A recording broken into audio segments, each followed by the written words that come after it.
Hey, you guys.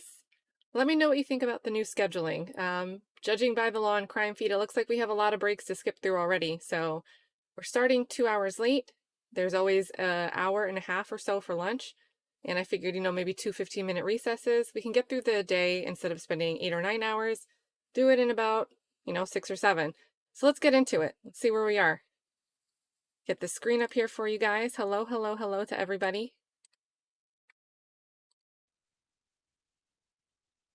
Good to see everybody, and sorry I put you through the law and crime chat. I'm seeing some comments in here that you guys don't love it over there. So welcome back over here. Come on in.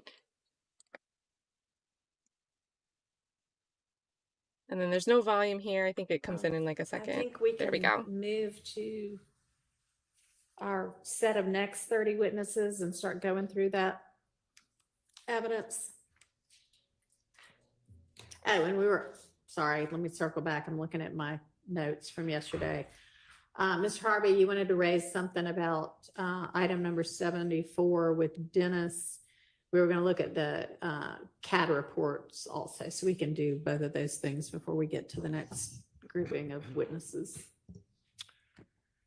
That's correct, Judge, and we were waiting to see the court's order. The court's order dealt with essentially the admission of lyrics. Our challenge to So we're doing lyrics number today. 26, Dennis, item number 74. Right. Did the state find that order? We did. Okay. Your Honor, we sent that order last night to court and all parties. Judge Glanfield's ruling on the lyrics. Okay. I didn't see it in my email this morning, but maybe it's there now. But would it be a fair characterization to say that it's the admission of the lyrics, and the court ruled on the admission of the lyrics? This is a video, and it is a video essentially with one of our co-defendants as the primary singer. And I believe it has Mr. Nichols in the background. So my challenge is not to the admission of the lyrics, Okay.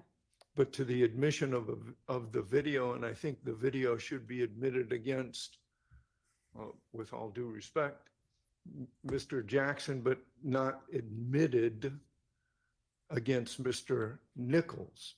It's Mr. Jackson's video and Mr. Nichols is in the background. And that would be like saying,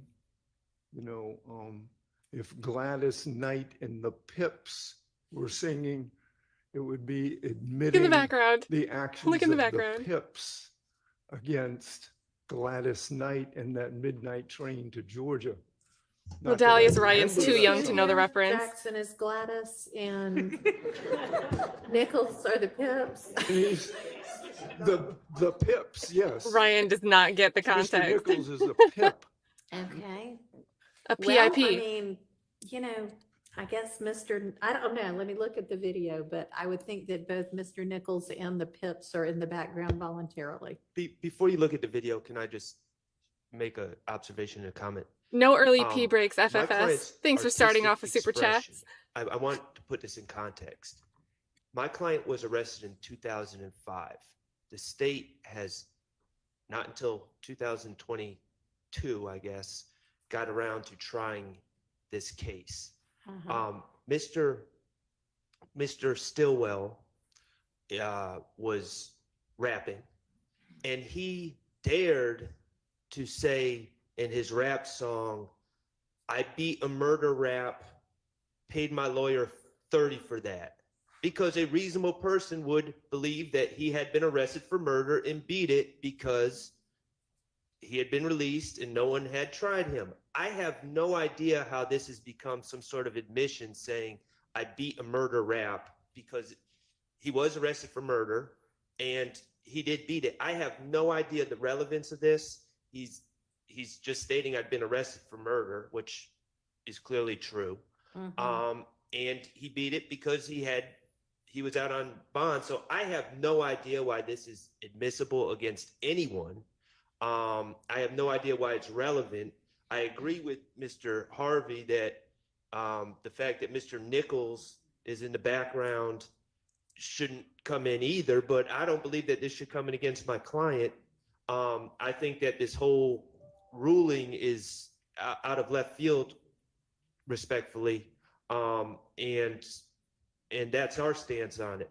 I just wanted to provide that context before you viewed the video, because that's what it is. It's years after he had been arrested for murder. When's the video from?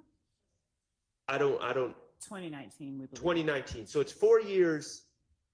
The Love state knows says all the 2019. details I'm about not these certain, music but videos and nothing according to the else. state, it's 4 years after he'd been arrested, he had been released, and no one had tried him on the murder, which he's innocent of, and he was merely stating, I beat a murder rap. So I don't know why any of this is coming in, but I appreciate Mr. Harvey's point that nothing came out of his client's mouth either. Yeah, it's not an assertion under 801 D2E. So I don't see it coming in with regard to Mr. Nichols. And I adopt everything that Mr. Shardt just said as well. Is, Interest either, Your Honor. It's not against any interest. It's not anything that's inculpatory. talk into the mic because they can't hear you back there. Good morning, Judge. Good morning. I'm not sure that it's against any interest. It's not anything that's inculpatory. I think that might just be a statement by a party opponent.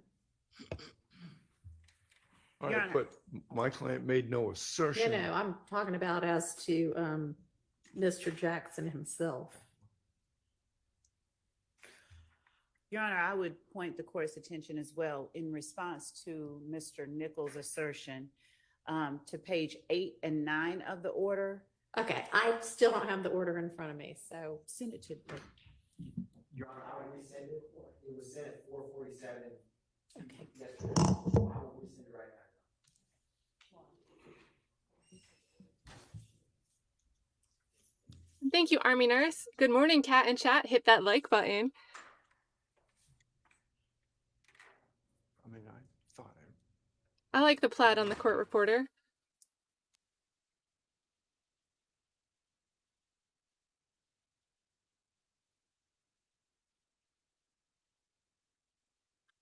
Andrea, good to see you. You were very missed yesterday.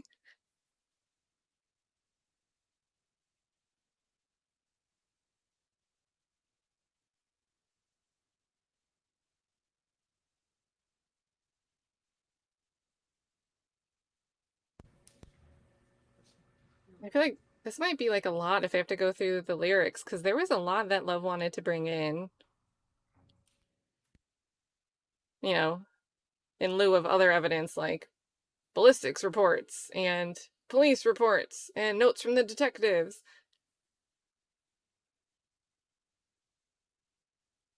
The court prefers still that we just send it to Ms. Percival. I've got it. Okay. She's sent it. Mr. Atkins, what page of the order are you referring to? no, it was- Page it was- 8 and 9. You're welcome.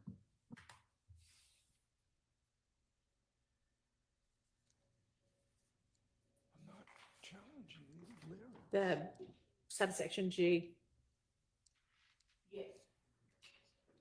Yes, Your Honor. Specifically,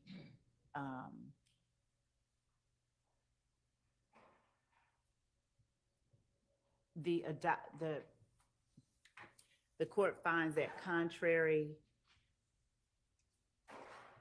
Yeah. Maybe Oh, yes, I I'm can sorry. read it. Okay. a pee break. You could probably make it before Love finishes her argument here and get back in time.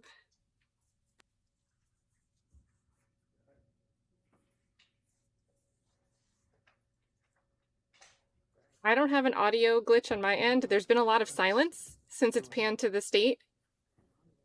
Let me know if anyone else has audio, if it's just Jay. M also? Okay. I know that.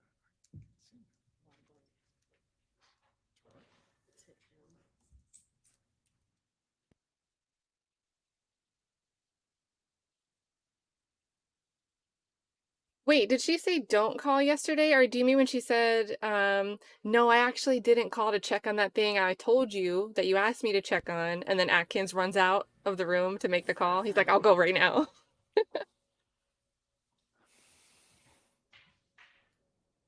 27. All right. And then there's a section 9, Roman numeral 9.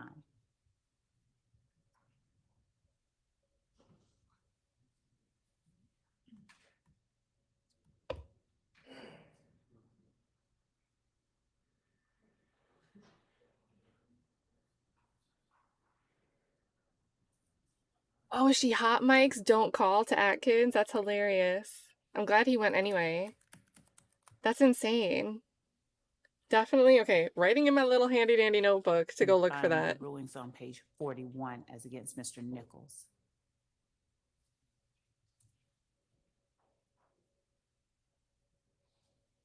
And I don't know if you guys didn't watch yesterday or if you missed it, but Love definitely hot mic'd. She said he was loved about Donovan Thomas, or he was very loved. And it was just odd. Like, she was trying to get in these slides of images that showed people saying their condolences to Donovan Thomas, talking about his funeral and rest in peace, sympathy from Club Crucial. And the judge is like, murder no. case that Mr. And then she hot mic'd. Stillwell Jackson was arrested on and then not tried on or whatever happened. Is that asserted in this indictment as an overt act? It's count 2. And it's one of the overt. Oh, okay. So it's the Thomas murder. Yes. Okay.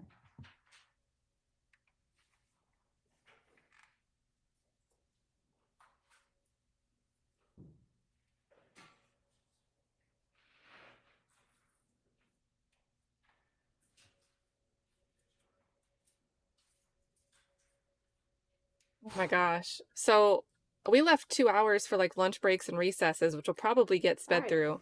We need an extra hour just Familiarize to myself with those 2 parts of times it through early Love. now. If you want me to watch the video, I will. But it appears that- is it on Zoom? Okay, let me get on Zoom.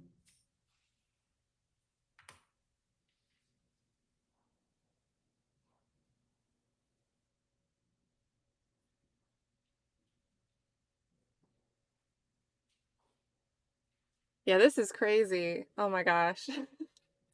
Honestly, on days where Love would make a lot of arguments, we might be able to like reduce the entire stream length down to 4 or 5 hours instead of 8 or 9.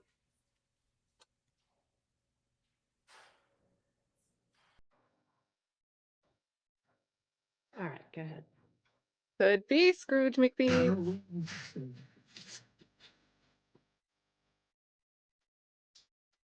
They don't try to get us for this. YouTube's coming for us.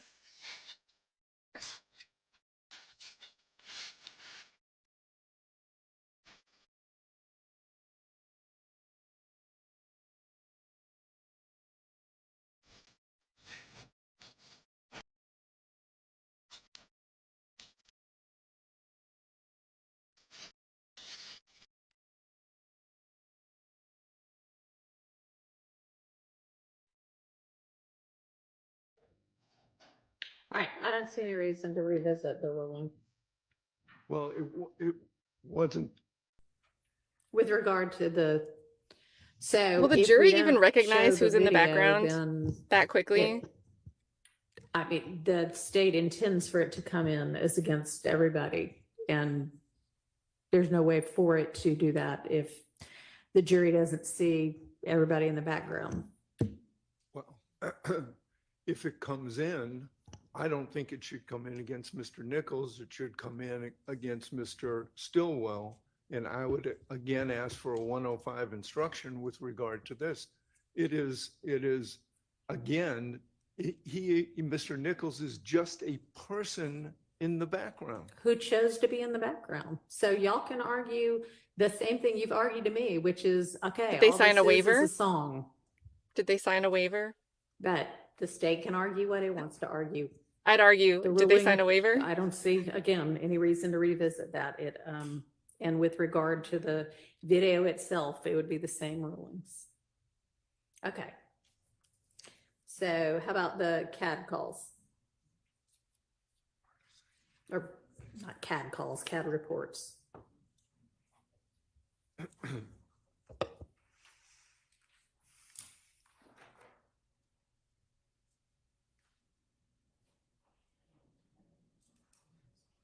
Right, so they're done with lyrics. There's that. So they're coming in, no instruction, So I think we but found these in what folder do we need to look to for these? Witness 19, Sharon Latner's, Your Honor, in the 8 August 24, 1 through 30. Okay, thank you.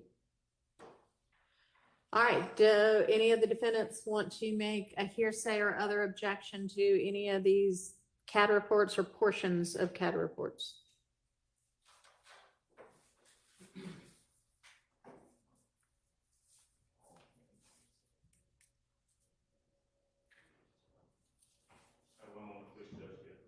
Sure.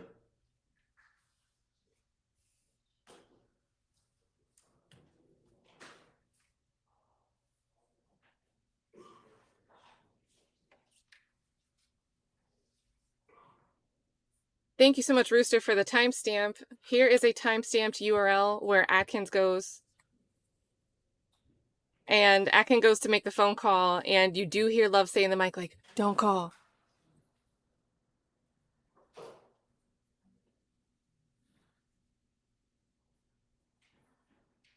So thank you again, Rooster, for the timestamp and the super chat for it. But here's a clickable one with the right to that time. And it looks like she kind of said it like to Hilton, but like, still, why didn't you call? You were asked. Like, I really think Atkins ran out of that room just so he didn't have to sit there and try to listen to Love make excuses to the judge for not doing something again. Yes. All right, so, and I'm really what I'm doing is repeating an objection that we've made previously. Ms. Latner has testified numerous times before. She's come in regards to various 911 calls that have been made. And our objection has been and continues to be objecting to any hearsay that would be contained in. Right, so point out for me now the hearsay so that we can make a ruling on that. All right, so we're probably gonna have to go through them one by one. And if That's fine. with the court's permission, if I may retake my seat and kind of. All right.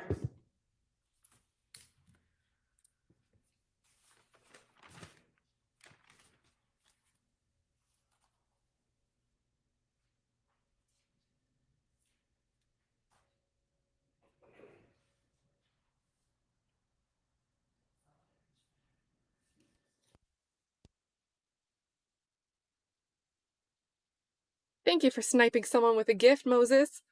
Heck yeah. The Latner's file. Somebody's green now. First CAD report, when you open it, it says page 4 of, I'm sorry, 1JJ CAD report at the top.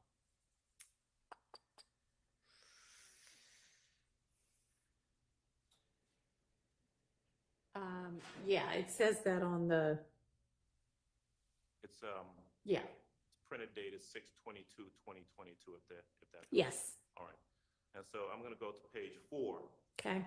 of that, page 404, where there's a statement under CAD narrative, under remarks, says number 78, shots on call, 6 to 7 vehicles shot up at location. My position is that that's going to be, I don't know who the, Talk into your mic a little bit better if you can. a little closer. Is that any better? Yeah, All right. So my position is going to be that that's going to be a hearsay statement. We don't know where that information comes from, the accuracy of that information, who it is that's speaking, and so we would object to that coming in and ask that be taken out from that particular CAD report. So, Your Honor, this is 1J is a self-initiated, it's an officer-initiated. There's not a 911 call for this specific 1JJ, there is for 1JJA. And so This is received at the top on page 1. It's received at 2:20:41, so 2:20 in the morning. And 2517 Donald Lee Hollowell is Club Crucial. And if you look at what Mr. Adams just annotated, that first, there's no 78, which means there's no suspect. Shots on call, 6 to 7 vehicles shot up. There was 6 or 7 vehicles parked in the parking lot of Club Crucial shot up. And that time hack is 2:20:41. So when the officer initiated this CAD, the state views this specific one as essentially a present sense impression of the officer who's trying to get help. He's literally there. This is all from radio traffic, and the computer aided dispatch CAD gets generated. So he is in real time stating there's 6 or 7 vehicles that are shot up and to get officers to come. So the state feels that that hearsay exception to this is appropriate. All right, I'm going to overrule the hearsay objection based on 803(1). What's next? Your Honor, the second one is 1JJA. All right, At the bottom in the narrative, at 2:21:28 a.m., it says heard about 30 shots. I'm not Safe. sure who the declarant is. all right, state's response. I mean, I think everybody's probably going to concede all of this is hearsay. It's just a question of whether there is an applicable exception. Yes, Your Honor. and Atkins this comes taking over. from the 911 call that the state would also be playing. So this CAD report, unlike the one we just addressed, came from a citizen in a neighborhood like very close to Club Crucial. And she states on that 911 call, that's pretty brief, just heard, she says, heard about, she's on Woods Drive, and she says, don't come to my address, but I just heard a lot of gunshots. I don't want to give my name. And so the state feels that, for one, her calling is an excited utterance from hearing gunshots in her neighborhood. And number two, this 911 call is very brief. She is not, there's not a confrontation clause with that statement because she's not making that call to prosecute someone. She doesn't even want to give her name nor know who did these gunshots in her neighborhood. So this CAD report is in conjunction with the 911 call that generated the CAD. All right, that would come under the 803(1) and CAD is 2 the dispatch, you exception, so guys. I'll overrule that objection. So that's coming in. Judge, the next one, we're gonna skip because I believe the third one down is actually an actual 911 call. Okay, So if we Thank look you for at your the good fourth morning, one Queen down, Tara. which is Good to see you. 1KK CAD report. okay. When you open it, it's more than just a CAD report, it's a police report. But Is the state's intending to put the police report in? Your Honor, that was a typographical error, and I can actually publish, when I uploaded these documents to the Dropbox, I had a version where that was just a PDF, and I removed everything to just include the single CAD. So for purposes of this, I meant to just, it's embedded in the 28-page PDF, but Okay, you're just going to be using the CAD report part. of it. correct. And specifically the CAD that ends in 455. But for time's sake, I don't want the court or defense to look through those 28 pages. I'm happy to Appreciate it. publish. Okay. Go ahead.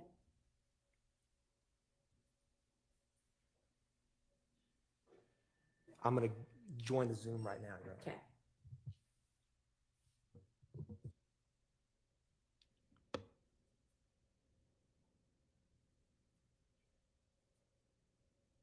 Mr. Atkins, is that the CAD report that if I'm looking at 1KK that starts at page 14 of 38, is that right? I don't have the original PDF I got this from, but the CAD ends in 455 and it's a single page CAD report, if that helps. And thank you, She Loves Fantasy. Always good to see you here. Shout out to Kat and the mods. Appreciate you.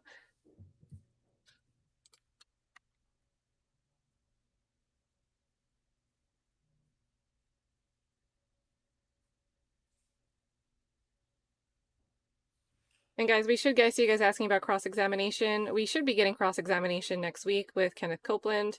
I'll start on time for those days because I think we'll want to talk through the lunch breaks, right? There's probably going to be a lot to talk about. But on days like this with all this dead space, it would just be, I feel like, a waste of time to sit here through this dead space. Okay, I see. Then an hour and a I half see of one lunch. that ends in 455. Just condense it Yeah, down, make it better for maybe I'm replay crew. It looks like it might be the last page, page 30. But we'll be here in full, what starting when we're court looking at. starts for cross-examination of Woody next week. I see it. All right. And what's the objection? All right, same here, sir. Objection. If you look at the bottom of the CAB report, there's going to be information by a declarant indicating call advised. You heard 8 shots fired in the area. That's the last line of the CAB report. My position is that that's not the officer reporting, that's simply the officer reporting what was reported. And so that would be hearsay. We'd object to that. Your Honor, the 911 call that corresponds, there's multiple 911 calls for this incident. The caller advises he heard 8 shots in the neighborhood, and he states he does not want to speak with an officer. He, again, wants police to come to his house. I think it's about a minute or so. It's a short call. So the state's position is it's a excited utterance from the neighbor calling after he heard 8 gunshots. All right. That would be an exception under 803(1) and 2. What's next? Your Honor, 1LL. Okay. It's in the narrative, it says heard 9 gunshots fired near parking deck. Okay.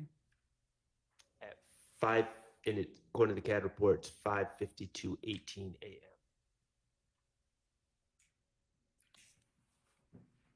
State's response? Your Honor, that's, so we've skipped for a second because there's other CAD and 911s for, so I'm switching to 1LL. Give me 1 second. 587.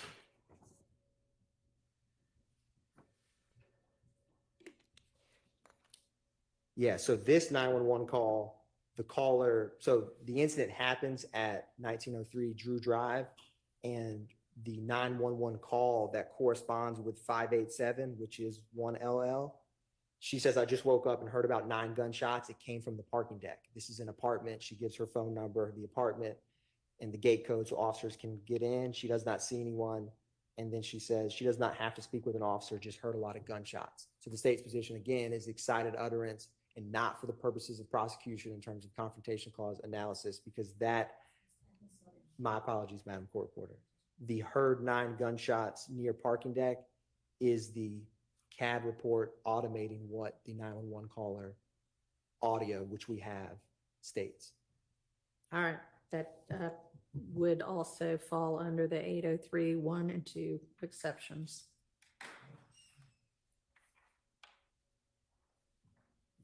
What's next?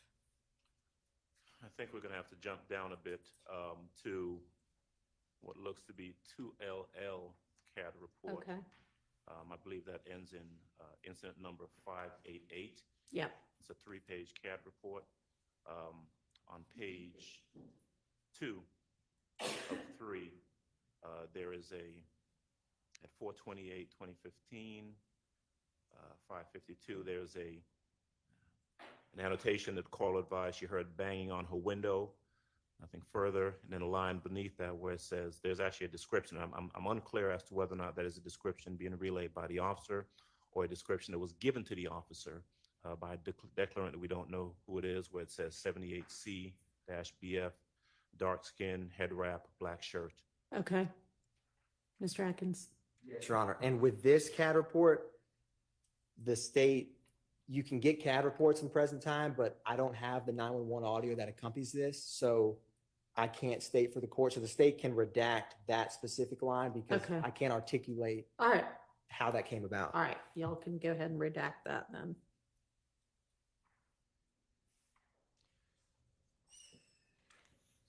What's next? 3KK, 4/28/2015 at 4:05 a.m. There's a note, do not see CLR. I believe that might be caller. Yeah. Caller heard multiple gunshots in the area. That appears to be a police officer after the fact relaying that they cannot find the caller who previously had stated Right. that they heard multiple gunshots in the area. So that does not seem to fall under any Yeah. exception. I agree. And Your Honor, to be clear, are we talking about 3KK? Yes, Three sir. KK, yeah, So this actually is a 911 call, and the caller advised we have that audio. The caller advised heard 8 shots fired in the area, they say someone is firing off AKs in So the the neighborhood. cop So, called. Yes, Your Honor. this is a one-page report, right? And we're down at the bottom, under the narrative, the third line at 4:05:20. Do not see CLR heard multiple gunshots in the area. Can you address that?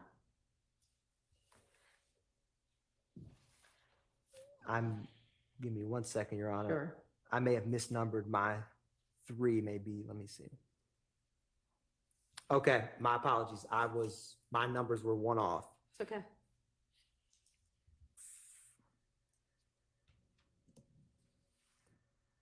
There is a 911 call for this. It's Mhm. very hard to hear. The person's just, I can play it. It's only like a minute. But essentially, that Our eardrums are 911 gonna call blare out. accompanies this, and it says source E911 call.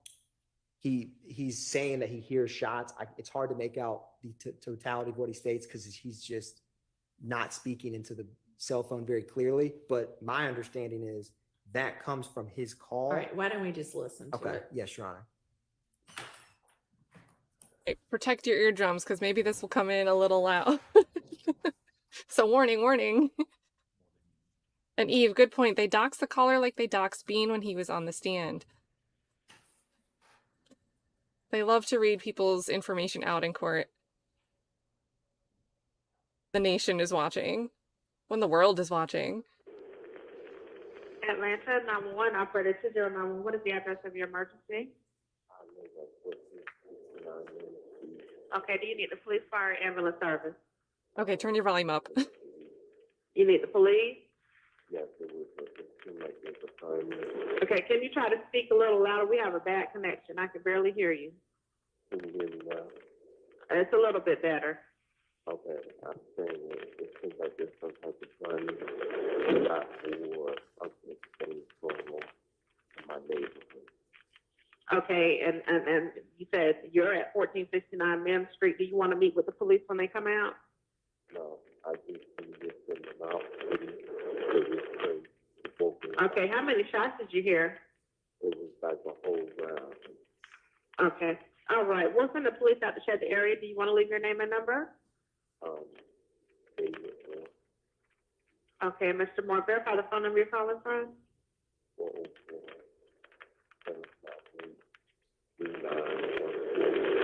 404-758-3914. All right, we'll send the police out to check, okay? Thank you. And that was so calm. I feel like it shouldn't come in under some excited utterance exception to hearsay. That was so calm. All right, so the caller heard multiple gunshots seems to be something that the caller reports on the call, but do not see caller. I don't know where that comes from unless it's from.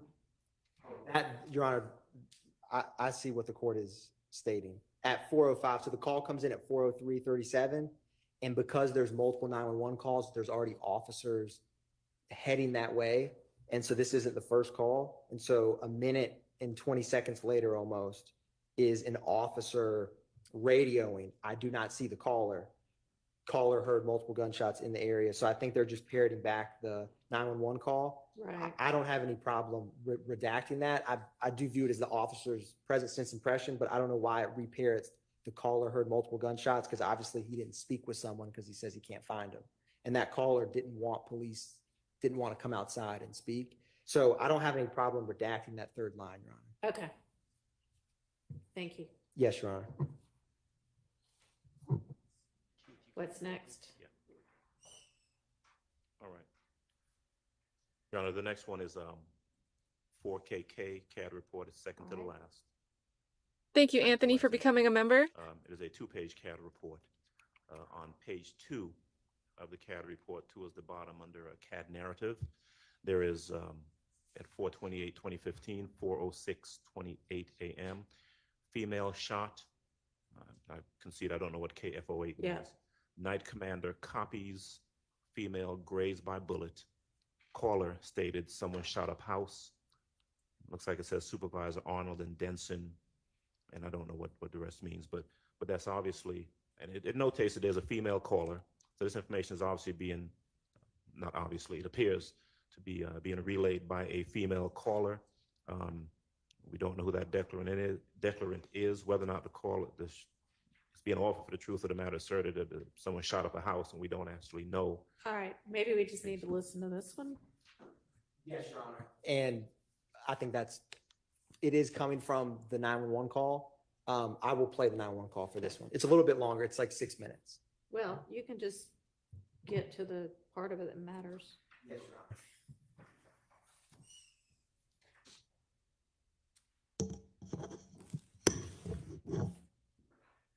And thank you, Steph JK, for gifting a membership. Angie's in here with 2 more, helping get some greens going. Use those member emojis. I've got more coming for you today. And then Madison Mum, thank you too. Operator 6587, what is the address of your emergency? Someone just turned a shot on my house and my auntie got shot. Okay. Okay, what's the address? 1428 1428 Adair Avenue. Adair? 30314. Is this in a house or an apartment? You said what, ma'am? Is this a house or an apartment?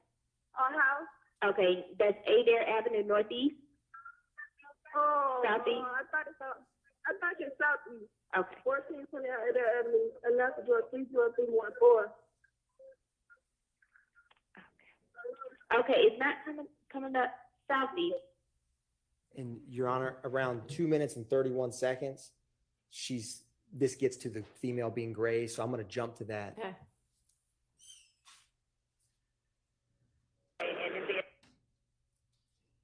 All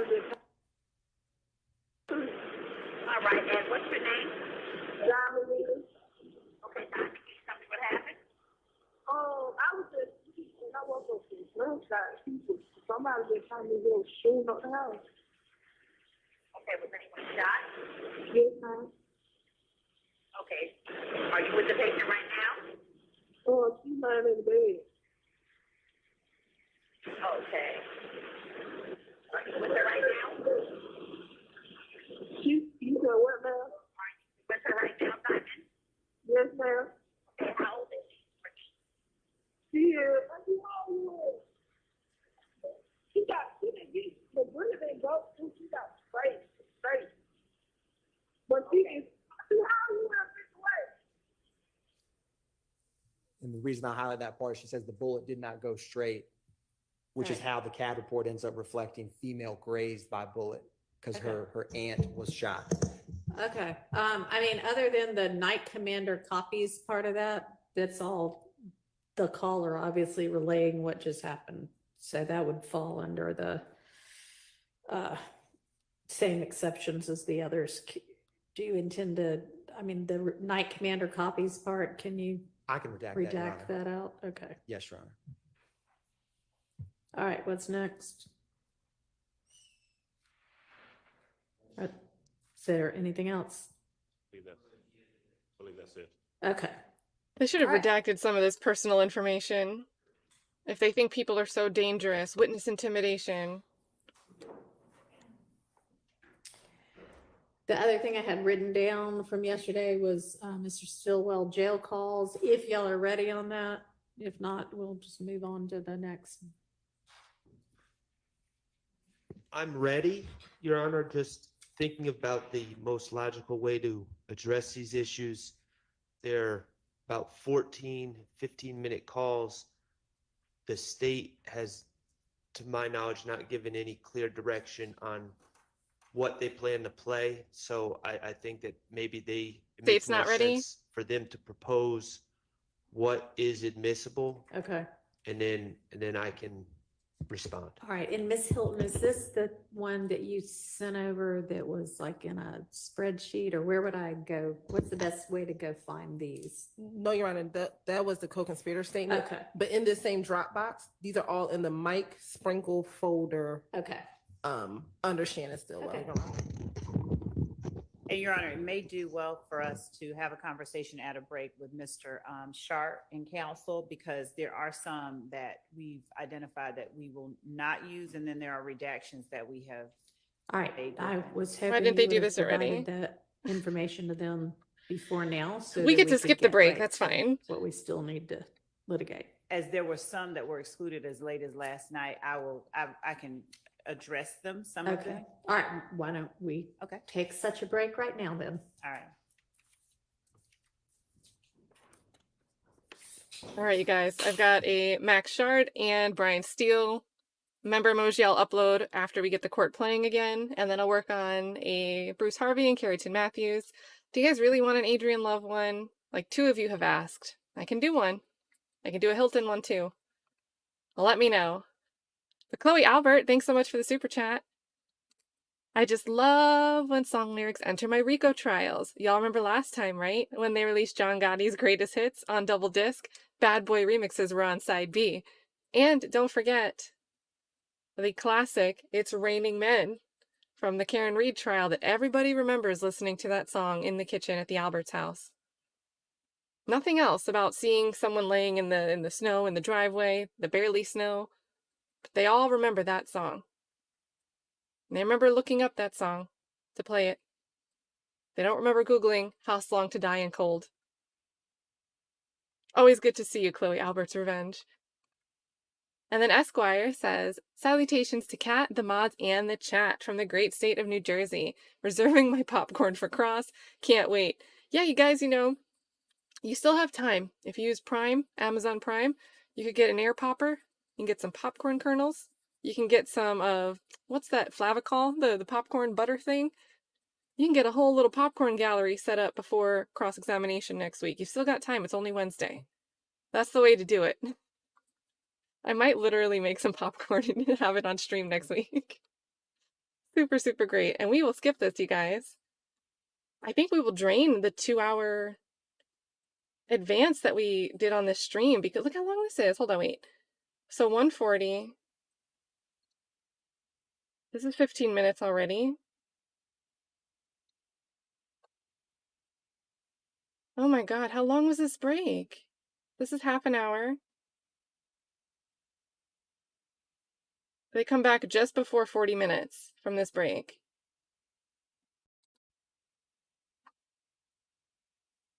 We're gonna eat up these 2 hours already before lunch. Some things. We did not come to an agreement, but we. And yeah, that says buffering emoji for love. Big no for her face. As it relates to Mr. Stillwell and the information we got to litigate. Okay. Before we get to that, actually, with regard to the CAD reports that we just went over, how many different incidents does that cover? Oh, how many? 10? Let's ask Mr. Adkins, since he seemed to be handling He it. was. Mr. Adkins. Do you guys want to how try to many do different, 1.25? incidents are I mean, we can covered in see. the CAD calls that we just reviewed? 3 incidents, Your Honor. Okay. How many different 911 calls do we need for each incident? So, Your Honor, Mhm. there is, let me get my notes. These are all okay. Go ahead.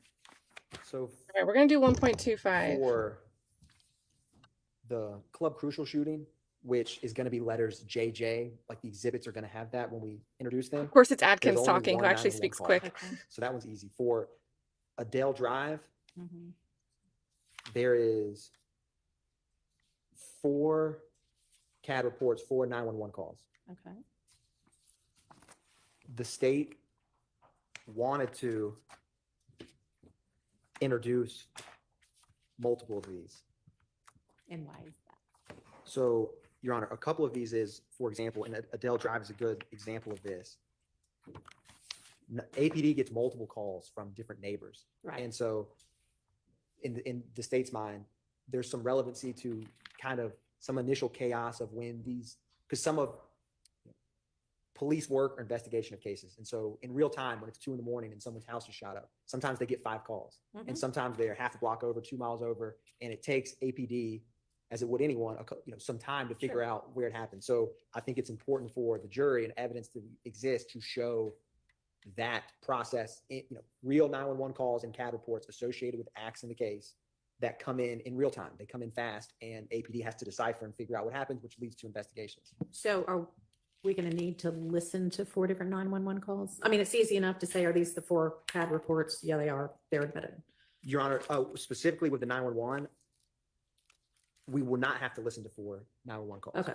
And so there is specifically for at least Adele Avenue, the 462 911 audio, that is the, 1428 is the victim's address, and that's the victim's, I believe, niece calling. All right. And so that 911 call the state wants to play. Okay. And there was, of the 3 other calls, Mm-hmm. the 455 the state wanted to play because these CADs come in sequential order. Mm-hmm. And so the first 911 call that we have audio for and is in the case file is 0455. So the state wanted to play that because Ms. Latner's kind of explains how they associate cases together when they get multiple calls. And so I would not play the audio associated with 460 or the audio of 456. Okay, you can just say there were 2 other ones. Here are the CAD reports. Yes, Okay, Your Honor. super. And for Drew Drive, we have 1 911 call, 2 CAD reports. So 0587 has a 911 audio, and 0588, which is the one right after it, is just a CAD report. Okay. All right, thank you. Yes, Your Honor. Okay, now Ms. Love to the Ms. Kind Love of wish and Ms. everyone would Love. speak at his rate, his pace. So that's as to Mr. Stillwell's calls. We just narrowed down the area that we were going to be intending to introduce. And of the bucket of calls that are in the folder for Mr. Sprinkle under defendant Stillwell, we've identified for the defense the October 31st call, 2015 at 12:26 p.m.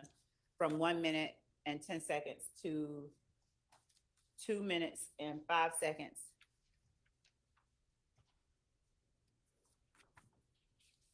We have eliminated the November 9th, 2015 call at 12:04. We discussed and do not agree on the November, well, we don't agree on any of them. Mr. Shardt wanted me to make sure that I was clear. We don't agree on, they don't concede any of these, but November 9th, 2015, 1627 and 1645, those are 2 different calls. We are keeping those. Mhm. We have eliminated the November 9th, 2015 call at 10:57 p.m.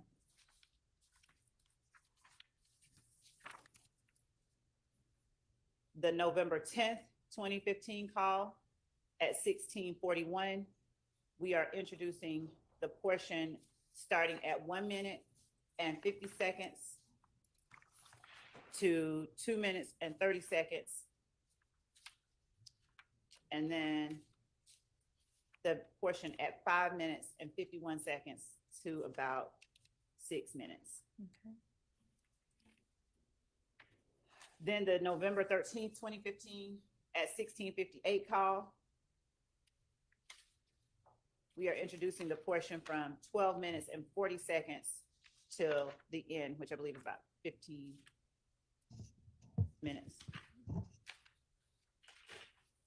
And thank you so much for the super sticker AI designs. 2015 call at 17:30. We're introducing the portion from 10 minutes and 45 seconds till 11 minutes and 21 seconds.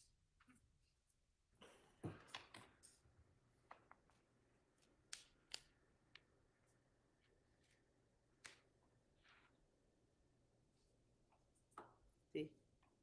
You want me to continue? Yeah. The November 18th, 2015 call at 18:43. We are introducing 1 minute and 52 seconds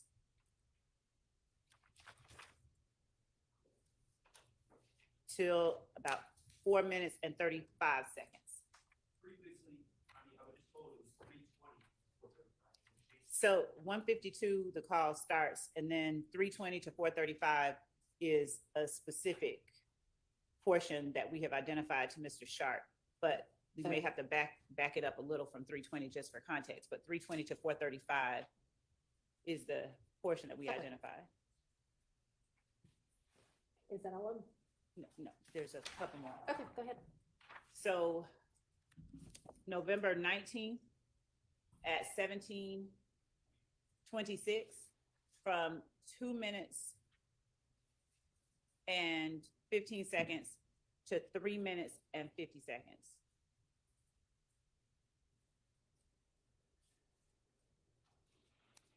November 19th at 19:35. This is 1 minute and 27 seconds to 9 minutes and 20 seconds. November 19th, 2015 at 19:35 is 1 minute and 27 seconds to 9 minutes and 20 seconds. Okay, give me just a second. Okay, this is just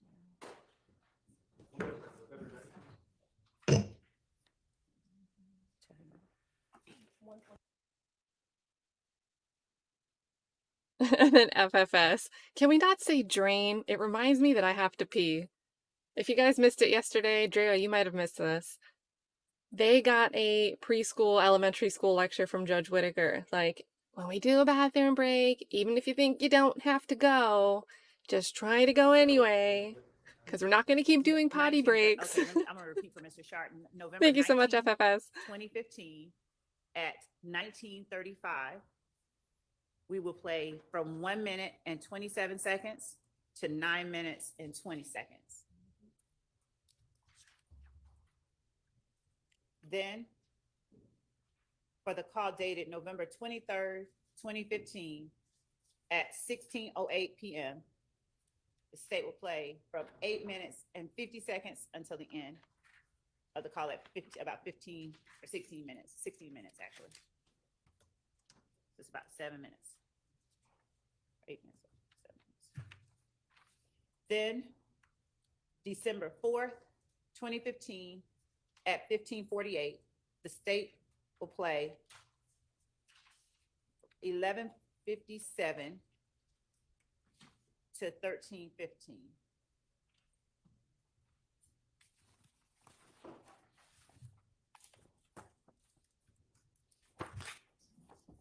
Then on December 4th, 2017 at 17:31, the state will play 8:10 to 8:30 approximately. And finally, on December 7th, 2015 at 16:55, the state will play from 13:50 to 1600.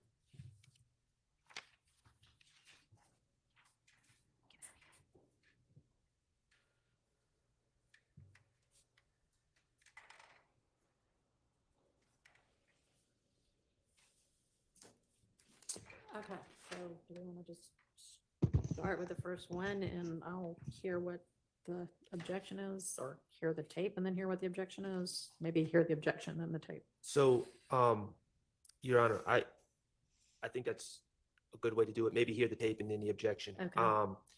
The reality is, I've listened to all these calls, but I'm not going to be in an agreement with the state, so we're going to have to litigate it. So there's not really any sense in further negotiations, Sure. respectfully. I mean, we at least have the portion that they intend to play now. Yes. Okay. All right, so if you want to just start with the October 31st one and play that portion that you intend to play, and if I need to hear, well, I assume if you intend to play it, it'll give the jury enough context also. Is there like a general objection on all of these, or is it going to be different depending upon? Well, I will note that several of these calls involve people threatening Mr. Stillwell and him reaching out for help to stay alive because the system has placed him in a cage with people who are potentially trying to kill him. I find something rather perverse about the system putting him in a cage in a situation where he needs to reach out to help to survive and avoid having a shank plunged into him, and then us using that against him. So that is my general objection to some of these quote unquote gang related statements. I think we all know about the danger risks and the deaths and stabbings that have occurred at 901 Rice Street. So he's really in a no-win situation there. And I don't know, that just does not, on policy grounds, that doesn't seem like something that should be held against him. He didn't ask to be put in that situation. But other than that, Your Honor, there's different topics, there's different objections. Okay.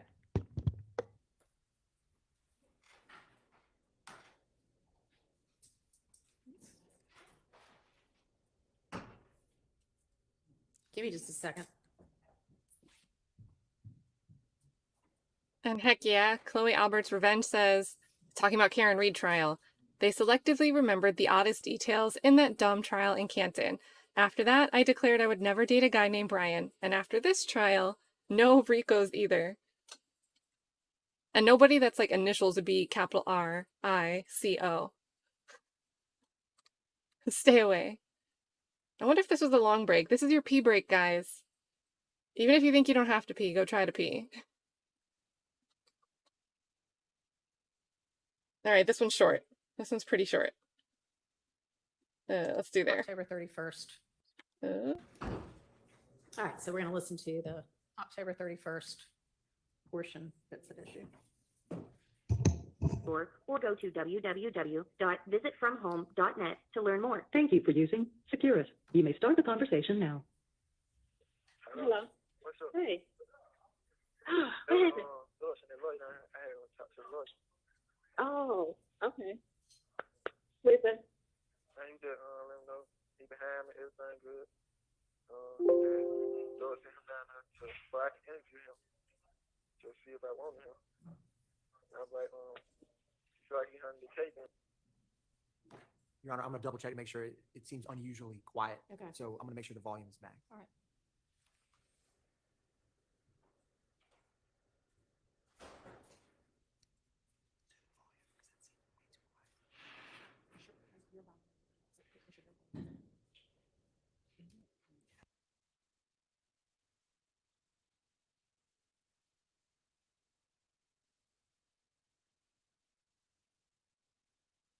and these audio issues. This is good for anyone that didn't return from their very limited potty break. Yeah, a shout out to Atkins, though. He really is not While making we have a minute of excuses downtime, in the courtroom. dispatches from And Shardt, too. colleagues that are not here. Okay. We wanted to make sure that we're all on the same page, and I guess the court acknowledged that the Mr. Kendrick's video that was discussed yesterday, the video of his interview, that everyone is on the same page that Mr. Kokomo, Doug Mr. is ready. Steele, we're going to provide a copy of that video because it was not introduced at the time we were discussing it yesterday. Okay. And I think that everyone wants to make sure that you are on the same page that we will be supplementing the record with a copy of that video. Right, and I think didn't we talk about that yesterday, that would be Defense Exhibit 1 to that motion? Yeah. Yes, I thought we Okay. did, but Yeah, we did. Okay. So it's admitted. The court reporter will await receipt of it. yes, All thank right, you. Thank you.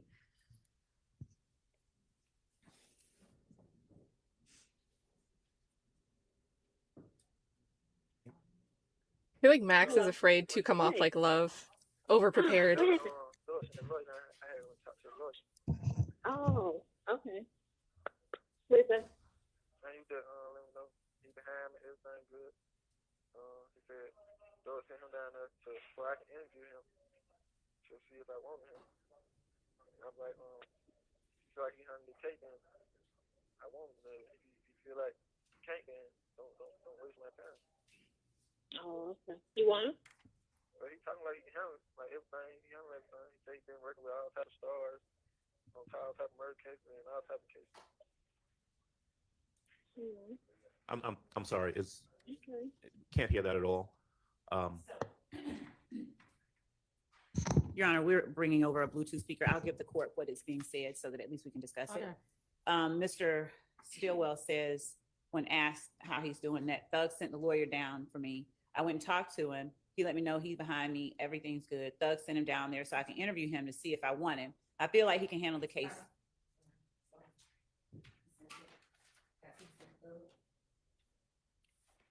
Okay. I'll start over. Thug sent that lawyer down here for me. I went and talked to the lawyer. He let me know he's behind me. Everything's good. Thug sent him down there so I can interview him to see if I want him. I feel like he can handle the case. And if I want him, if I feel like he can't, then don't waste my time. He's talking like he can handle it. He's been working all types of stars and murder cases. All right, so the extent of it. Okay. I agree with the state's rendition of what that says. All My objection is relevance in 403, specifically confusion of the issues. So to my knowledge, well, first of all, let me just say this. Factually, I think the state would acknowledge this. I did not represent Mr. Stillwell in 2015. I did not meet Mr. Stillwell in 2015. I am not the lawyer that represented that.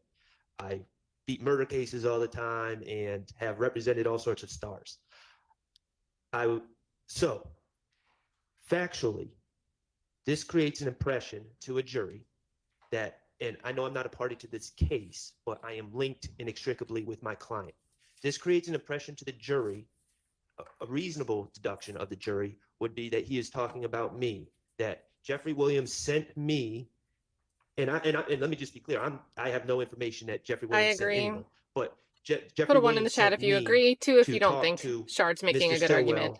and that this is just a continuation of Mr. Williams sent a lawyer. I'm here representing Shannon Stillwell in 2024, and all that is completely false. I know who represented Mr. Stillwell in 2015. I don't know if that's the individual that's being discussed, but it wasn't me. Furthermore, I don't know of any information or any evidence that Mr. Williams ever hired a lawyer on behalf of Mr. Stillwell or had any role in that. I don't believe that to be true, but the state has not provided any information. So this is misleading. It's confusing the issue. It creates the impression that Jeffrey Williams sent me, current counsel, and I'm continuing to work on behalf of Mr. Williams representing Mr. Stillwell. All that is false, and the state, I would hope, would agree that that any impression that it was me would be misleading to the jury. So I'm not sure what the relevance is, but certainly there's 403 issues that outweigh any probative value in this piece of information. And Your Honor, just to add a bit more context to that, certainly we agree with everything that Mr. Shardt has said.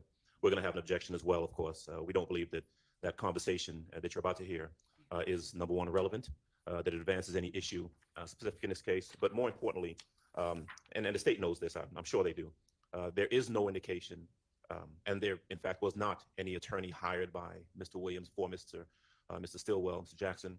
And so any discussion that the court would hear, that the state would intend to introduce about Mr. Stillwell talking to someone else about Mr. Williams sending an attorney down, or whether he's going to hire an attorney, or the fact that he did not hire an attorney for him, I don't see the relevance.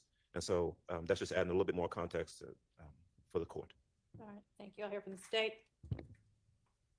Yes, Your Honor. As far as the relevance goes, the fact that the alleged leader of the gang that Mr. Stillwell is a member of is securing for him representation for a murder that is alleged on this indictment, that we allege that other members of this gang committed. And the fact that we allege that, in part, one of the ways that the gang protects its members is to pay bail for arrested gang members and enterprise members, and to obtain and procure representation for them. The fact that Mr. Stillwell is relaying out of his own mouth that the alleged leader of YSL has sent someone down there, and the fact that this person has been, according to Mr. Stillwell, working with all types of stars and murder cases. And he is saying in one of his songs that he's talking about paying a lawyer, having beat a murder rap. I don't think anyone is going to get the impression that Mr. Shardt is the person who represented him. And even if they did, it doesn't in any way impact. I got the impression. Analysis, which Mr. Shardt bears the burden of showing that this information somehow it is prejudicial, though, is because so substantially more prejudicial than probative, as to permit its exclusion on 403 grounds. If you're implying to me that an attorney has gotten somebody off beating a charge, right? A reasonable person could infer that they beat the previous charge with that lawyer when they may not have been in a position where they should have beaten that charge, but their lawyer did it.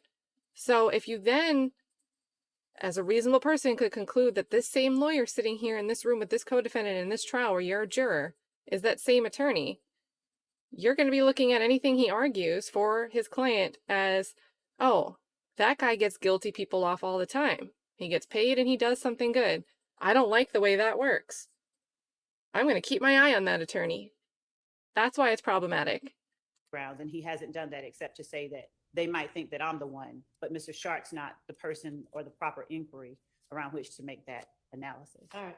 I mean, it doesn't actually say anything bad about any lawyers. Well, I'm not. Whether they think it's you or not, I don't see what that matters. I mean, if you want me to tell the jury that you want them to know that that wasn't about you because you didn't represent him in 2015, we could think about that. But I mean, it's definitely this case spans relevant. I know she's going to let it in, but this is annoying because, oh, you didn't represent him in 2015. Well, this case is asking people to heavily focus on 2015 over and over and over. Look back at January 2015, June 2015. So why would a reasonable person not think that Shannon Stillwell could have been the same attorney?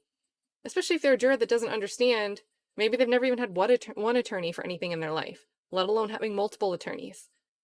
Like, this is just stupid, and I know she's going to let it in, but this is... evidence in that it makes the state's assertions more likely than they would be without that evidence. And would you consider two things? I would like that instruction. Okay. And second, would you consider taking out the lawyer said he represents all stars and is beating all sorts of, I mean, that's just lawyer puffery. And I don't know why that was said, but at the same time, I don't know why that would come in. Go ahead. So as it relates to Mr. Schardt asserting or asking the court to assert or put before the jury evidence about him, I don't know that would be appropriate, but we can address it at a different time.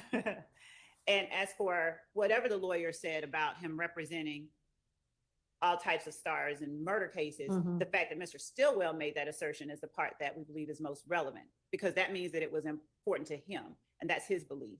He's telling this person that he's saying he can handle it. He's been working all types of stars in murder cases. That repetition of that part of whatever the conversation was is the part that we believe is most pertinent. Okay, and you're saying that then shows up in a music video, or what did you say about that? With respect to the music video, I pointed the court's attention to the music video that we heard earlier. Just that he had beaten a murder rap. Okay. Pay my lawyer $30 for that to beat a murder. I just beat a murder rap. Pay my lawyer $30 for that. Okay. Your Honor, Oh God, please don't anyone clip that. Don't anyone clip that. There's nothing to indicate that there's any connection between that particular lyric that we saw in that video and this conversation that Mr. Stillwell is having with his significant other about an attorney coming to see him. And the important part pardon my seat, the important part, I think, to add into the analysis is that, Mr. Williams does not hire an attorney for Mr. Stillwell. And so there's been an association that's been shown already between Mr. Stillwell and Mr. Williams. And the fact of Mr. Stillwell having a conversation with his significant other, his girlfriend, about whether or not a friend of his or an associate of his is going to assist him in getting an attorney doesn't prove anything. I know they can argue whatever they want to argue, but there's got to be something to indicate that that's a reasonable argument, that they're discussing this, or Mr. Stillwell is having this discussion in the context of the quote unquote gang leader getting him an attorney as part of this overarching and ongoing conspiracy. And there's no evidence to indicate that. And then so for that reason, I would say that, again, I don't believe it's relevant at all. I think it does confuse the issue. Okay. I'd ask that I understand the objection. It is admitted. I will give the instruction that it wasn't Mr. Shardt if you want to come up with something like that. And otherwise it comes in. What's the next one? Miss Kim, thanks for the super chat. To address my concerns Big Bird about and the Kermit the idea Frog that would be the good jury would emojis. think that the lawyer in question is representing Mr. Stillwell currently. I'm probably going to include Mr. Botts in that too. It was neither Okay, Mr. Shardt sure. or Mr. Botts. Okay. I would also ask that in that instruction that it be added that it was not Mr. Steele who represented or who came down Okay. before the court to talk to Mr. How about Steele. it? Yeah, 'cause wasn't of that any the- call. What, I mean, was it? I don't know who it was. Judge, I would, Mr. Steele. no, No. Or myself. we don't know that. And in fact, Judge, when we have in 2022 with the Look at murder, Doug. with respect to Mr. Steele, we don't. know. Okay, who entered an appearance, if anyone, on Mr. Stillwell's behalf in the 2015 case? A gentleman by the name of Michael Bixon. Anybody else? No. Was it- At some point, there was, well, and just to give full context, a lawyer was not, the state keeps arguing that Jeffrey Williams hired this lawyer. A lawyer was not hired for a significant amount of time. He was represented by the public defender. Okay. I believe Mr. Bixon was the gentleman who entered an appearance and is being discussed here. Okay. And Your Honor, that's not what we said. We just read what Mr. Stillwell said and that Thug had sent a lawyer down there. We didn't say someone had entered an appearance. He just said he talked to him. So we Okay. don't know who it was. And that was the point that I Well, was. that making. doesn't matter because I'm not going to say it wasn't Mr. Shardt that talked to Mr. Stillwell. I'm going to Okay. say it was none of these lawyers who represented Mr. Stillwell in 2015. That's fine. So do you want it to be Shardt bot Steele, or nobody here today? Shardt bot. Nobody here today. All right. An entry of I'll finish. appearance. All right, y'all need to draft it. Give me a second.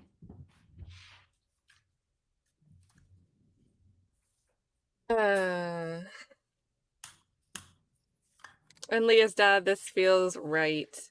She's conducting this trial like what the state says is, by default, true. True on its face. And then she gets mad and mean when their evidence is terrible. What the heck?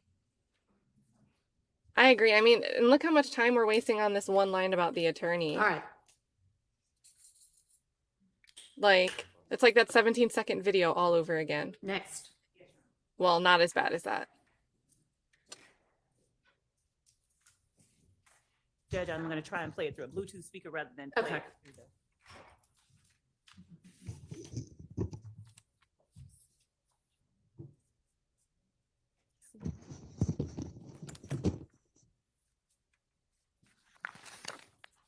And this will be the November 9th, 2015 call at 16:27. Just one second.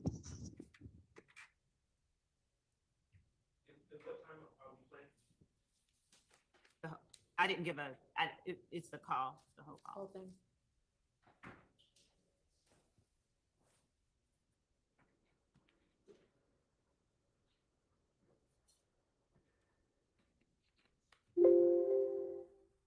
Hello, this is a prepaid collect. It's a little loud. Do it without the mic.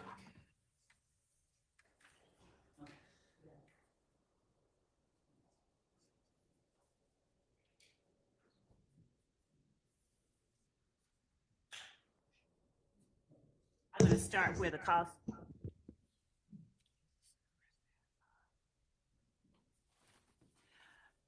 I'm going to start where the call starts at 1 minute and about 27 seconds in. After the securities.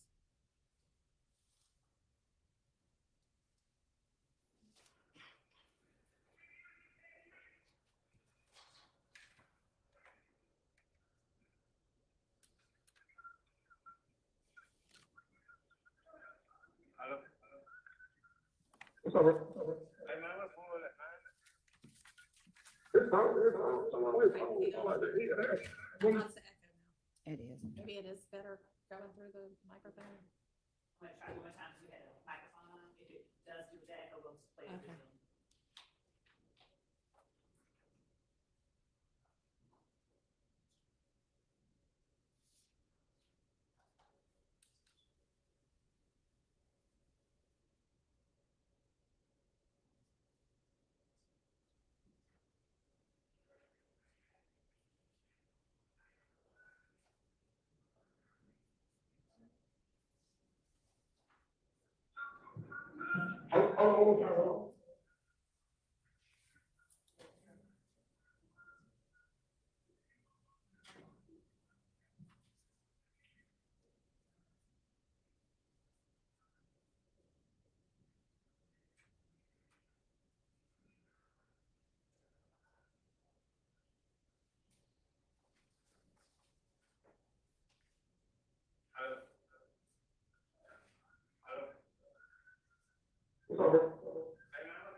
Honestly, if it's a transcript, that might be easier.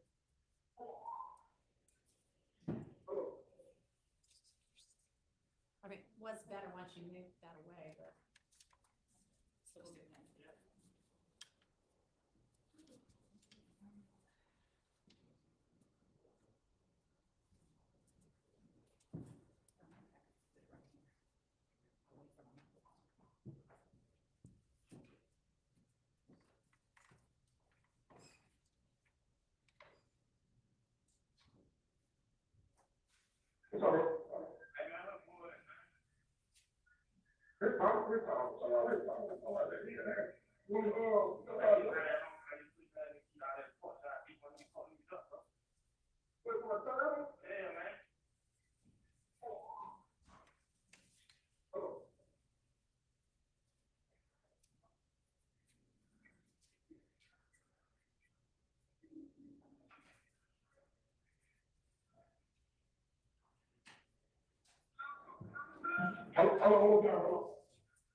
Judge, is the court able to hear that? Because I'll just play it from Zoom if not. Not really, I mean, I can hear it. Can I discern what they're saying? No. I mean, some of it, but. I'm being encouraged to play it for Zoom. Okay. Do you have a transcript of it? Not one that's really that accurate. Okay.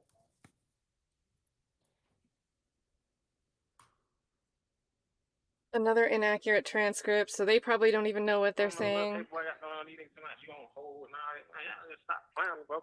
I know how to fight, bro. Y'all fuck at me, y'all cap ass shit, bro. I ain't with all this suck shit, bro. All this fake ass gangsta shit. I just on the street, y'all niggas get to my bro. Everything good, man. Come on, man. You need some hold. Hello. And Judge,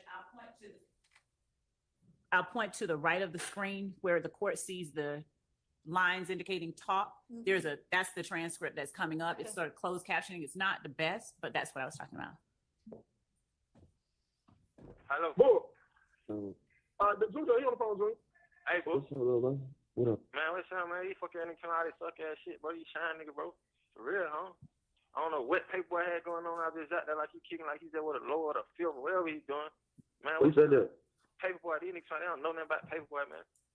Who are they? They trying, they shine. Hey, boo. What up? Man, what's Shit, up, normal man? speed. You fucking nigga come out of this suck ass shit, bro. You shine, nigga, bro. For real, huh? I don't know what paperboy had going on out there. Out there like he kicking like he's there with a lord or film or whatever he's doing. Man, Who said that? Paperboy, these niggas trying, they don't know nothing about paperboy, man. Who are they? They trying, they shine. What's their name? Who they big bro? He's my hit big bro, Mounk Tounk. Bro, what channel ain't got no wisdom? Hey, bro. Come here. My bro said Mounk Tounk ain't got no rim. Mounk Tounk, your big bro. Hello? Let me holler at him. Hold on.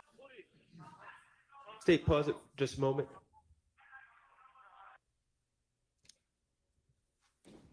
I think this is important to note. At this point, a jail phone is being passed to a third individual. So we're about to hear a conversation between two individuals. Neither one of them are my client. Okay.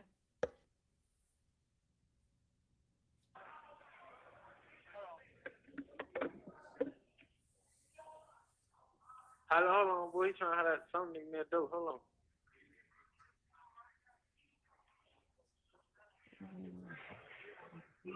That's the transcription.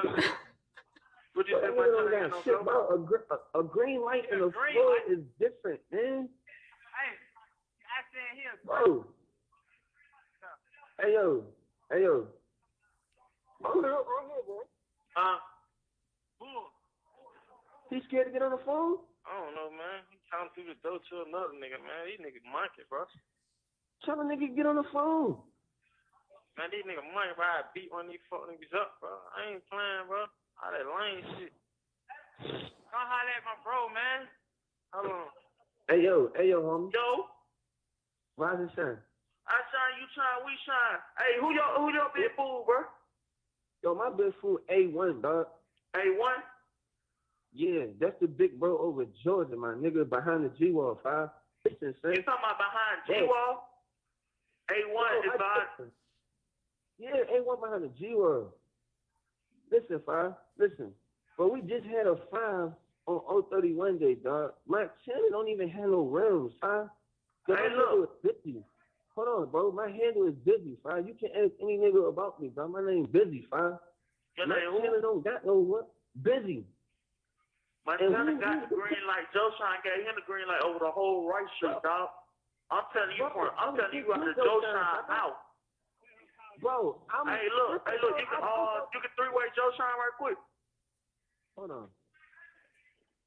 Hey, bro, call Joe Shine, bro, cause I ain't gonna keep going back and forth on nigga about nothing, bro. He about to do it, Joe. He about to do it, man. I don't know Straight up, bro. I ain't all this suck shit, bro. All that lame ass. Bro, and who the fuck is saying that paper? Who put what the paper mouth? I don't know. I think your name Pete. That some nigga named Pete in that though. You thought your name Pete, man. Some murder ass shit. Hold up, bro. I ain't about to do it on three-way because I don't know how to work my phone. I got Joe Shine. Hey, new baby. Huh? What that phone at? Is it on? Hey, come on with it. What's your sign number, boy? 770 255 Yeah. 9113. Okay. And they said you on hold. Yeah, I don't know what the hell that shit do, bro. What the fuck? He said my time is the green light, but he ain't say my time ain't got no stain. He said he the green light. Bro, I know my channel. Find my channel used to be a brown. He keeps telling the nigga that Come on, bro, nigga. Nigga know my channel. Dog, nigga ain't saying my channel nothing bad about the nigga used to be brown, bro. My channel used to be brown. Bro, that's the only my channel who shine fire and got the green light, dog. I'm telling you something I know, Shannon.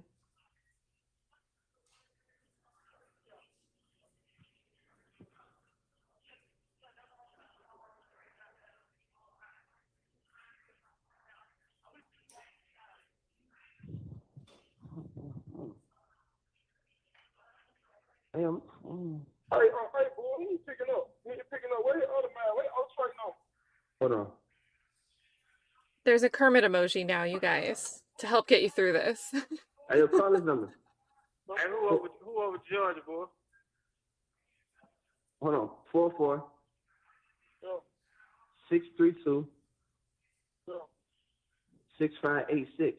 Bro, Pop got the whip for Georgia right now.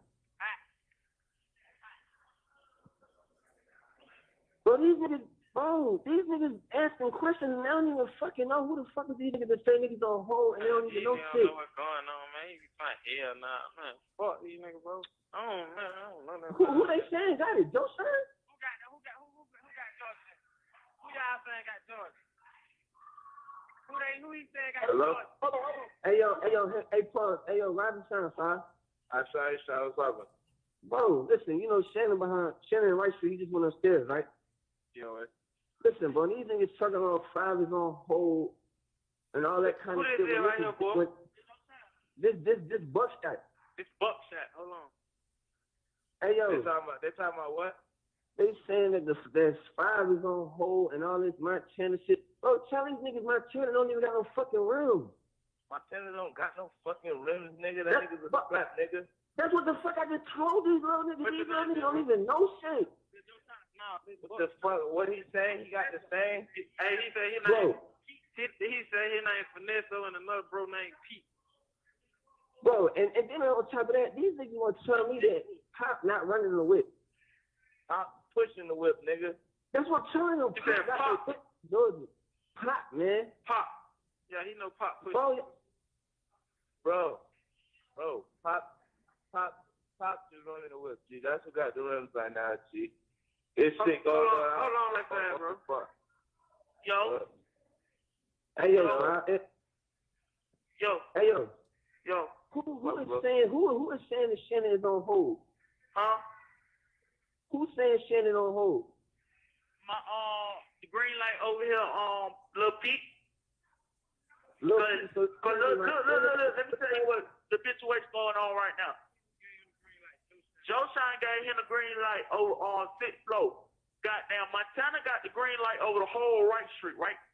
Goddamn, the hood we pushing is living proof or no proof, right?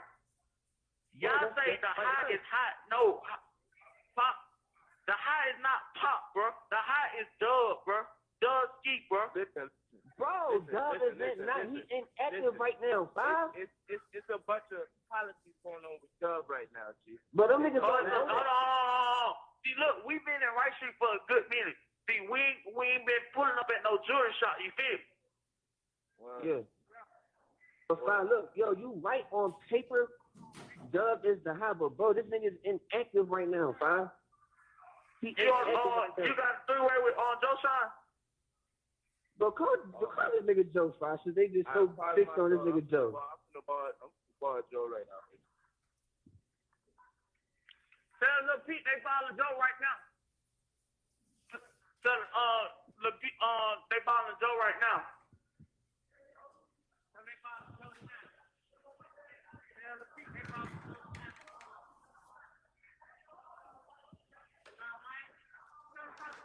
Hello? Yo. What we still saying though? Let me put me on drink. What's going on? Hold on, what's your who you be? More or less, I be that started slim finesse on banging that original ice. I said G-Shine, one have one hold, double OGs, all I know, banging for G-Shine. What we do, living proof or no proof. Hey, yo, what pop, fool? Hey, fine, hey, Joe Shine, listen, fine. All right, did you get a nigga Montana the fucking green light over Right Street? Montana, yeah. Yeah. All right. Okay, who the fuck is Pete? Pete? Yeah. Petey? Look, I was telling you, look, I really don't give a fuck who these niggas is. Bro, these niggas talking about Shannon is on hold and all that shit. You know niggas on the phone now, dog. Get these niggas right. No, they tripping. Leak me in. Hey, Joe Shine. Yo, Joe Shine. Listen. Yo, Shannon is not on pause. It's not on pause, bro. Shannon is down low. Fit to hurt, bro. Shine. Hey, look, down low. 10%, bro. He's hurt. Down low. Hey, look, we just listen, bro. Y'all matter of fact, bro. So listen, bro. Just listen, bro. I'm gonna tell you everything you need to know. Y'all niggas listen, bro. Shannon is not a dub. He's not on pause, bro. He's Shine, bro. He's official hurt, bro. He's in the lineup, bro. He's in tune, bro. So y'all are to embrace him, bro, and stand behind him as so, bro. All right, down low. I'm gonna put Peter Drake on that right now. Tell Montana. Tell Montana I said this. Don't like tell Montana downstairs. They bummed me up to the 6th floor. Okay, listen, you need to let all the bros know. You talk to me today. The big bro, you let them know that I said Shannon is Shine, bro. And everybody face him and stand behind him and so. Down low. Hey, yo. And tell them they need to be getting at me beat up, bro. I need to hop. They got Trey One to bust at me, bro. Everybody got Trey One to bust at me, bro. I need to hop in all the bros in Right Street. Down low. Hey, yo, Doug, you know Shannon's situation. The only reason why niggas called this time because these niggas really don't know shit, for real. But look. This way it happened. When he bombed in, I was like, you shine? He was like, yeah. I was like, Roger Shine, twin. He was like, I shine, you shine, we shine. So I was like, all right, what hood you pushing? He said, living proof or no proof. All right, down low. So I bust that Lil Pete. Lil Pete said, do he know his oath? He didn't know his oath. You know how that is. If you don't know the oath in 3 days, you ain't shine. You feel me? Hey, yo, but fine. Hey, yo, I just asked you who you be, fine, and you didn't even have the mandatory shit in your who you be, dog. I did just tell you who I be. Bro, the only thing you had in there was double OSG. Hit him up right now. Unless I be that Schardt slim finesse or banging that original ice, I said G-Shine, one half, one hold. Double 01 G's up is all I know. Thank you for two shine what I do, living proof or no proof. Blah. Bro, this shit just said 1 minute, bro. You gotta try to ball back, bro. Y'all niggas need to ball back, Shine stuff. Everybody got Trey One to tune in with me, bro. Everybody in Right Street got Trey One to tune in with me, bro. But you don't know all these little niggas thinking they got stains, I don't know him, bro. I know Montana, bro, and that's the only person that I stand behind, bro. Whatever Montana got going on, that's what he did.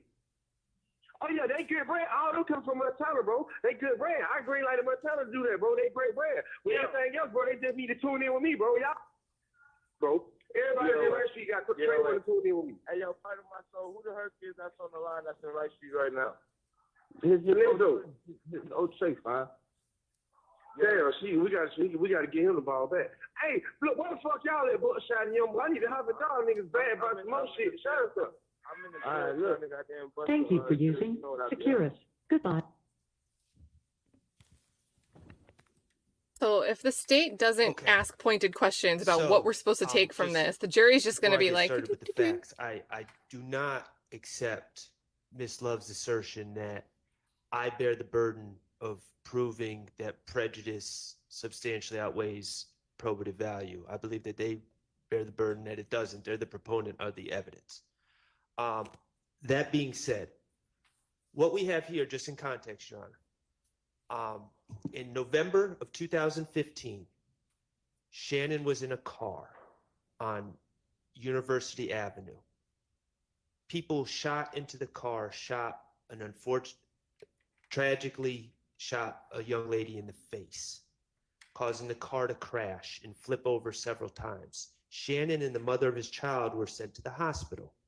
Shannon had a collapsed lung, several broken bones.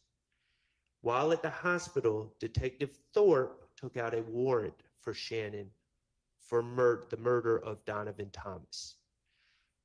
Once Shannon was finally medically cleared, he was brought directly to Rice Street and dropped into this environment where he is wounded, hurt, and apparently, from the context of this phone call, individuals who seem to be associated with the Bloods started threatening him. I believe the context of this call suggests, if I'm being candid, it suggests that Mr. Stillwell calls an individual and asks him to tell the people that are in jail with him to get off his back and stop threatening him. It's clear from the context, and that's why I said what I said before we started with this is the idea that Shannon has to do this to survive, to stay in Rice Street, and now it's being used against him. I don't particularly care for. From the context of the call, it appears that Shannon is associated with G-Shine, which are Bloods. It appears that this individual he called for help communicating that he should not be attacked is associated as well. And then an individual by the name of Busy, who is locked up and apparently has been coming at Shannon, takes the phone and talks to the individual that Shannon called. They have an argument over blood politics. Shannon, there's no indication, has any part in that argument. I don't know where Shannon is at that time, but they have an argument over blood politics, over who runs this, who runs that. One individual thinks a gentleman by the name of Montana is calling the shots. The other individual is saying Montana doesn't have the authority to call the shots. But either way, the message is sent. Shannon is hurt. Shannon is injured. Don't mess with Shannon. If this were a case about the G-Shine Bloods, my argument would be more difficult to make. This is a case allegedly about YSL and the alleged gang, criminal street gang YSL. Now, the state believes that they have this unbeatable argument, which they've brought out dozens of times already, and I'm sure they will again. Well, this is a hybrid gang, so therefore everything's relevant. No, it needs to be specific. They're saying that YSL is an entity, is a criminal street gang, and they're moving together for a common purpose. This has nothing to do with YSL. This is internal blood politics, internal G-Shine politics, and quite frankly, my client just trying to survive in 901 Rice Street. Additionally, Your Honor, there's another concern that I have, and I would assume Mr. Adams has too. There's an individual, they're talking about who runs things. There's, and one individual thinks Montana runs things. And then there's talk, again, when Mr. Stillwell is not on the phone at all, that a gentleman, and what I believe is said, is Dub. A jury hearing that could quite possibly misinterpret that as Thug. I was concerned, I heard that at first. Yep.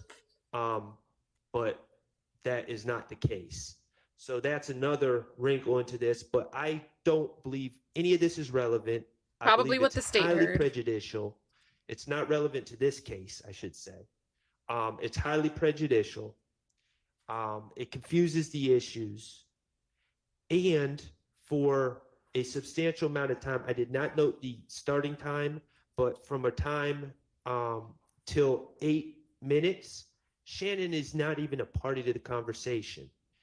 A certain time, I'll say around 6 minutes, but I didn't note the exact time, to 8 minutes, Shannon is not part of the conversation. And from 10 minutes and 40 seconds onwards, Shannon is not a party to the conversation. So it's unclear to me how this could be labeled statements by a party opponent and be admitted that way, or any sort of admission. Finally, Your Honor, I don't think I need to say this, but we have not been noticed that any of these individuals in this phone call are on the state's witness list, so we will not have the opportunity to cross-examine any of them. All right. That conversation was clearly not testimonial. I understand.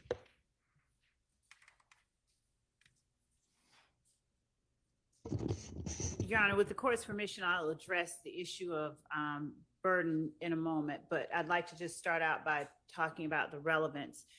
Mr. Shart's assertion regarding the fact that this case is against YSL is, and therefore any calls that defendant Stillwell makes to have someone verify his blood gang credentials are therefore not relevant, is belied by the part of the indictment wherein the state asserts YSL claims affiliation with the National Blood Gang, and that some associates also claim the blood subset gangs, Sex, Money, Murder, and 30 Deep.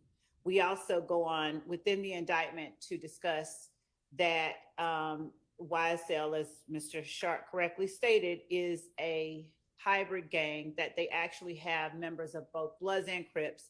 But specifically, we also assert What about G-Shine? that YSL associates often use and write the word black, which some of our witnesses have come forth and said means other things than what our experts have said, which is blood love all the time. The court heard within the context of this call a reference to G-Shine and Shine. As Mr. Shardt correctly asserts, G-Shine is also a blood gang subset. And Mr. Stillwell did not not call YSL. someone to have the authorities come and have these people get off his case. He called another blood gang member. He had one blood gang member get on the phone with another in order to verify and validate his credentials as a bona fide blood gang member. So we would argue that Mr. Stillwell's words are words of a party opponent, that the words of the person who spoke on his behalf when he gave him the phone is an adoptive admission. He's making these assertions on behalf of Mr. Stillwell. And regarding, so in terms of relevance, our argument is that it very easily passes the low hurdle of relevance. And under 402, it's therefore presumptively admissible. And under 403, Mr. Shardt has not made any showing that it is substantially more prejudicial to Mr. Stillwell, such that the evidence would create a risk that defendant Stillwell would. But now we gotta read on off a the ground paper. Different from proof specific to the offenses charged in the indictment. Oh, boy. Regarding the objection burden, Your Honor, I'm citing a line from Carlson on Evidence 8th edition that echoing federal authority, Georgia cases have placed the burden of demonstrating a violation of Rule 403 on the objecting party. But the case that I'll cite is State versus McPherson, 341 Georgia App, 871. And the pen site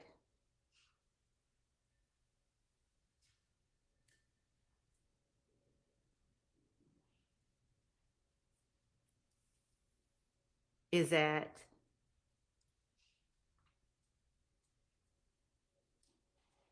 The attorney took a pee break and didn't miss anything. 874. Specifically, in discussing or analyzing whether or not there is a 403 reason to exclude the evidence, the court says that it finds no basis in the record to support the extraordinary remedy of excluding this evidence as unduly prejudicial, particularly given the strong statutory presumption of admissibility. There has been no showing that the evidence would confuse the issues, mislead the jury, waste time, or be cumulative of other evidence, or that the probative value of the evidence otherwise would be substantially outweighed by its prejudicial impact. And the fact that they're saying that there's been no showing. But is that because at that point it's on appeal? When the court says. Are you talking about at the trial court level, somebody didn't show, or here on appeal? Because that's I see different. what the court said. Okay. Yeah. I think it's. Yeah, thank you for gifting all the gifts, you guys. Look at this. This is how we're getting through this. Aussie Tank with 5. Then a sneak super chat from Prentice Jones. Thank you so much. Then we get another 5 from Aussie Tank. And then guess what?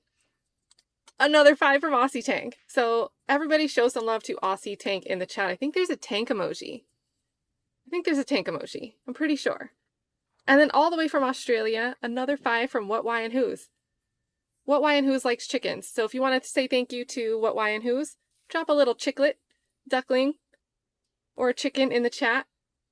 And then Angie with another. Angie's been sprinkling, not, what's his name, Mike Sprinkle? Not Mike Sprinkle, but sprinkling memberships throughout this whole stream today. So thank you so much, Angie. Look at you guys. Helping people get access to this love buffer emoji.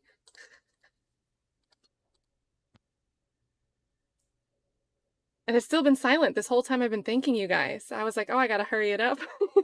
So the court references later on, in this case, there has been no showing that the potential witness's memory about the alleged incidents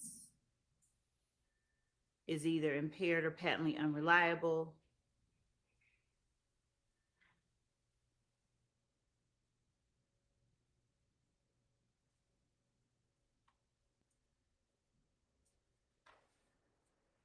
All right, we're putting it on 1.5 speed until we get through this. And Marlena Mack, you were so right. Love doesn't understand anything they're saying, and then she can't even read something on paper to spit it out right now to make an argument.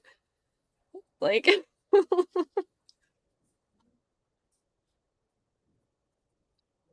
Peter Ortiz, you sent this a while ago, thank you, but Love still has not been able to explain what this proves, why it's relevant. Just something gangs and more gangs. Just say the word gangs and then throw YSL in there once in a while. So, Your Honor,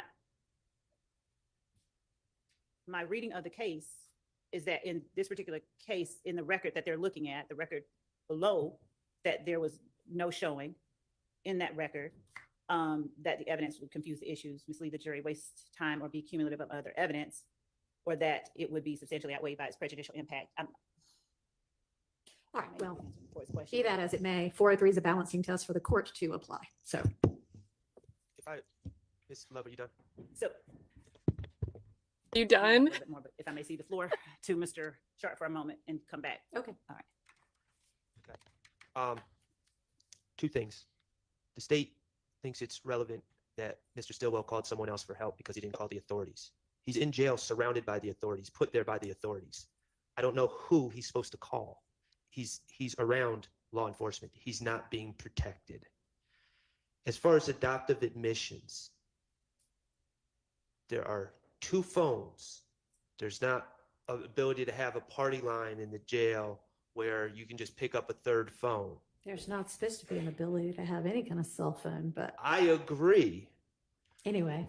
But in this scenario, another individual has the jail phone. The idea that Mr. Stillwell has adopted what's being said because he doesn't pummel the man with the phone, retake the phone and say, no, that's not true. When A, he's not hearing what's being said because he doesn't have said phone. B, we don't even know if he's next to that person. And C, there's not a phone for him to speak into to deny what's being said is preposterous. So it's not an adoptive admission. So when does Mr. Stillwell, obviously Mr. Stillwell starts the conversation. He gets back on the phone 2 different times. No, he actually is on the phone where Mr. Shardt stood up and said that from here on out, this is not going to be him. You hear him throughout that portion. You hear Mr. Stillwell throughout that portion talking on the phone at various times. There is a point at which the talker on the person to whom he gives the phone says he went upstairs, but then you hear the person to whom he gave the phone to speak on his behalf continue to assert his credentials, and his being the person now talking his own credentials to speak on behalf of Mr. Stillwell and to assert his validity as a blood gang member throughout the call.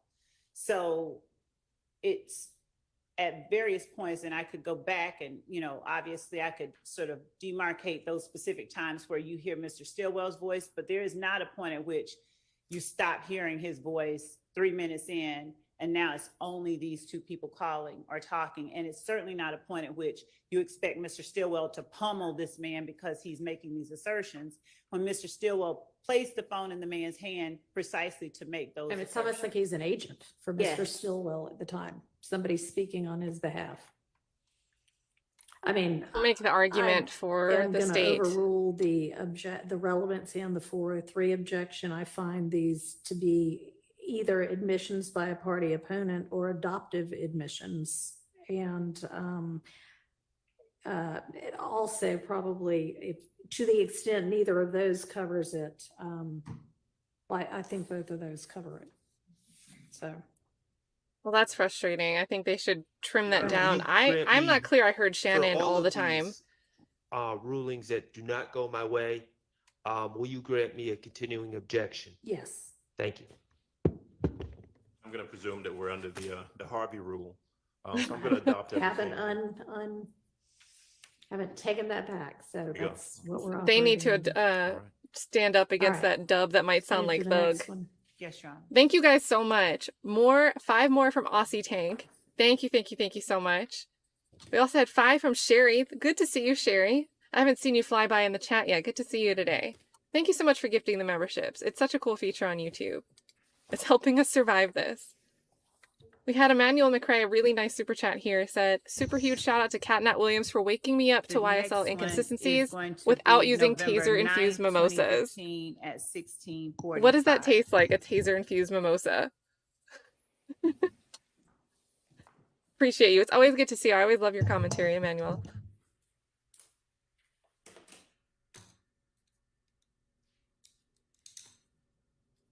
Thank you, Lisa, for becoming a member. Oh my god, everybody's becoming green. Aussie gave another 5. Holy crap, that's like 25 Aussie. Hello. This Holy is a moly, prepaid I collect mean. call from Okay, let me listen. an inmate at Fulton County Jail. This call is subject to recording and monitoring. Hung up on them. You may start the conversation now. Hello? Hello? Hung up on them. Yeah. Try to call Yeah. them. Nah, I said it did like 1 minute. Try to call for private. That's what I'm saying. It is. I hope this shit don't fuck up. Everything good. What are you talking about? Yeah, he told me everything that you still, you know, you still signing whatever the official or whatever. He said he gonna go up there tell Pete and he gonna tell everybody else in the jail. But he said he did get that boy green light over on Rice Street. He said, but tell him that they gotta be behind you 100% because you hurt.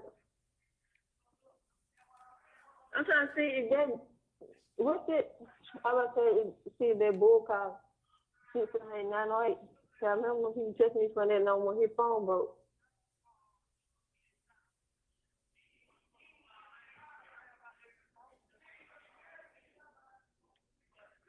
They just told you what was going on.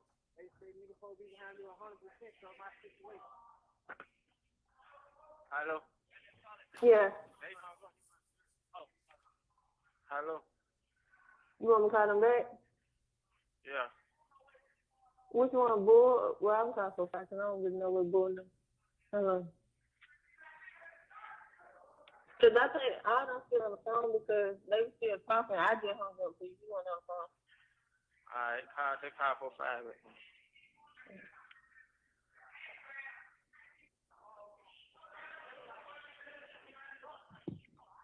Joe. Yeah, but Joe. Yeah. Hello? Yo. Yeah. Yeah, but what's happening? What's up, bro? Why you niggas screaming this nigga my Shannon name like my Shannon just that type of nigga, bro? Exactly, bro. Come on, niggas know this man. That's why I joke, man. Niggas like, oh, this nigga just be giving niggas green lights and shit, and it's like, come on, son, you not even about that kind of shit. These niggas tripping. Pete, the fuck, man, you really need to be a roller. Niggas don't know what they be getting themselves into. These niggas don't know what's going on, man. And he's so quick to be like, you don't know your oath. You don't even know the real who you be. 5 Shannon, I told you to get on this shit, dog. I told you I had you, 5. I told you I had you. Like, niggas ain't saying niggas jinx you to go back to jail, but bro, the life niggas is living, it's a chance, 5. And I told you niggas was cleaning shit up, dog. That shit gonna be way, bro, God forgive, dog. Forbid, bro, that shit gonna be way worse behind the G-Walk, man. I'm telling you. Hey, Dread on the phone. Yo, what's good? Hey, you hear me? Yeah. I don't know how niggas gonna get it to you because they fucking that crazy shit, the mail situation. But bro, you got to know that shit, bro. That's the first thing niggas gonna ask you. That's the first thing, especially if niggas don't know you. You just so happen to fall into a dorm, niggas really don't. You know what I mean? Yeah. Bro, you got to know that shit, bro. But still though, them niggas don't even know shit. They just, they've been in the dorm, so they got a little establishment going on. And they ain't even around no real right niggas. That's how I keep screaming, Joe Shine, Joe Shine, Joe Shine. Man, this nigga Joe Shine is all the way on the fucking east side, man. Niggas, I was just with this nigga. The only people this nigga Joe got, like, right up under him is, like, his brother Bart and some other nigga. All these other niggas, dog, these niggas don't even be real right. Me and Joe got into it at least 2-3 times since I've been out. Yeah.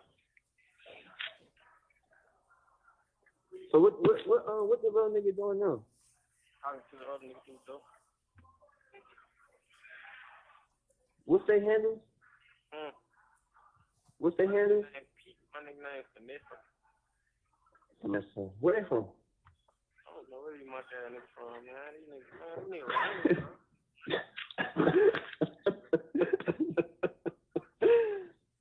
Man, you good though, bro. They so big on fucking hearing Joe.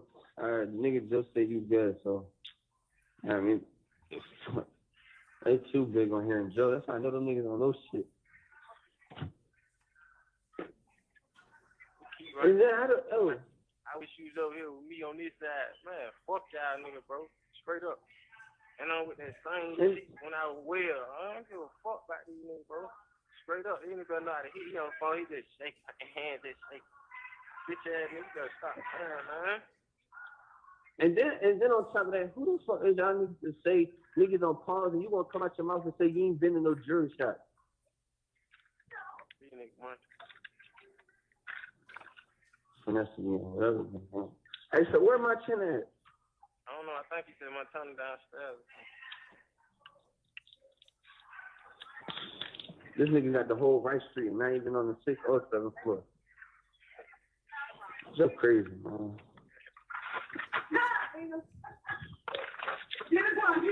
Hey, yo. Hey. What's Man, up? look, man, I love y'all, bro. What's that new baby? Yeah, I love you too, dog. Alright. Love you, Joey. Love you too, bro. Love you, bro. Alright, love you, bro. I'm calling y'all tomorrow. Alright. Hello? Yeah. Yeah. Y'all crazy. These niggas monkey, bro. I'm just looking at how it works. I don't know. Oh my God.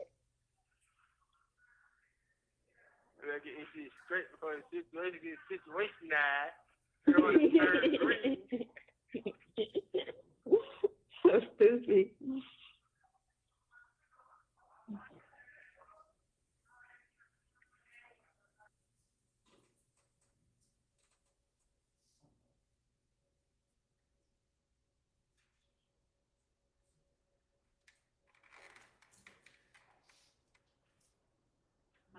I didn't note the time that we stopped it, but it was before the end of the call. So it's about midway, just a little after. Okay, so they're not going to play the rest of it? Because I said 16 minutes.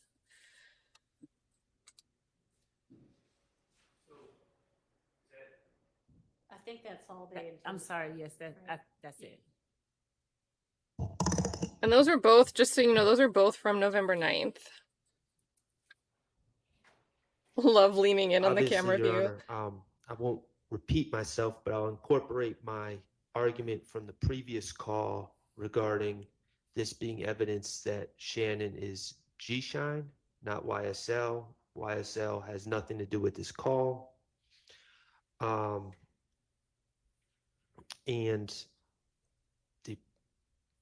perhaps the state wants me to state specifically what the prejudice is, I guess, but I think it's pretty self-explanatory. Bug. It's What is he doing? prejudicial for the jury to be informed that my client has alleged gang affiliations that go beyond what is charged in this indictment.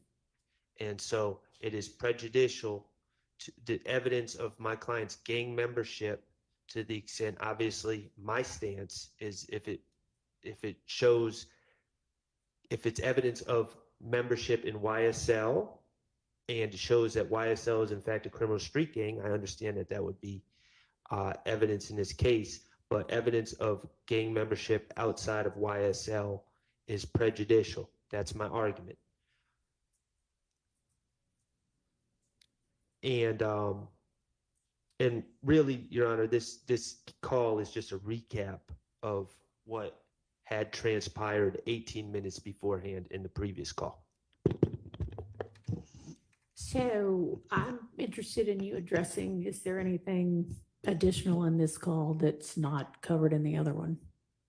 So no, what this call did was belie the assertion that Mr. Stillwell wasn't making those assertions that were made by the person he gave the phone to. This is Mr. Stillwell, but this is it basically coming from his mouth that that's what he was doing. Okay, well, I think it supports them, that argument, but it doesn't need to come in separately to the trial.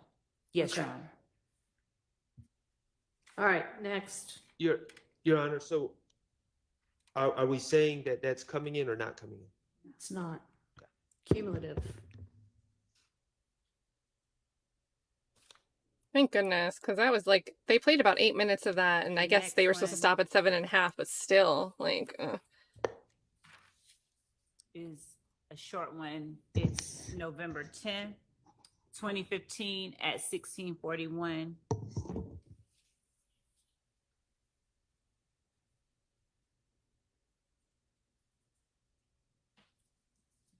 Maybe we'll do this and then if lunches are ready, we'll break for lunch. Yes, Your Honor. you did. Oh, sorry. I did. November 10th at 16:41.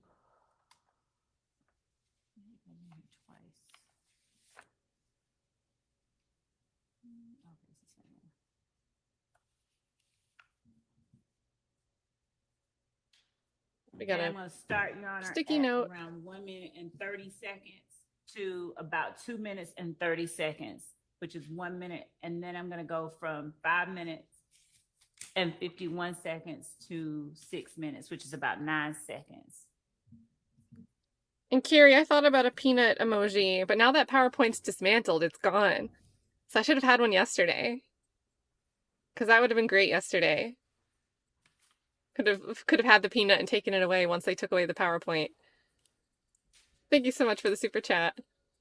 And Chance, I did add this emoji for you, but I'm not sure if we can see it, so let me know. But it looks questionable to me. Man, Zoo in the same dorm. Yeah, what you told those do? Who? What I told those do? Man, What you told them do? Yeah. I'm talking to my man answer the phone, man. So I gotta put some money on that book right quick. How much? I don't need nothing but a 20, so I'm trying to make the little store right quick. I know she I got it. You got it, but you can't put it on. You got work, nigga. Yeah. Who need to do it? Tell somebody to do it. I can't let my man. I don't know. Do this shit. That's what I'm trying to see. I think you can call. I think you can do it online. Call 113 real quick. You still got a number? Nah, I got a new phone. I ain't got nobody's number. I'm getting out What it is? 678. Hold on. I'm gonna fast forward, Your Honor, to 5 minutes and 51 seconds.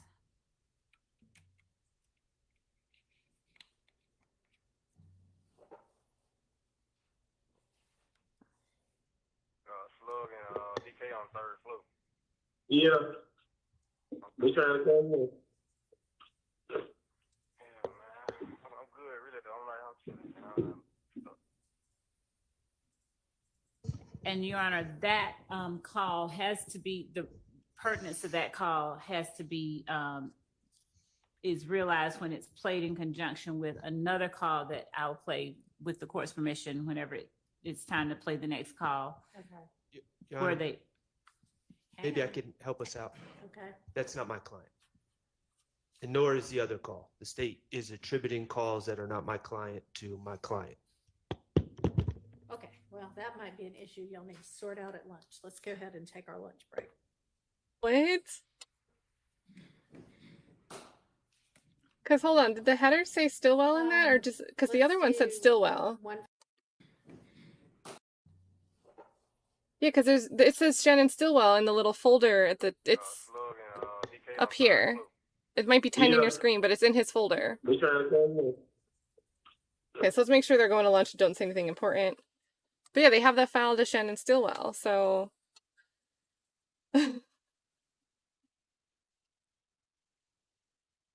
like, what is this? And then she says just sort it out over lunch. So we're gonna mostly skip this lunch, you guys, and then we'll probably be pretty close to caught up.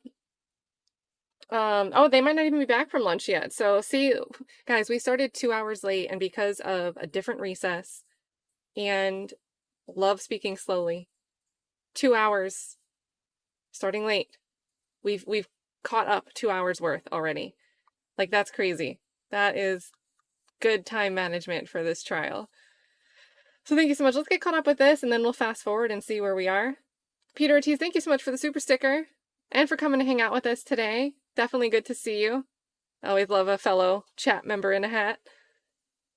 Emmanuel McCrae. So Woody's state immunity and Melnick's state suspension while defending the state's star witness proves YSL is not RICO grade association. Yeah, and like, guys, I'm still like, you mentioned the word immunity, and my brain is still like, what is going on with that? And again, we still don't know. Whitaker gave pushback on the cross-examination question scope. And she said, well, if you guys want to submit a list of questions, we haven't really seen that tackled. So I feel like the defense attorneys feel scorned about that. They're probably annoyed by that. It wasn't a priority for them to go, here are the questions we plan to ask someone so that we can read them in open court and let the state know what we're going to ask. And anybody watching, including a witness that has to get back on the stand, we would love the idea to provide a list of questions, unless it was filed like without us being able to see. The judge wanted the defense to, in advance, announce what type of questions they would ask about the ex parte meeting in this immunity deal, which would just give Woody time to prep an answer and the state to prep when to object or how to get in front of it, because they still have some direct examination. I think we still have an hour or two, couple of hours of that last Woody, the June 2015 call interview to watch on Monday. So the state said they didn't have much to question him after that, but who knows with them. It might be all day of direct examination on Monday for Woody, but hopefully cross second half of the day on Monday, if not Tuesday. So, but yeah, like a lot of this just seems like we hear all these other gang names and the state's argument is just, and YSL's that too. So thank you for your insights. I don't have a response to make sense of it because I don't understand what the state is exactly proving here. Aussie Tank for another, I think that's 30 Aussie Tank. Holy crap. Thank you so, so much. That is awesome. That means 30 people get to use awesome emojis like the love buffer emoji. All that good stuff. So check out those member emojis. I don't do too much members only content, you guys, because I do like to have the chat able to participate. But we have so many members that I feel like most of us could get in there now if I do a member stream. So maybe I change my position on members only content. We could do something, a nice chat, hang out, talk about something else, talk about this maybe, who cares? But I think a lot of us would be able to be there because there's a lot of members thanks to you guys, thanks to people like Aussie Tank. So cool. I'm going to think about some members only content. Chloe Albert's Revenge says, so did the Sovsit ADA just coin hybrid gang? I don't think that word means what she thinks it means. Yeah, it's basically like, here's a bunch of gangs that might be dealing with or against each other. And here's a record label, and we're just going to drop it down into this plane. We're going to make it the same type of category as these things. And we're going to say they're all hybrid. like definitely, I'm not convinced that YSL is some type of hybrid gang. Thank you so much, Chloe. Peter Ortiz with 10, see? Okay, we might be leaning towards doing a member stream with all the green members. That was so nice of you, Peter Ortiz. Everyone say thank you to Peter Ortiz. Aussie Tank has given a ton of gifts. Angie has been in here with another sprinkle snipe of these gifts one by one, all throughout the stream today. Thank you so much. And then All About the Shade said, I'm tired of waiting to be gifted a membership. I'm going to become one myself. So thank you so much for helping sponsor the channel. Black Butterfly, good to see you. Shannon's trying to survive. What's wrong with that? And I saw a lot of you guys in the chat. And remember, we're looking at this. The jury's not really watching this stuff. But when the jury gets to see these things, they might interpret it the same way some of you guys in the chat are. And a lot of people in the chat were commenting like, oh, he's injured. He's trying to protect himself. They're trying to make this look like he's doing something nefarious, or these people on the call are speaking on his behalf as his agent. I don't see it that way. And I really think Black Butterfly, a juror, could think about it just like you are. Shannon's trying to survive. What's wrong with that? Now imagine, I don't know who will do the questioning when this comes in, but the state, whether it's Love, Hilton, or Atkins, setting the stage for this call. How do you think they're going to lay out the context? Versus on cross-examination, when Shannon, when his attorney will get to say, look, do you know, were you aware that Shannon was dealing with a collapsed lung during the time of this call. You got to remember, the defense will have an opportunity to do some walk back work. Even if there's something in these calls that sounds like, oh, they are talking about gang stuff in here. Everything we just heard Shannon's attorney explain about how Shannon is not talking about any of these YSL. These names are not YSL. They're other names. G-Shine. Max Shardt will get to do the same thing with whatever witness is supposed to come in through. I'm not sure. Was this supposed to come in through Sprinkle? I don't know exactly who they're asking about this, but whoever it is, we understood Shannon's argument. I keep saying Shannon instead of Shardt. We understood Max Shardt's argument and context, and they'll be able to do that in front of the jury as well. I'm going to stop saying Shannon and Shardt because that is not working for me today. I just got to use the Max Shardt emoji. G-Lander says, by the time this case is done, it will be old thug and not young thug. No, not a branding change. You're not far off, though. I mean, I've seen people comment, too, like even the judge just being on this trial for like over a month now looks like she's aged. So it's definitely changing people's appearances. People are aging. Years are going by. So you are not wrong at all. Thank you so much for the super chat. And Eternity, yeah, the state is proving YSL is a record label. And I really always think the defense will do a better job on cross-examination, contextualizing things like this, because I just don't think the state understands what they're trying to present when they play these calls. And I don't think they'll be great at guiding the jury on what they should be listening for. But, you know, nothing new, right? Thank you so much, Eternity. Good to see you. And there we go, Angie, with the sprinkle. And I think we're still, look, guys, we're still going to be on lunch. So let's listen to that hot mic moment that we talked about earlier. I'm going to refresh this window so we're absolutely in real time.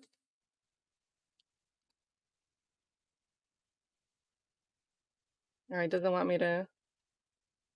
All right, now I'm breaking things.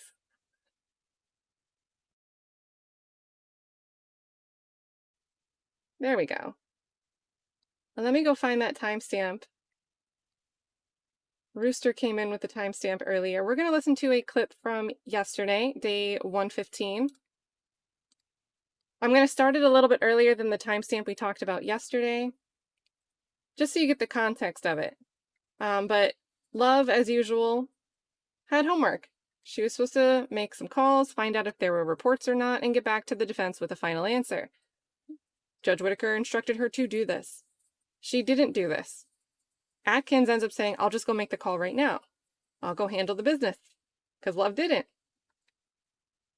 And there might have been a hot mic moment at the very end where she seems to say, don't call. So let's look at that again from yesterday, day 115, while we're on lunch break.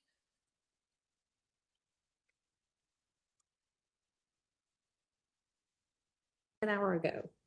So, no. I'm sorry.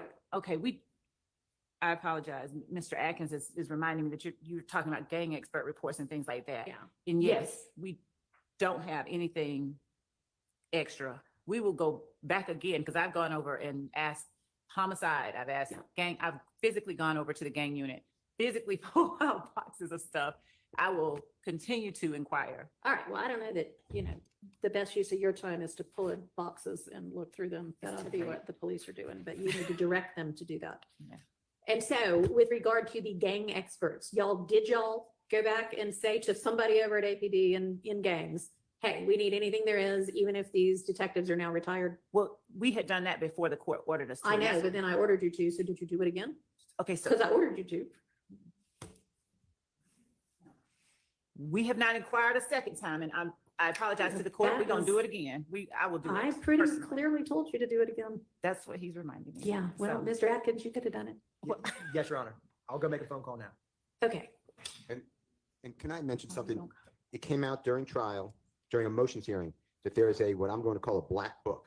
And it's all the gang information. Yeah. Okay, you seem like you know about it. I've heard about this before. Okay, well, I don't know about it. And we were given the Heisman. We were told that we're not getting that. Detective Dennis said he no longer works at APD, so he has no access. Detective Gaither said the same.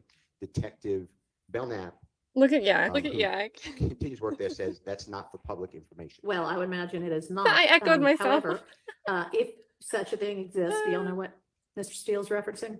If he's talking about what Detective Dennis said that he used in the beginning of his career as a law enforcement officer, where he collected information, I think maybe he called that maybe a black book. I don't know if he's talking about that or if he's talking. Okay, so my feed is too quiet.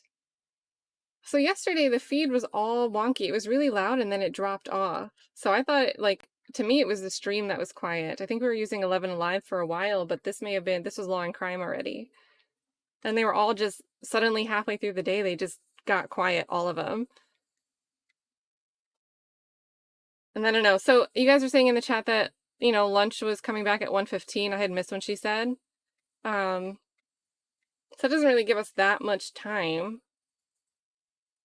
You guys want to watch the PowerPoint getting dismantled? You can watch a little part of the PowerPoint getting dismantled until they come back. Because that was a good time.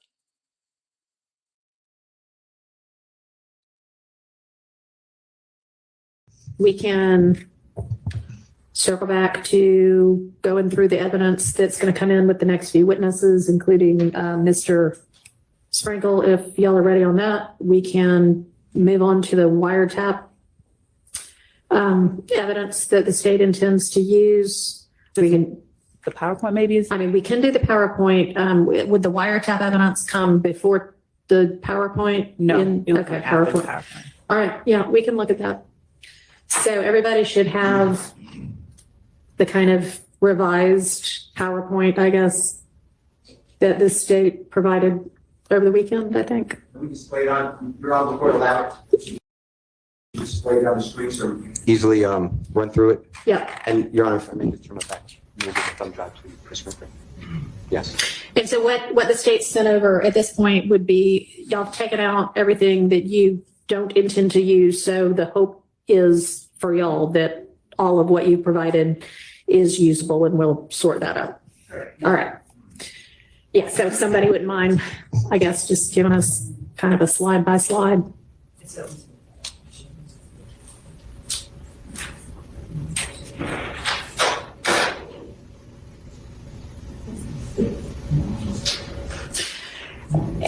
And I mean, I don't know that it needs to be displayed on Zoom as long as we're all looking at the same thing. That might be a better approach. So let's all just get our email, but send it over and open it up and look at the slides on our personal computers or laptops. It'll be, Sunday after 2 p.m. It's visible a little bit on Love's screen, a little bit. It was sent Sunday at 9:15. And was it a Dropbox link or was it an attachment? For the attachment with the PDF. Okay, great. Okay.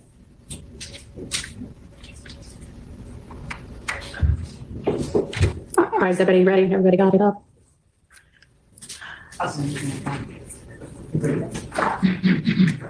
Yes. Okay. All right. Slide one, I don't see how the state could possibly need that slide. No, that's not. No, I mean, it's not. No. Okay. Slide one's out. Slide two. This is just sort of. These are, Take it out on her own. Identifiers that APD has identifiers that APD has identified, and all right. Hadn't there already been testimony about that? There has been testimony about snakes and tattoos and red flags. Yes. Okay, so that one's out too. If you say it is, it is. Huh? I mean, just to make sure we're all on the same page. What you're referring to, slide number 2, is the picture that has an arm with a tattoo. Okay. Yeah. Which also, coincidentally, is the second slide in the attachment. That's what I'm going by. All right. Just didn't want to make sure you weren't the title page. Okay. We're on the same page. All right. Literally. Okay, good. All right. Slide number 3. What's y'all's argument for needing that? Okay, we can. Because we've still got some language on all of this too. So we can take out, we can take out other language. Mm-hmm. We take out other language. Okay. Yep. Can you take that aside? John, maybe be allowed to remove the Mondo board, the IT department. Yes, that would be wonderful. We're not going to use it, so out it goes. So y'all go ahead and, yeah. All right. Okay. What about these 5 pictures? So the pictures, Judge, are just, as he's talking, he would. All right. So who are the I mean, I see we've got Defendant Williams. Mr. Williams, Rich Homie Ferdinand. Are there pictures already in evidence of Yes. those three people? Yes. Then use the pictures already in evidence. Out at the bottom two, who are they? Donovan Thomas is on the far right side. Is there a picture of him already in evidence? There is a picture of him in evidence. All right, use that. What's the middle fifth one? And this is Defendant Williams. And pre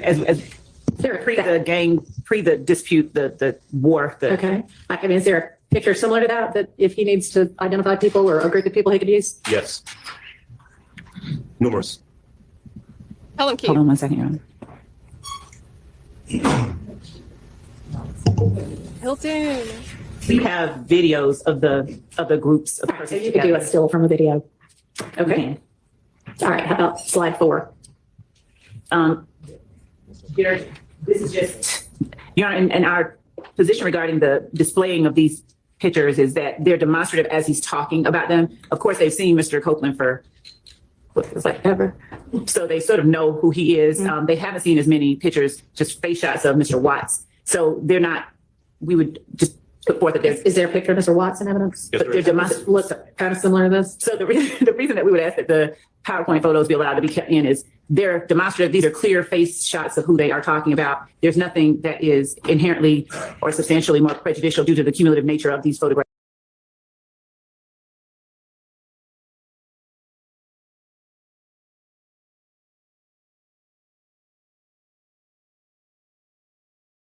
That would cause either defendant My to be in bad. danger of being convicted of something or on something other than proof of the crimes we have listed in the Are indictment. they going to, for some reason, be talking about Mr. Copeland and Mr. Watts together, that they're like, Yes. it's going to be crucial for the jury to see, here's Copeland and here's Watts? It's not crucial, Watts and but he will be talking about a specific interaction, specific. Okay, well, he can talk about that without this, and if you need to like have the jury reminded, oh, this is what Mr. Watts looks like or something, just use something already in evidence.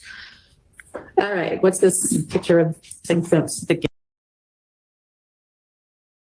Gambling. The Donovan Thomas murder. Okay. We're that gonna answer would watch be Doug's yes. face here. Yes. Look at Doug's face here. Doug needs a closer look. Generally speaking, what?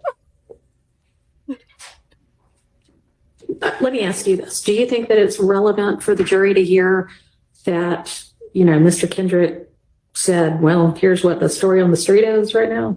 No, that part I don't. I don't think that part about, the people on the street think X, Y, Z is relevant. The relevant part is his acknowledgement that our crew was beefing with them. Okay. There was a us and a them that was in conflict. Okay. So then the only part of that then that you might elicit is that he acknowledged that at the time this all occurred, his crew was beefing with the other crew. Yes. Okay. Thank you for actually. All right. So when we're going through any of these other ones, if there's something similar, just kind of let us know that. Okay. So good. Let's see it again.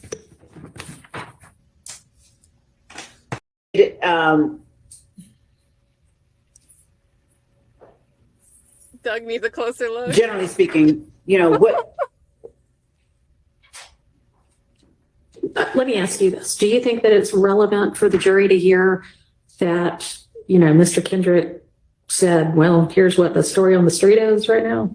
No, that part I don't. I don't think that part about, the people on the street think X, Y, Z is relevant. The relevant part is his acknowledgement that our crew was beefing with them. Okay. There was a us and a them that was in conflict. Okay. So then the only part of that then that you might elicit is that he acknowledged that. It's like he was waiting. He was waiting to see how Love was going to actually answer this without stepping into something worse. One more clip and then I think we'll be back if they're coming back at 1:15. Thugger Daily clipped this gem yesterday.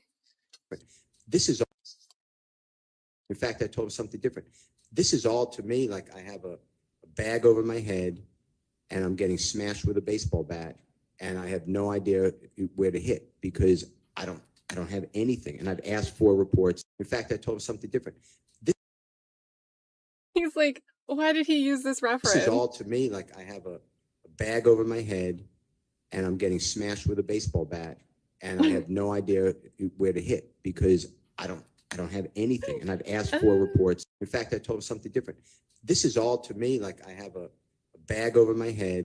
And then Thugger Daily also, and shout out to Thugger Daily, already clipped the Gladys Knight thing this earlier. Video. And it's so funny to me because he gets it. He has no clue. It's Mr. Jackson's video, and Mr. Nichols is in the background. And that would be like saying, if Gladys Knight and the Pips were singing, it would be admitting the actions of the Pips against Gladys Knight and that midnight train to Georgia. Not that I remember Who's that who song. here? Jackson is Gladys and Nichols are the Pips. He's the Pips, yes. Mr. Nichols is a Pip. Okay. Well, I mean, It's Mr. Jackson's video. Super good. Super good. And it just shows you like how young. I mean, I think maybe he just looks young. Maybe I'm just guessing wrong. My assumption is that he is very young and he just does not get what's going on. He doesn't get the reference. But he's like, Grandma used to listen to Gladys. It was so good. And we're still back over here. I can't believe, okay, guys, I cannot believe still 2 hours late and we're still, if they do an afternoon recess. Like, I feel like 3 hours late and we could get through the whole court stream. We're definitely going to watch Woody on the stand next week in real time. I'm not going to play with scheduling for that. They have full days Thursday and Friday this week. After getting that half day wrong, like I can't get anything about the court schedule right. I know we have Labor Day off.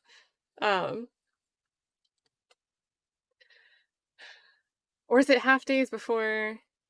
Yeah, I don't even know. But whatever the case may be, on days like this, on days where it's going to be boring testimony, we might start these streams late. Maybe even some of the days we can start them later in the day, give people from different time zones a chance to hang out, like maybe like one day a week, like Wednesdays, hump day. We'll do like a hump day stream where we just watch it when it's almost over, but we cut out all the fluff. We can use 1.25 speed. We can cut out the recesses and breaks and turn 9 hours into like sometimes I'm sure 4.5. Like some of those Glanville days could have probably been like less than 3 hour streams with all of the breaks cut out.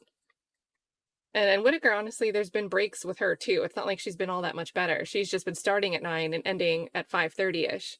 So her days, she has more time for these breaks. But there's still a lot of breaks. And great question, FFS, is Jackson 5 a gang? By love standards. She's like, no, I actually know them, so I know they're not a gang.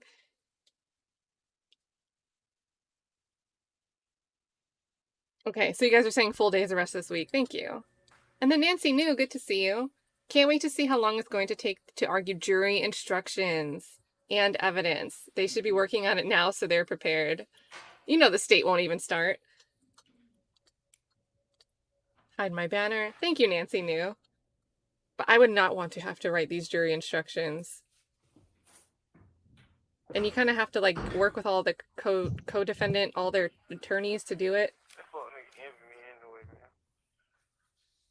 Oh, they got right into a call. Yeah.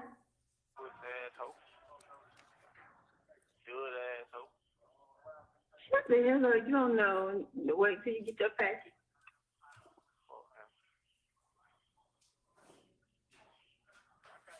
That fuck nigga envy me anyway, man.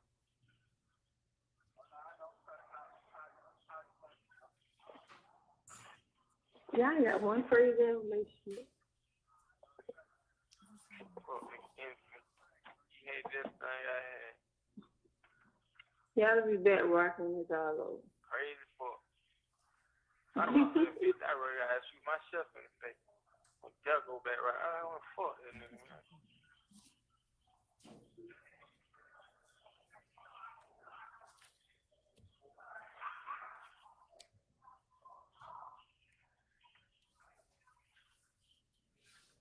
just whooped this little young nigga ass in here. That ain't funny. I know you laughing. I was laughing. I was just like, eat that baby. Shannon, shut up. Your Honor, could we pause this for a second? Your Honor,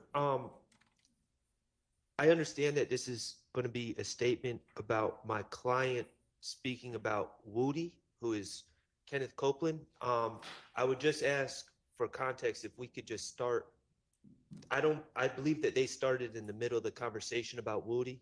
Okay. And so I think if the state's going to insist on playing this, we should start when my client's conversation about Woody begins. Okay. Does something make Woody look less than credible? I have in my notes, and these are imprecise, at 10:40.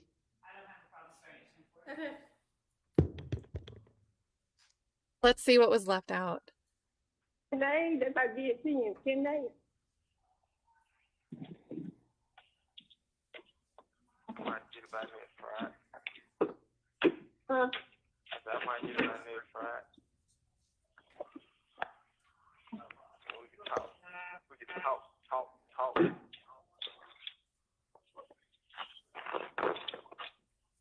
Jury came back with him yet? I guess so. Cause she got another picture and said I asked for a selfie. He sent his waist and below to her. She like, I asked for a selfie, but I guess this would do. With a heart.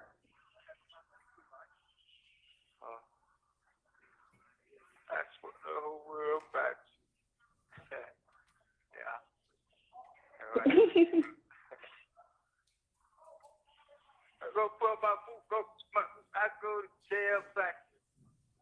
Yeah.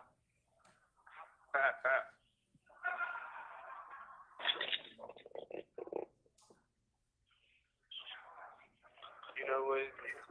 You know what? I told you, I had wrote Treasure like, oh, we didn't know he had the same charge because Lloyd said he didn't. Yeah. They said I'm gonna text back. Lil Woody on the phone. He said, what did he say? I don't know. He said you told the Treasure they dropped the charges on him. He want to know what was said. I said, I never said they dropped the charges on him. I said, I didn't know they had the same charges. I guess that what Trish was talking about. Okay, thank you. But she. They trying to sit up, push that out for a nigga slap. I don't think she gets much love to her. Too bad, bitch. You and your pussy ass baby daddy got me in this fuck ass. Y'all both y'all on that lane, suck ass, little boy ass shit. Pussy ass hoe. Good ass hoe. Shut the hell up. You don't know. Wait till you get your package.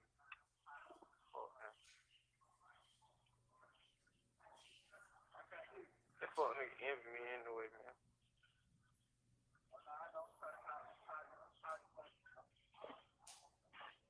Y'all got one crazy relationship. Fuck nigga envy me. You hate that thing I had. Y'all be back rocking this all over. Crazy fuck. I don't know that bitch. I really gotta shoot myself in the face. Y'all go back right. I don't want to fuck that nigga, man.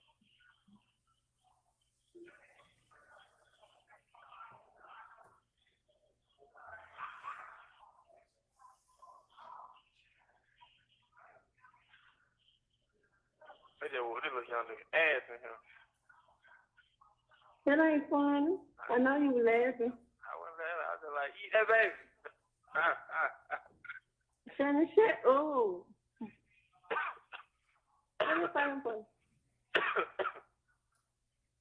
I hear blood and he ain't real right.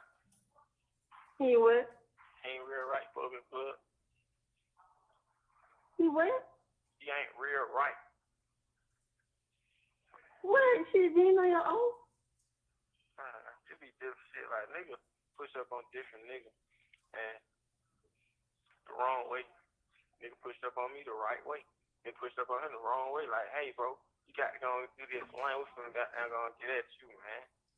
You know, they did. They pushed up on me like, shit, bro, you know, they saying, man, listen, man, do you want to talk to these people because you stressing these big hoes, but you ain't on the phone with these folks. I got these folks, man, you want to talk to these folks. Yeah, bro. Now these niggas be got down. I be asking them, I like, bro, you got up for Robbery, bro, but you in here panhandling, bro.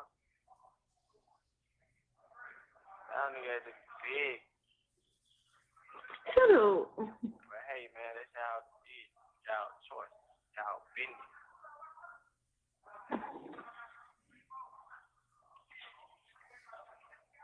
I feel like I'm wild the clock. What I am. You got shit. I didn't say that. What you said? I said I feel like I'm round the clock. I feel well I am. You have 1 minute left. I'm stopping at 15 minutes and 5 seconds.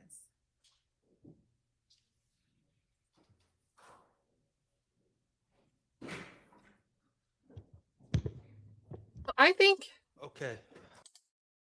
and this is worth pausing for, I think it's pretty significant that Love didn't seem to want to play that part where they start talking about Woody and Threat having the same charges. Oh, that's fine. We can play it. Well, why did you not play it the first time? Seems kind of important. Your Honor, from 11:25 to 13:30, there is discussion about Woody, Kenneth Copeland, lying on my client, and having my client falsely accused of these charges. That is one aspect of what was just played. After 13:30, there is a brief discussion, as far as I'm understanding it, about the previous calls, about the same subject as the previous calls, where we're talking about the Bloods, quote unquote, pushing up on Shannon. Very brief discussion. And then we get into stuff that, quite honestly, I'm not tracking or following, but I don't believe it has any relevance to this case. To the extent that 11:25 to 13:30, I would object. For the record, I don't think it paints my client in the best light, but if I'm forced to deal with that, I'll deal with it. That's 11:25 to 13:30, but I think that's the extent of what is admissible, or what is relevant at all in this case. All right.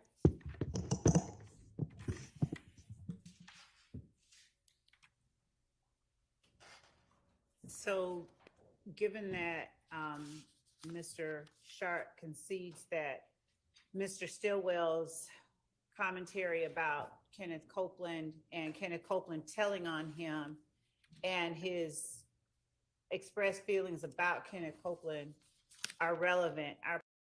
Hold on. Do you hear how she just characterized that versus how Shardt just characterized it? Oh, you hear them talk about it in the call, how they got Shannon caught, how Woody got Shannon caught up with false charges. How does Love restate this just here? Kenneth concedes that Mr. Stillwell's commentary about Kenneth Copeland and Kenneth Copeland telling on him and his expressed feelings about Kenneth Copeland are relevant. Our position is that that portion, I agree, is relevant because it is talking about his feelings and his knowledge of a witness in this case. And the fact that the witness is telling on him about things that have to do with this case, we would argue as well that that is relevant and therefore admissible, and there's nothing that is substantially more prejudicial about that information than probative. The portion after that where after Mr. Stillwell is asserting that people envy him, and he starts talking about the guy that just got beaten up in the jail Defendant Stillwell asserts that he's a blood, he ain't real right. He's acknowledging his awareness and his use of the terminology, he's not real right. He's not a real blood. He's supposed to be a blood. And I believe that the female asks him, does he know his oath? If that's not what he's saying, that's what I heard, and that would make that relevant to us. Mr. Stillwell then starts talking about, I believe, the way that law enforcement spoke to him, or how he was approached about talking, and how law enforcement, how other people were approached about talking about the facts of their case. And that colloquy is relevant. He's particularly as well for what he's not saying, as well as for the fact that he's aware that he is being asked to talk about things and how he's dealing with that. So our position is that it's not substantially more probative. There's nothing in that span of the call that is substantially more prejudicial than probative. Okay. Honestly, that was the way I took that last part about getting pushed up on the right way or the wrong way.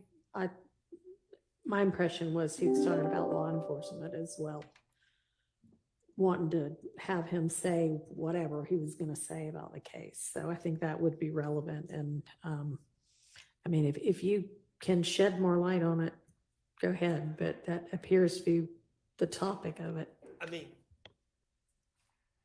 the only thing I can do is ask everyone to listen to it again. I mean, we might just have a difference of opinion, but when I've listened to these calls, I'm of don't the say belief opinion. that, I mean, all this has been discussed in the previous calls, but he's talking about people pushing up on him, which In the jail. in the jail. Is that what you think it Yes, means? I mean, that's what I believe it to be. And so I Well, understand that Your Honor has already ruled one call in. I think at this point it's becoming cumulative. I didn't hear the thing about the oath, but to the extent that the young lady is talking about Shannon needs to know his oath, which I didn't hear, but to the extent that that was said, I mean, that was said in the previous call. So to me, the talk about Woody, I believe it's fair and accurate to say that it appears that Shannon's talking about Woody when he says he envies me, he always envied me, but that ends at 1330. So that's my stance, is any relevance, which I know that the state's arguing it's relevant and it passes the 403 test, ends at 1330. All right, well, can you start from 1330 again? Yes. Yes.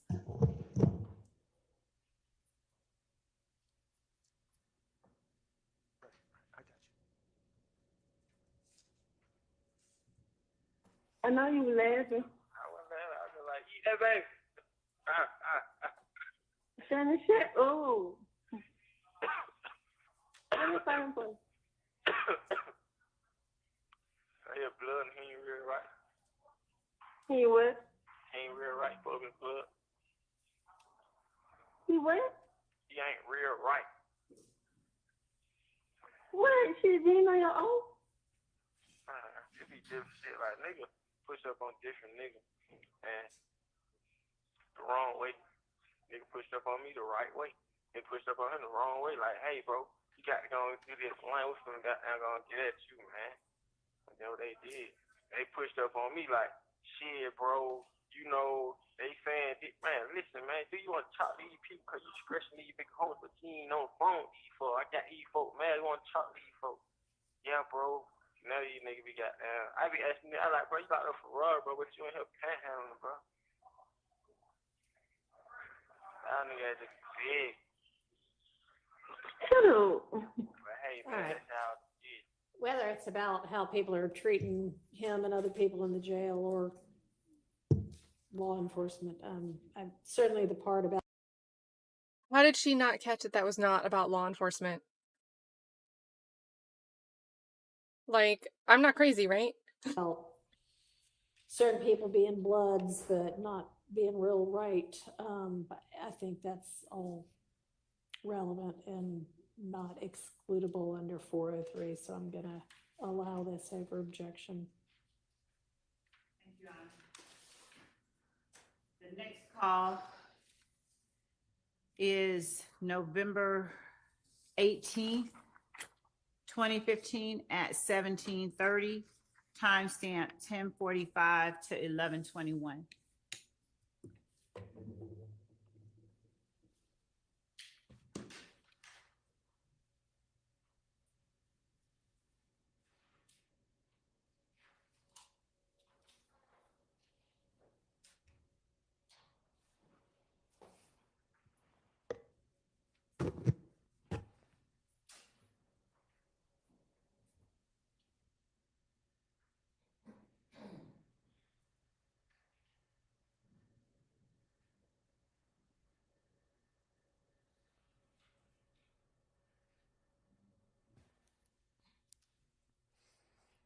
Nigga, hey, what's my good call that? You been a hole, man. Hell nah. What the hell's wrong? Shit, man. I'm in here, all these fucking slimes in the throwing, man. I don't know. Hell, these young come here back to back. I'm talking about all along. Listen, Fat they- dads in here. Yeah, so you were fat, man, you want a twin in. Yeah, twin in here. Fat in here. I got the same dog. Yeah. Oh, man. You ain't seen none of them suckers? Man. Oh, nah, I ain't seen nothing on here. Yeah, it's my man. Thread don't come upstairs. I say, I know this nigga. I told him the same thing. You know, you might be going there now. I know you go there. I had them for, I said, shit, how long I'm supposed to stay out here? They like, shit, we finna you gonna stay out today. I like, shit, yeah, what's it? Yeah. Well, so what you don't heard? You ain't heard that? You ain't talking to nobody like no now one of them damn detectives I can't talk to you now. I don't want no, I think for the court tomorrow.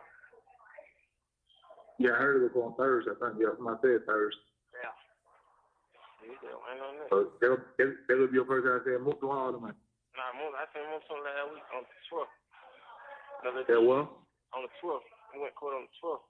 We've been to court like 2 times, 3rd and on the 12th. Oh, but y'all were put together, right? Yeah. Me and Mounk Tounk being up together, but Lil D, they got that nigga ass, I don't know. They be having him separate. So what y'all heard like for what's the reason they would think you did something?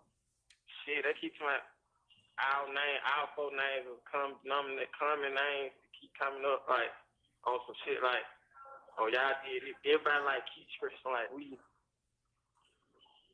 crazy. They keep saying like we crazy, like we just unruly. Oh, that's so true. Oh, that got a name on some crazy shit. Like nigga just. That's all that is. We didn't like I just explained them struggles. You know, they were just doing a lot of extra talking. You know, I had got there, got to throw a lot on.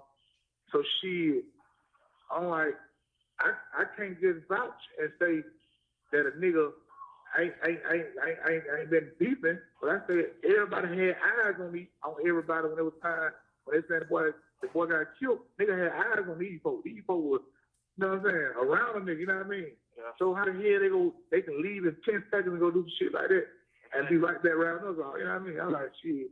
It is what it is. What the police do their job, man. You know what I mean?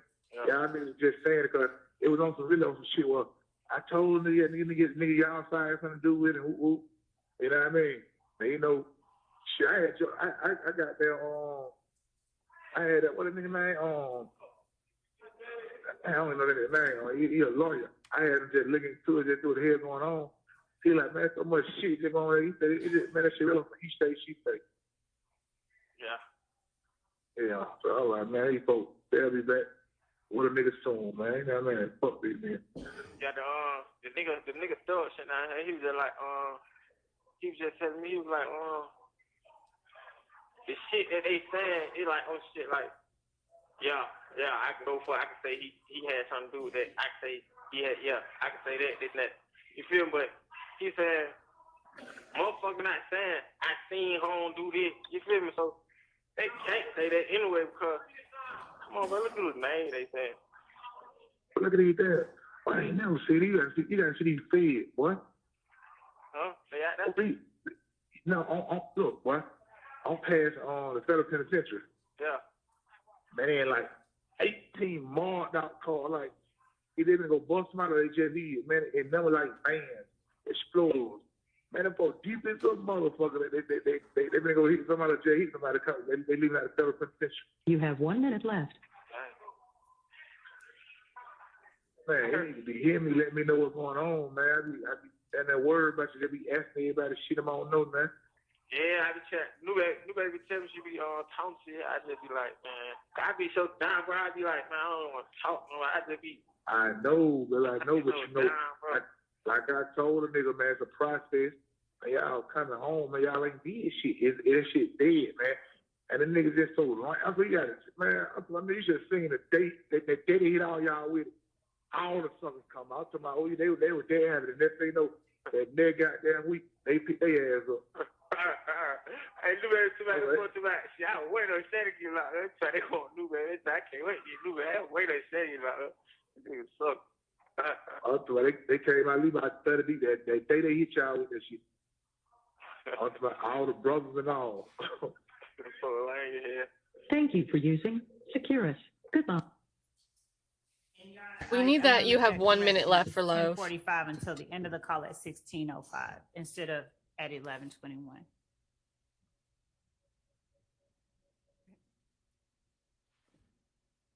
Thank you, Miss Kims. Is Steele at the other trial? I think he has a different trial today, not the State v. Riley, the Supreme Court oral arguments that he delivered yesterday. That the Supreme Court's going to make their decision, and they estimated they'll have a decision next week. But today he's doing something else. And he's missed.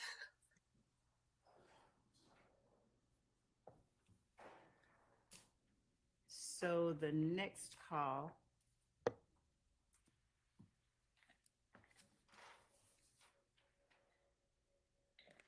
that we're going to play is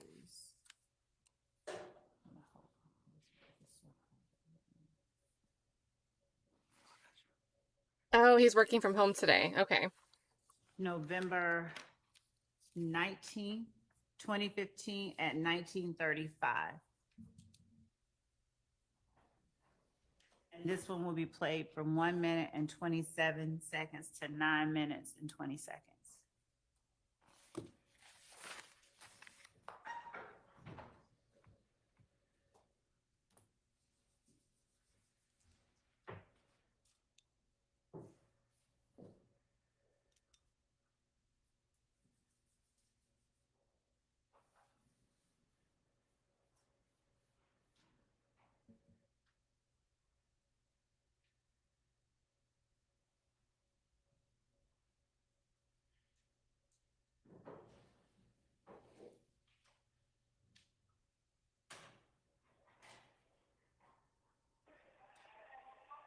Yeah, I'm gonna just wrote me said D said what's your number. Man, fuck D, bro. Fuck them nigga, bro.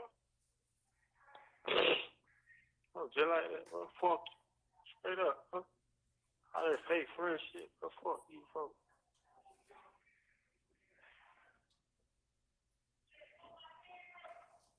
Wish I get on tour.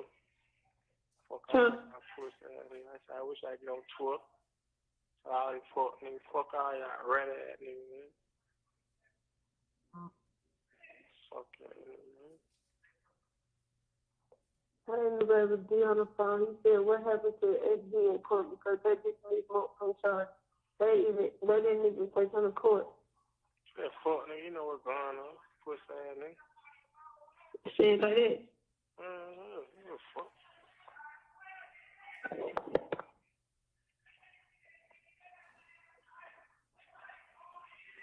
Let's see. What's going on in the background? Okay. I said, fuck D. He know what he trying to tell.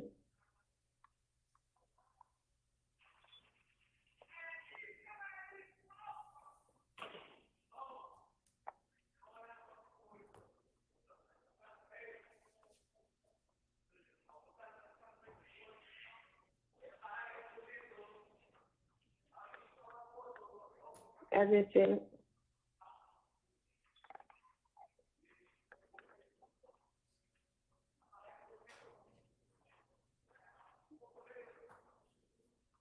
she just read it. It look like she run it. You text me over your number? Huh? I don't got your number. You only did him enough when you said,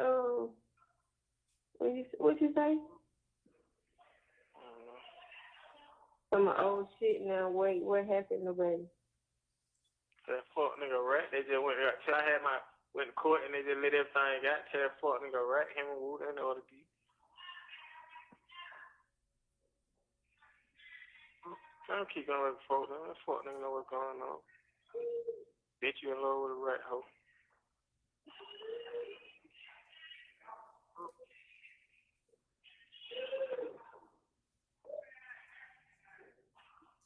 Everything that came out to you.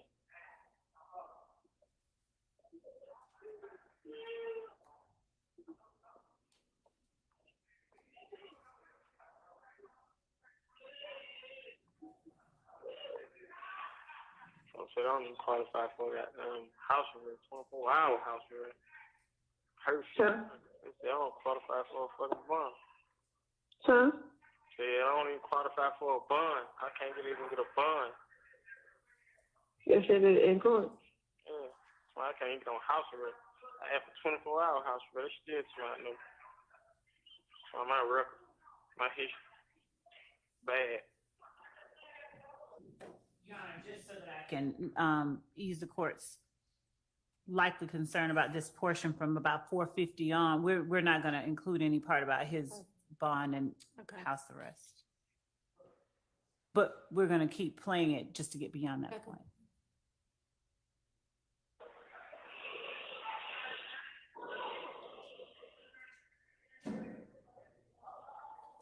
So you don't know nothing about another court that name. That's going to be up to you when you get a lawyer. Get on the 18th, December 18th.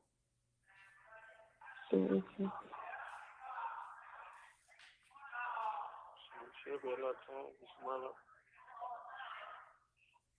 What fuck nigga boy? I want to slap that fuck nigga boy in court, right?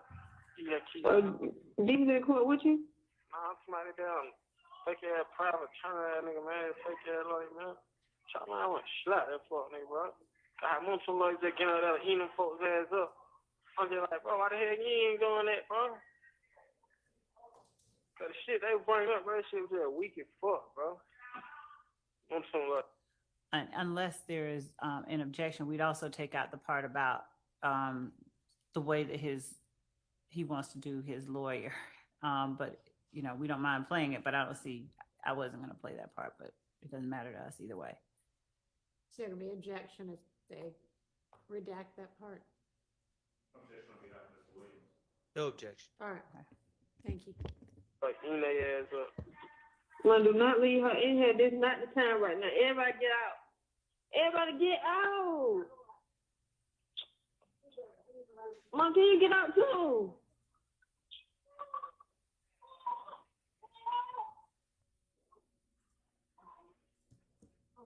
Shut though.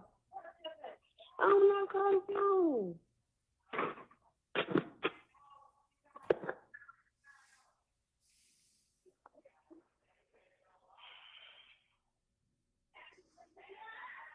You know what I'm saying? See, that's why I don't pick up my damn phone. People keep telling me that, tell Shannon, keep your head up. Here, a real one, for real.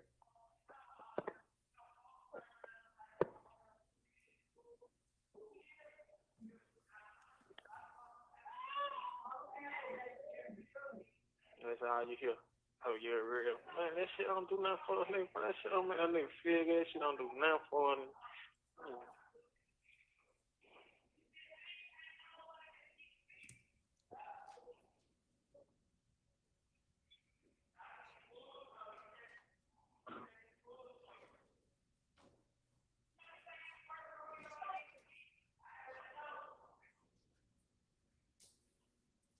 I really get out this house.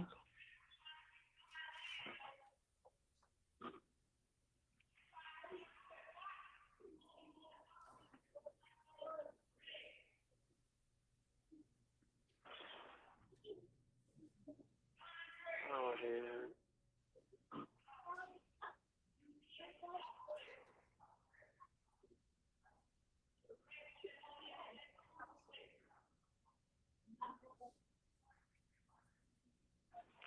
done brought up Duwop name, Nud name, Yak name.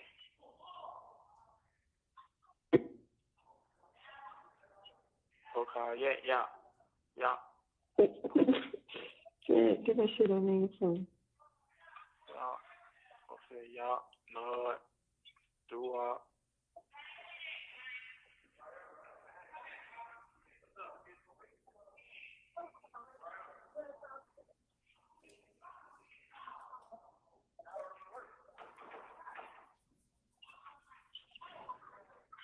Oh, man. My head hurt, man.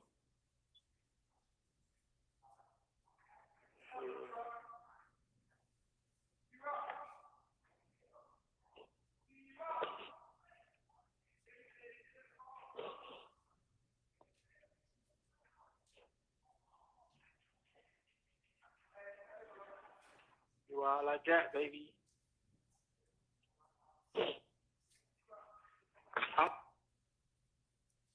I'm stopping at 9 minutes and 5 seconds. So she wanted that last little bit in.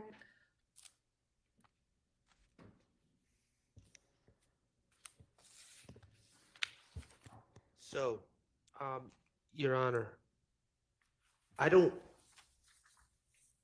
from what I hear, Mr. Stillwell is calling someone who lied on him a rat, and that's something I will deal with. I don't have any problem with that. All right. As far as 640, we have a complicated situation. I don't know how the state is going to try to play this, but there's a way to try to play this that would likely mislead the jury. I would hope that the state wouldn't do that. In 640, factually, Your Honor, Mr. Stillwell had been charged with this murder with Mr. Copeland and others. Mr. Stillwell brings up Yak and Duwop. The reality, as people in the criminal justice system and are familiar with Fulton County know, that you have a prelim. And at the prelim, Yak and Duwop came up in the statement, in the testimony about what other people were saying. So it is completely logical that he brought up Yak and Duwop there. However, if the state wanted to mislead the jury and not tell them about a prelim and not tell them about how Yak and Duwop were brought up in the prelim, they could try to twist this into something like Shannon's bringing up people that weren't even charged. But I mean, we're going to, if we need to. This is a great point. So what they're saying is when Shannon Stillwell was at his preliminary hearing, he came across this information because they talked about it at the hearing. But if the jury isn't aware of that, they're going to think it's just something that's coming from the back of his mind, that he's volunteering because there's a relevance to him for no other reason. To have 3 days educating the jury about how the criminal process works in Fulton County and preliminary hearings and all the rest to really complicate matters, to explain that to them, I guess we can. I prefer not to. But he's just recounting what was said at the prelim. So I would object. It seems like a simpler solution is just to take out where he's talking about Yak and Duwop at that time. Judge, June 10th, I believe we are midway, if not further along in the Copeland interview. I believe that it's Mr. Copeland who is talking about Monday, bringing up these names that Mr. Schardt is talking about. I don't hear Mr. Stillwell talk about a preliminary hearing. I hear him say this is going to make me lose my mind. He doesn't need to talk about the preliminary hearing just for him to be referencing something he learned while at the preliminary hearing. She also just referenced, well, Woody, we actually, back in this June call, Woody talks about these same names, Duwop, Nard, and Yak. But guess what? He also talks about Demeke and Garlington in that same conversation. So we didn't hear Shannon Stillwell just mentioned Duop, Nard, Yak, and Demiki and Garlington, but she's trying to say, oh no, he's mentioning this stuff in November of 2015 on the phone with his girlfriend because he's talking about the same thing that Kenneth Copeland was telling detectives about in June of 2015. That's why he's talking about it. And just because we don't hear, if you're going to use the logic that we didn't hear him explicitly state, Shannon explicitly state, oh, today at the preliminary hearing, they were talking about this thing, then you should also not be able to say, well, he was referencing a June call that Woody had with detectives. They're bringing up. So this conversation is November 19th of 2015, right? Yes. All right. What you said something about June 10th. What are you? Just that prior to that time that Mr. Copeland was the one who was bringing up these names. Did anybody have a prelim names in that? They all did. on a couple of days before? They did. And Mr. Sledge, as the state is very aware, in these other phone calls, there's discussion about the prelim, and Mr. Sledge's case was dismissed for lack of probable cause at the prelim, and the testimony or the statements made by other witnesses, including Mr. Copeland, was discussed at the prelim. Okay, well, I mean, I don't know that you can tell from here what he's saying is somebody else let these names out. Somebody else is throwing these names about, and your client seems concerned about that, and that's relevant. I don't know that it's relevant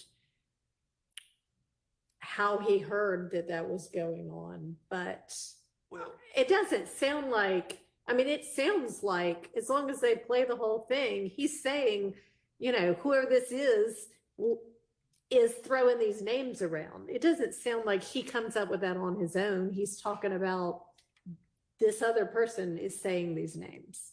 Right, but here's the dilemma. It's an unindicted case at this time. He doesn't have discovery. And what I am concerned of is the state saying, oh, wow, probably in closing when I don't have a chance to respond anymore. Oh, wow, what a coincidence. Shannon Stillwell in that jail call is saying Yak and Duop, even though they weren't charged at this time. That just proves everything. And the reality is those names were thrown around in the prelim days before. All right, well, they may have been thrown around in the prelim. They may have been thrown around in interviews. Apparently, it's a whole lot of gossip that goes through the jail. But the state needs to make sure that they don't We couldn't do that. mislead the jury during the evidence or in closing with something that it ought to be true. We Good agree down, with love. that. Okay. All right, so. We're gonna do it anyway, though. It doesn't sound And like you're gonna say it's there's not an misleading. objection. It just sounds like there's some caution about how this might be used. And I'm telling the state right now, you better not use it in a way is not supported. We agree and understand. Okay. Now, I want to say I get that it's probative. The jury, I get why the jury can hear that call. I think might be kind of time consuming and wasteful. My notes are clear. To recap, November 19th, the state is planning on playing 1:27 to approximately what time? That was, Your Honor, 1:27 to 9:05. 9:05 minus reference to The bond and bond, criminal yeah. history and minus reference to wanting to slap an attorney, That is correct. who is not me. Who once again is not you. All right. It's love. But yeah, I'm not against. I'm not saying The like these next things all call shouldn't come we'll in. play But is Love's November characterization was 23rd, ridiculous. 2015 at 16:08 p.m. from 8 minutes and 50 seconds till 16 minutes.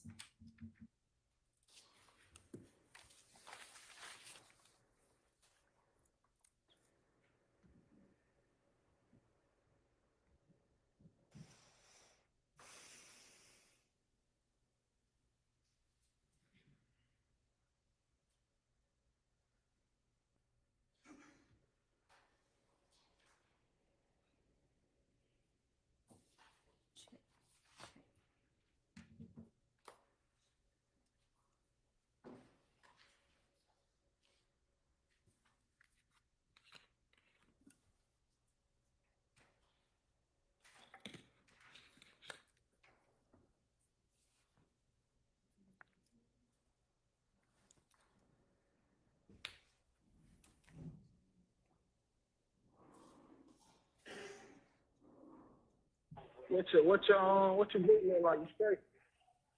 Shit, I have $6 on there.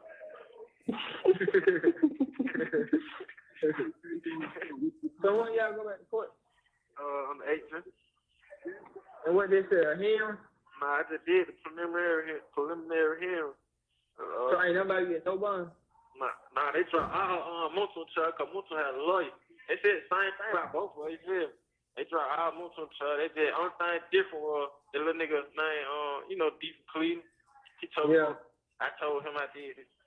So they was, he said that's the only different thing. Then he just wrote Mounk Tounk to my, man, oh God, bro, I ain't say that, bro. I go to court before no police lying on me, did that, third. Fuck, nigga. So Mounk Tounk got lawyer. Yeah, Mounk Tounk got all this shit, didn't he? So if you would have had a lawyer, you would have got your own than me? Hell yeah. How much, what he paid on? I called my man. I called my man and see what's going on. You ain't got nobody else who you think give you nothing on lawyer? Shit, I ain't called. But Kim just telling me now to call him my knees on and shit. Who? Kim. I ain't calling it though. Who? Kente. Kente? Yeah.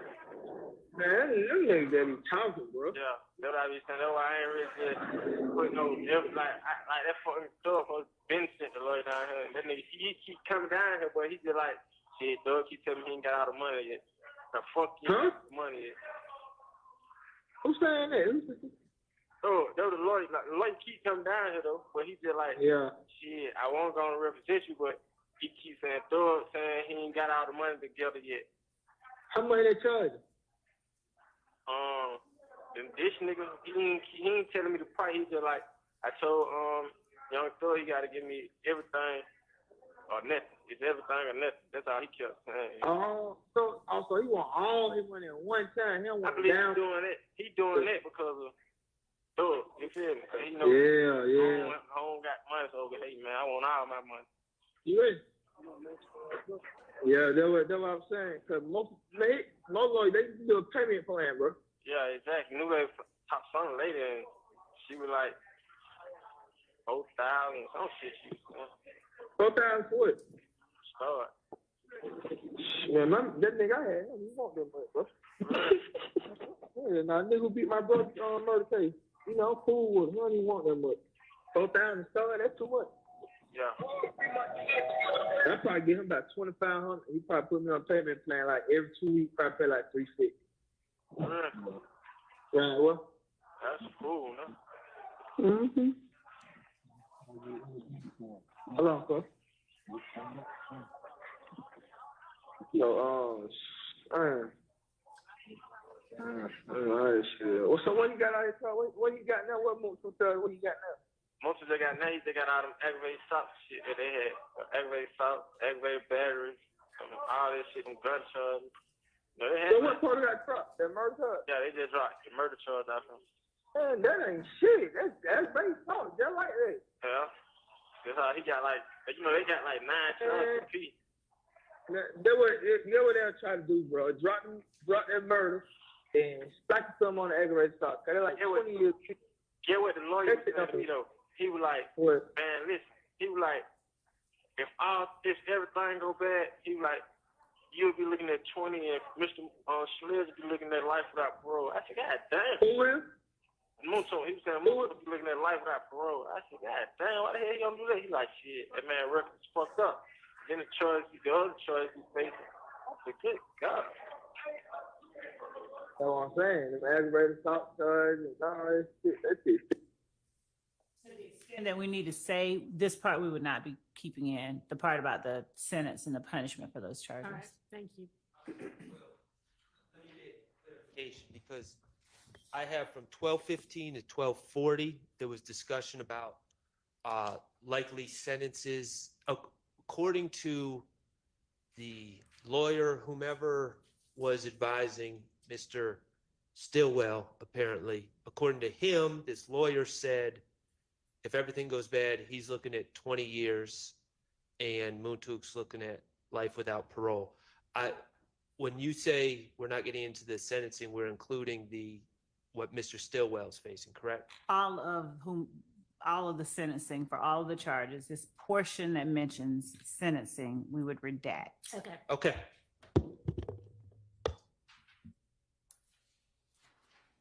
Still the same thing. Yeah. But murder, they just make niggas say, woof, these ain't got this. They got to fight that red stuff. You know, that shit, they be better though, like that murder, you facing the murder charge and them out that shit better because them folks telling on them, like, the nigga mama, she like telling them folks like, yeah, they did it. And then Lil D telling them folks like, yeah, home with me that night. And they said Lil D already told him he did it. And Lil D told him he did it when he left the club. Yeah, he told him he did it. And he told them that Mounk Tounk was with him when he left the club. So they like, shit, he with you, then he had to do that too. I don't even want to talk about that. Yeah.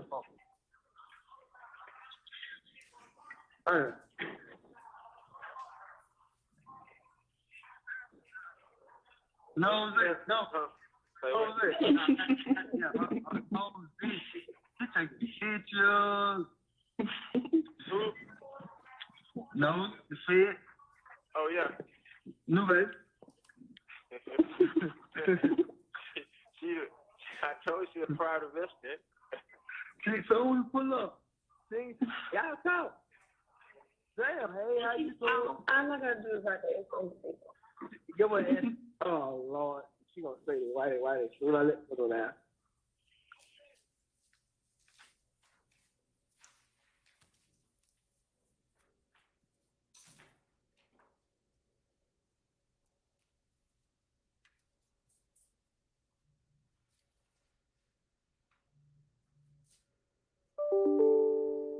I feel like that looked worse for Sledge, who is Mounk Tounk.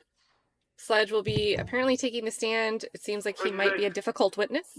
Y'all talk. Oh, Lord. He once told me to give a new baby number. I'm like, I don't know that number.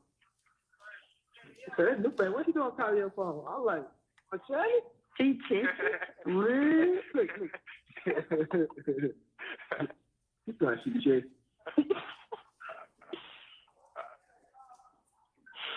You understand that? You seen Shardt on down there? Yeah, you know, them folks would cook me and everything. Girl. You have 1 minute left. They talking crazy. They just talk shit. Well, he would talk shit. He just like, you know how niggas just shaking their head. And I gave you a young nigga over there. The young nigga was like, shit, I was got to talk crazy with that little bro. But shit, you know, nigga Ryan, shit, them niggas just talking about their guns up. Shit. Yeah, guns been up. Girl. Yeah. I ain't stunned on nigga, man. Fuck them. Yeah. That's my the Wu says something too, then. Yeah.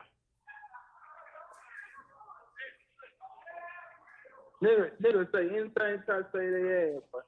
Yeah. So you know, that shit be having me down, but I just really be shaking that shit. That's what I'm saying. That shit be crazy. You be with a nigga 380 days, 180 days, whatever.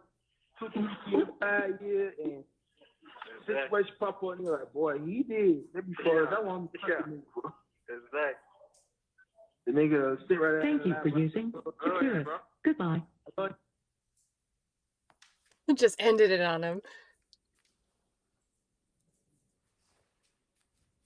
And then Chloe Albert says, "This is the worst merry-go-round I've ever ridden. I'm about to poke myself in the eye with my YSL shank."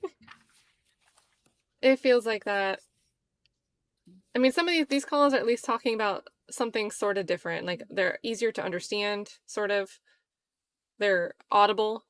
The 911 calls this morning were awful to listen to. Quiet, hard to hear.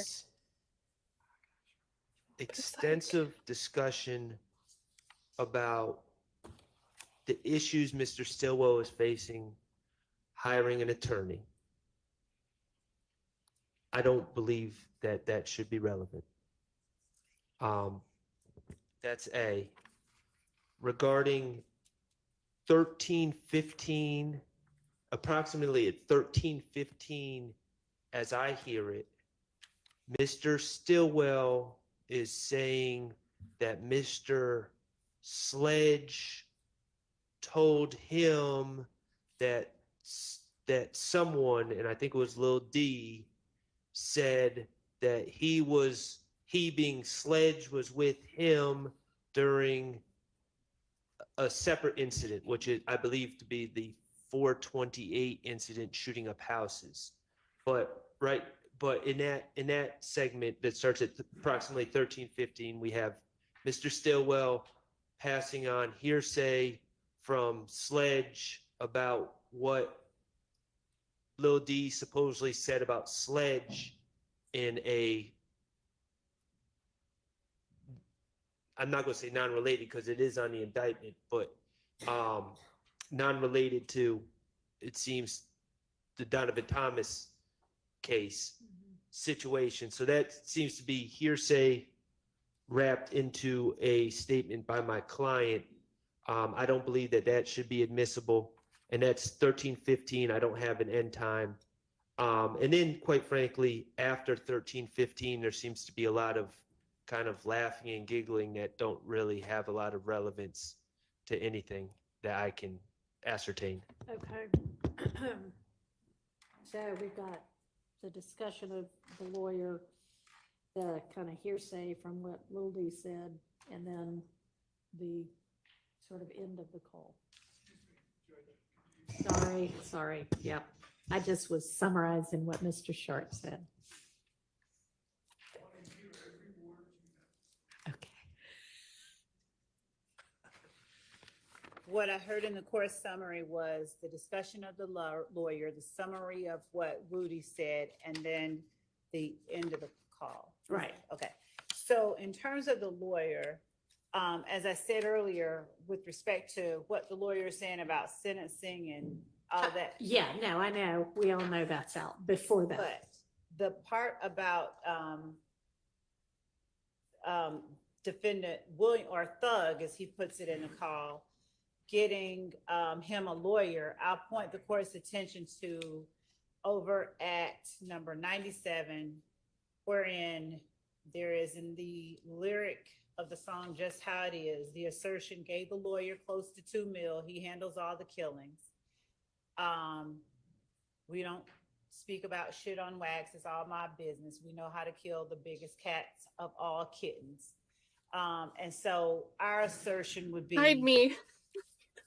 Considering that Mr. Stillwell is discussing a lawyer who has been sent down there to talk to him by defendant Williams, and that he wants all his money up front, that could be, their inference could be made by a jury reasonably assessing the evidence that this is part of the proof for that particular overt act. It's not just in a vacuum discussion or negotiation with the lawyer. It's who's providing him the lawyer, what it is the lawyer is asserting that he wants. Okay. So that's our basis for the relevance of the portion about the lawyer. All right. I agree that's relevant, and I don't see a 403 issue with that. All right. What about the kind of hearsay reporting that Lil D says or kind of admits to have done it, and that Mounk Tounk was with him for one of these other? It goes to show the level of awareness within the jail by defendant Stillwell of what other people were saying, and the fact that Lil D swore to God, the police lied on him. It would help explain. I don't know what, and I think he's actually talking about Garlington, but it was Quindarius Zachary was one of the people that told that he and Mr. Sledge committed the April the 28th shooting on Adele and Drew Drive. And to the extent that either one of YSL members, Shannon, Stillwell himself, or anyone else confronted him about telling, the fact that he's asserting, I don't know what the police are talking about, they're lying. It speaks to this culture of you're not supposed to snitch, and the fact that they know that they're snitching. If there are changing stories, it would help the jury understand why stories get changed when witnesses take the stand, in particular the witnesses that we expect will be called and frankly, one of the witnesses that's already on the stand now. All right. Believe that what Ms. Love is using to defend that portion is not in the portion that I'm seeking to omit. There's a discussion about Lil D told, and then he swore to Sledge that he didn't tell and the police are lying. Okay, that's not what I'm talking about. At 13:15, there's a discussion about Sledge saying that Lil D told on the 4/28/15 shooting, told on Sledge. It seems to me that's a co-conspirator statement. Sledge telling him, or if he's discussing that Antonio Sledge is bemoaning the fact that Lil D told, he's apprising him of the fact that someone's snitching on a member of YSL. well, we just changed the verb. He was bemoaning and now he's apprising. The bottom line is he was bemoaning, it sounds like to me. He was bemoaning the fact that Lil D told on him on something that Mr. Stillwell is not charged with. So I don't know how that's relevant. The fact that the information is getting passed along through members of the gang to other members of the gang is what we believe is the most relevant part of it. And it explains, it's defendant Stillwell's assertion, his asserted knowledge, and it explains people's behavior when they get in the courtroom and tell God's honest truth. Okay. Mr. Stillwell in his calls makes it clear that he's being transported to all his court dates with Mr. Sledge. That's not a mystery. The state puts him in the same bus, and apparently, I'm not denying that Mr. Sledge would have probably talked about things going on in his life to Mr. Stillwell, but this is a completely unrelated incident that Mr. Stillwell's not charged with. So Well, he sort of is based on the RICO count. I mean, I don't know that he knew he was going to get charged with RICO at the time, but let me just add this, just for the court's understanding where I'm coming from.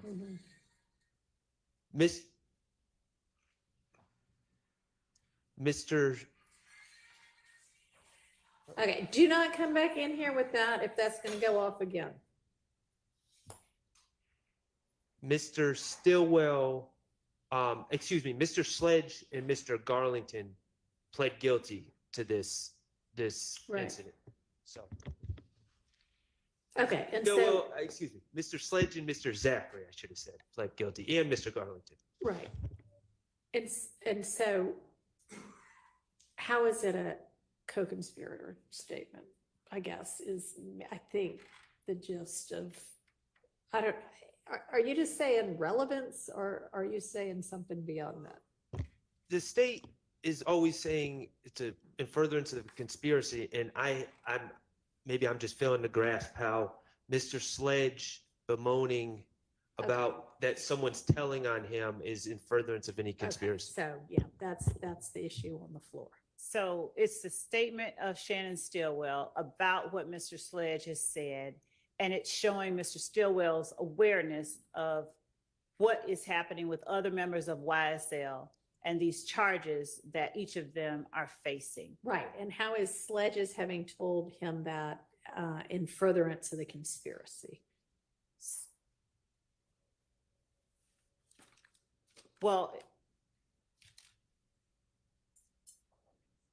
letting one gang member know that another is telling on them is letting that other know and to be aware and wary of, as that other also told on Shannon, let them know and to be aware and wary of that person ratting and telling the truth on the gang itself. It's apprising them of something that may harm them. Okay, all right, I'm gonna let it in under the co-conspirator exception. All right, and then there's the part that's sort of the end. Is there anything relevant in that part? Not beyond the part where he's not at the very end. There's a little bit, and when the court says the end, I'd have to go back because I think I played it. Well, I all. guess everything after that little part is about what Sledge says about Lil D saying. After that, is there anything? And there may be. Let's see. Hang on one second. Sure. I'm checking my notes.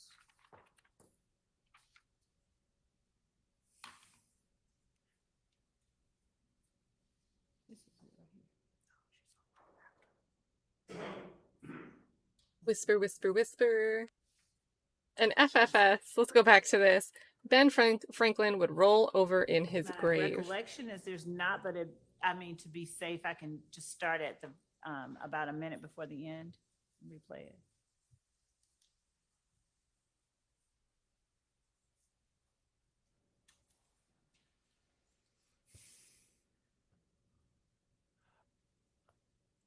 I would ask if we could start at 14 minutes because I believe there may be something.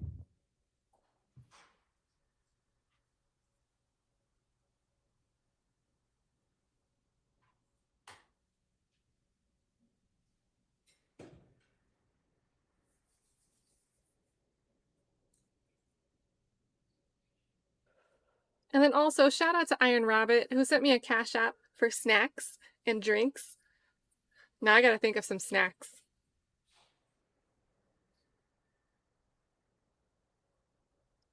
Gonna look up some Pinterest food ideas. Shout out to Iron Rabbit. Thank you so much.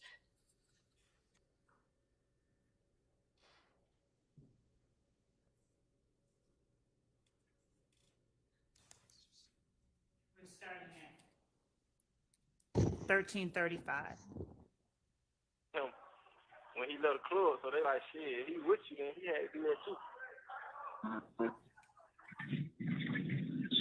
I don't even want to talk about that. Yeah.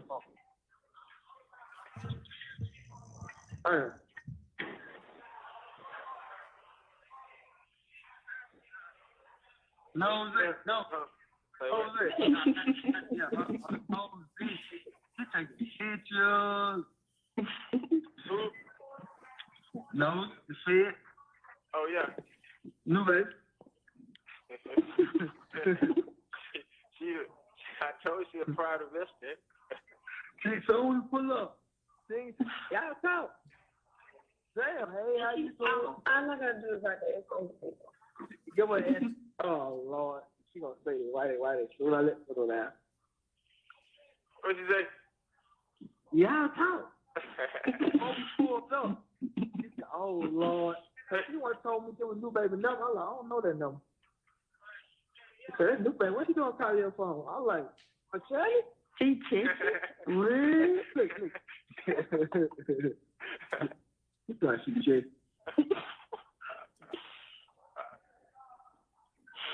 You understand that? You seen Shardt go down there? Yeah, them folks would cook me and everything. Girl. You have 1 minute left.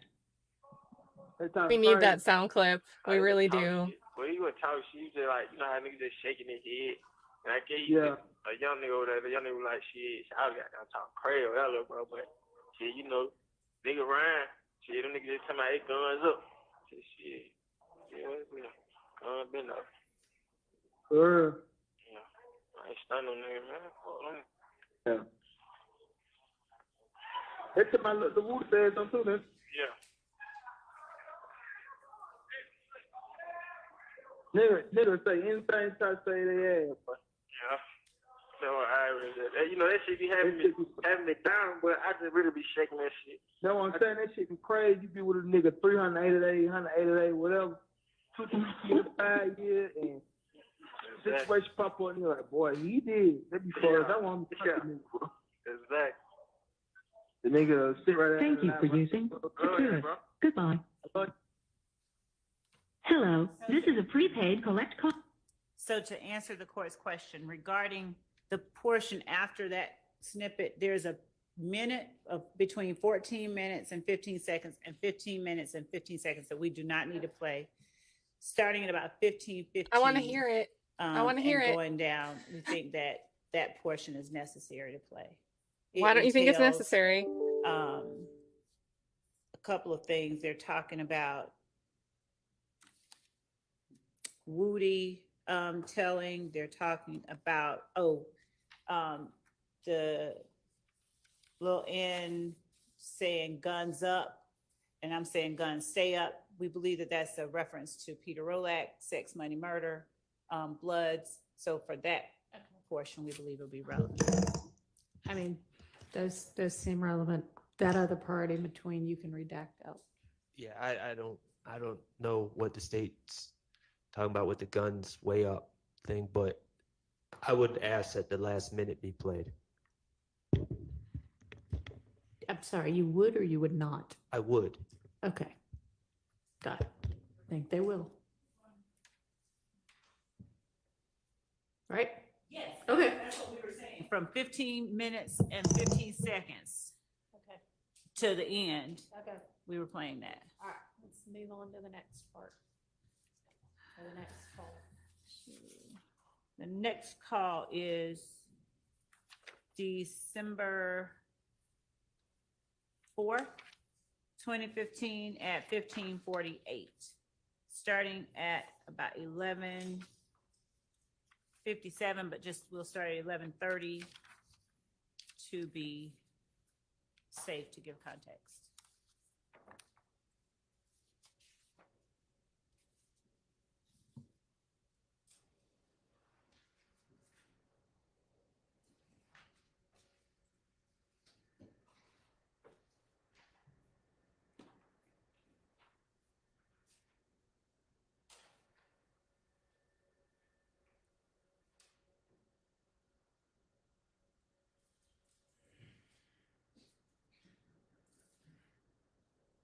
And yeah, while Love is giving us some time here, thank you, Bama Rose. They set him up, putting him in the same transport, knowing they would talk. And honestly, that's kind of on them if they were talking during transport. Like, don't do that if you don't want someone to hear you. But yeah, that's a strategy for sure. And thank you for the super chat. I'm saying no 2 weeks, we don't wait on no $300, man. That shit, wait, no fuck, man. And these folk off me 5 and 2 yesterday, man. You think I'm finna go? Hey, bro, no time. I got burned out, man. We would not be playing that part. What the fuck? Man, like, fuck out this jail, man. Then these niggas with this fuck shit yesterday at court. Nigga trying to dunk me, man. Fuck these niggas, man. So I said, fuck a YSL. I ain't finna go ahead and fight no fucking YSL. YSL won't even burn this ass I want to fight for their ass too. This is not my client. So I swear I was finna go in there and get beat Shell Carol ass, bro. Straight up, telling through the gas bone, everything, bro. I'm like, nigga, what's up, man, nigga? Nigga, I don't give a fuck what you talking about, nigga. Is it ever going to be for this? No, it's not. In the beginning of the jail calls, it says who the call's from. These are from a gentleman named DJ. I don't know why the state believes it's my client. It's not, though. We'll verify before we would speak to Mr. Shardt. So we'll hold on this one. Okay. My stance isn't changing. It's verified. We understand his position. We'll look at it again, and if we feel differently, we'll bring it to the court's attention. But right now, we're not planning to play it until we look at it and reassess it.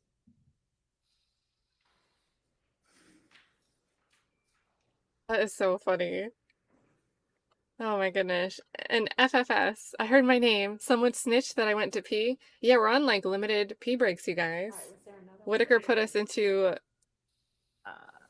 timeout, elementary school This would be timeout with these pee December breaks. 4th, 2017 at 17:31. Do you mean 2015? No. You said that before. Is there one of them that's from 2017? Yes. Okay.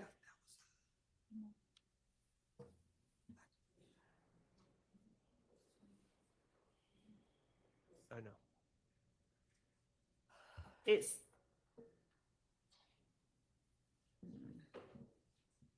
Let me make sure we didn't label that wrong.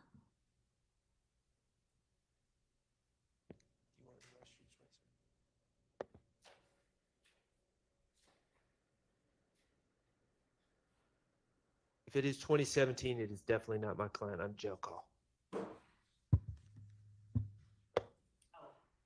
It would be kind of odd for it to be. It was a between two typo. other December It was a typo. 2015 polls.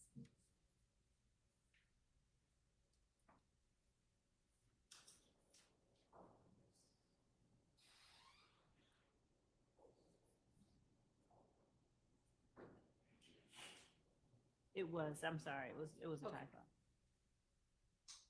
2015. Yes. And we're gonna go from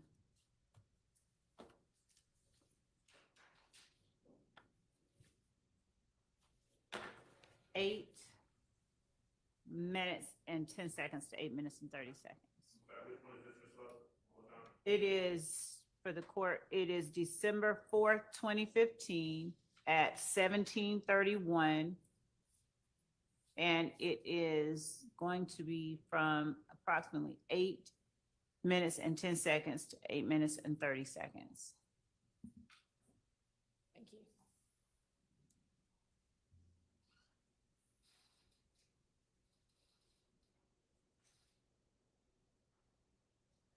That shit on there. Stop, you know, shit. Yeah. But I still want to add one question though, but is Shardt fucking with Who? you? You know what I'm talking about. For me, then? No. Who? Oh. Oh. You to my, him. Mm-hmm. Yeah, he want to pay for everything. Oh, okay. You're right. Judge, that's a short snippet of the call. We believe that the him that he's referring to is the same person that he referred to as providing or sending down the lawyer earlier. That would be our argument for if we need to, if there's an argument that we need to play additional portions of the conversation by Mr. Shardt. I mean, is there some context either within this call or what's going on that day or something that leads y'all to believe that? The only context, Your Honor, is that prior to that exchange, He's and, so and I'm annoyed. not representing that it's immediately prior, but it is prior in the fact that my notes, one note before this is Shannon says he had talked to Kente. Kente, as it has come out, I believe it's come out in this case, is the owner of Club Lacura, Lacura, which is on Metropolitan Avenue. So that was, I'm just saying, on my notes, that's the note right before they say, is Shorty effing with you? So I know what the state's trying to insinuate, that Shorty is Jeffrey Williams, but no, there's no context that suggests it's Jeffrey Williams. And what I'm saying is, according to my notes, there is some context that suggests it is someone else. I'd like to play 7 minutes and 29 seconds.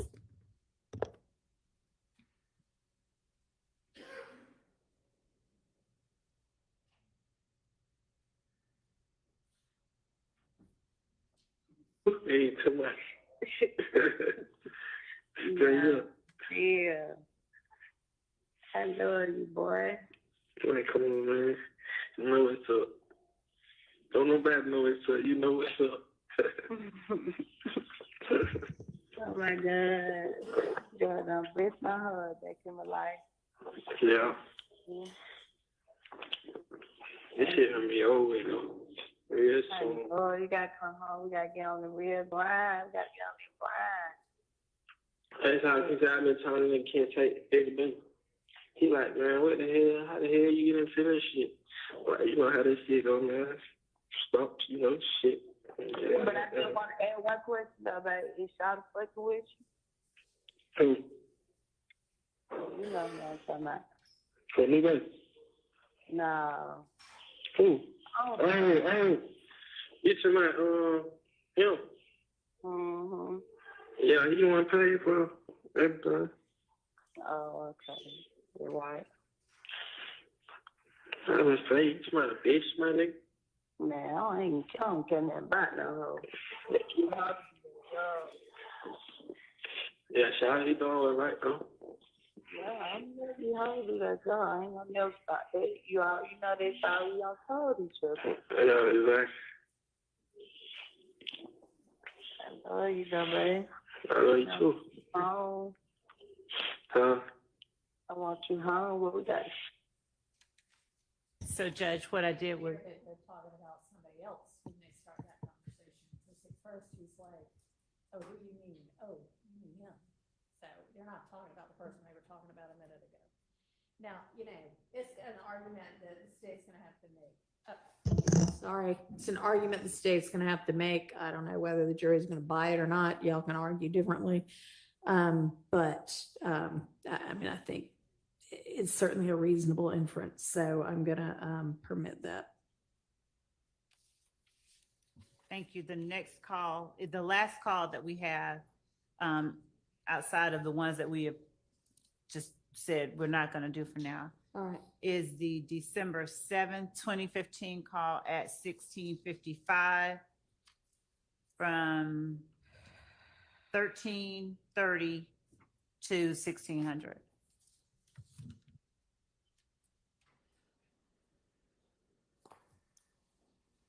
Thank you to Keontae Smith for becoming a member. And Angela Coate is in the building too. And now we have Mom of 4. We've got 3 new members. Still got those Mario Kart emojis if you guys want to race to kick off your memberships there. Appreciate you guys for supporting the channel.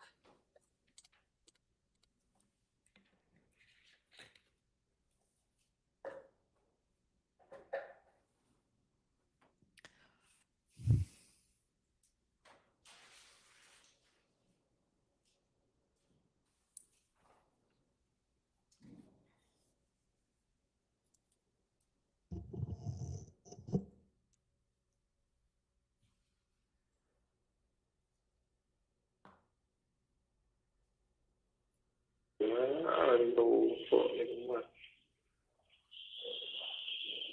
They be having their tits.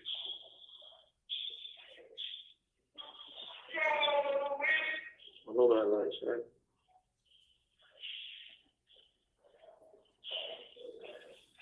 I have an ear hustle yesterday, right? So you remember when the nigga got on the phone? The blood nigga got on the phone. You remember when blood nigga got on the phone? He was what we call Bull, Joe Shardt, all them niggas. Oh, okay. What's yesterday? Yeah. All right. So you remember when he was like his big home name Montana? You might don't, but he was just like his big home name Montana. And you run Rushby. Yeah. I'm not thinking this nigga Montana is the same guy I got rolled with, like you ask me who just at Willow with me, like that bull just be like, bull, what the hell? Like, anyway, he was just like running behind me at Willow, like you feel me? Like I had like and I just when he came in here, he was like, hey yo, HB, why who the hell that is? Like, it's Montana, bro. He ran from the door, showed his face, and ran back to his room. Because they were telling him to go in his room. I was like, swear Montana, these young niggas up on you. He was like, You have 1 yeah. minute left. He was like, yeah. I said, man.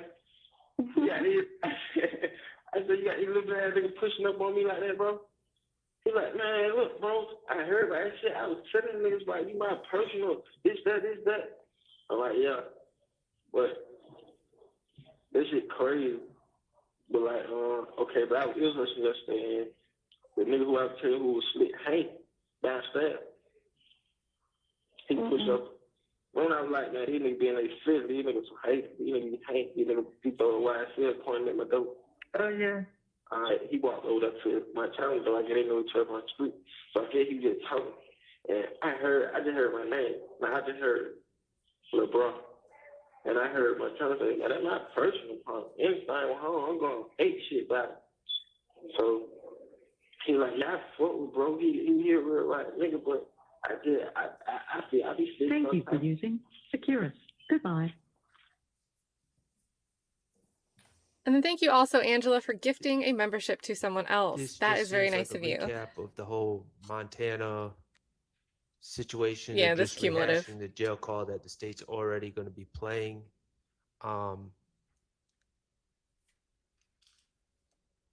If Your Honor is going to allow this in over my relevance and cumulative objection, there is a point where Mr. Stillwell says something to the effect of, I knew him from when we were down the road.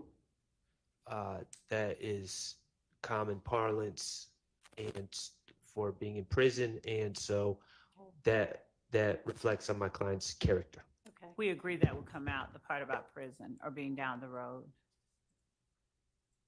And with respect to the remaining portion of the call, is the reference to throwing up YSL in the context of that similar call as the other one. That makes it different and a little bit more. I mean, there's a specific mention of YSL, so I don't think that is cumulative based on that. So I'll admit that. And Judge, there was one more call. I said this was the last one, but there was one that we passed over. Okay. It is the November 18th, 2015 call at 1843. I don't believe that we played it. I think we referenced it. Okay. We gated that yet. Okay.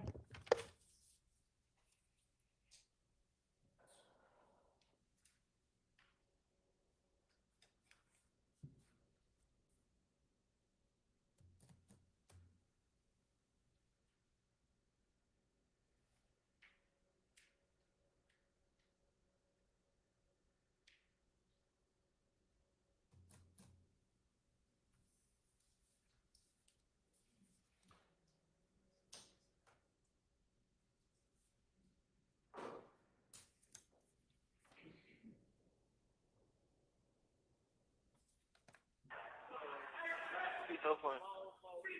You. Your neighborhood rolling 60 cars?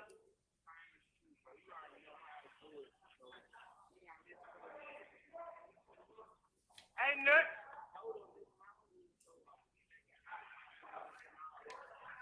You rolling 60 neighborhood? Your neighborhood rolling 60 trip cars? Huh? You what? What is she like? Hello? You need to stop playing with people. What? Okay, you need to stop playing with people. Neighborhood road 6 cars? Wait. Yeah, right. We the second field. We the first. They work. Yeah. Sunny side the fuck up, son. Shine up and line up. Trade up and lay up. Yeah. You know, it's always a shine to the line, though, you know? Shine to the line, my dude. Yeah, me shit. Oh. What you worry about what I got going on? I'm trying to get the picture of it so you can get by me. I'm not going to special doesn't do for you tomorrow. We went to 434, but it was really 428 that the call stopped at. And that was just from about 320 to 428.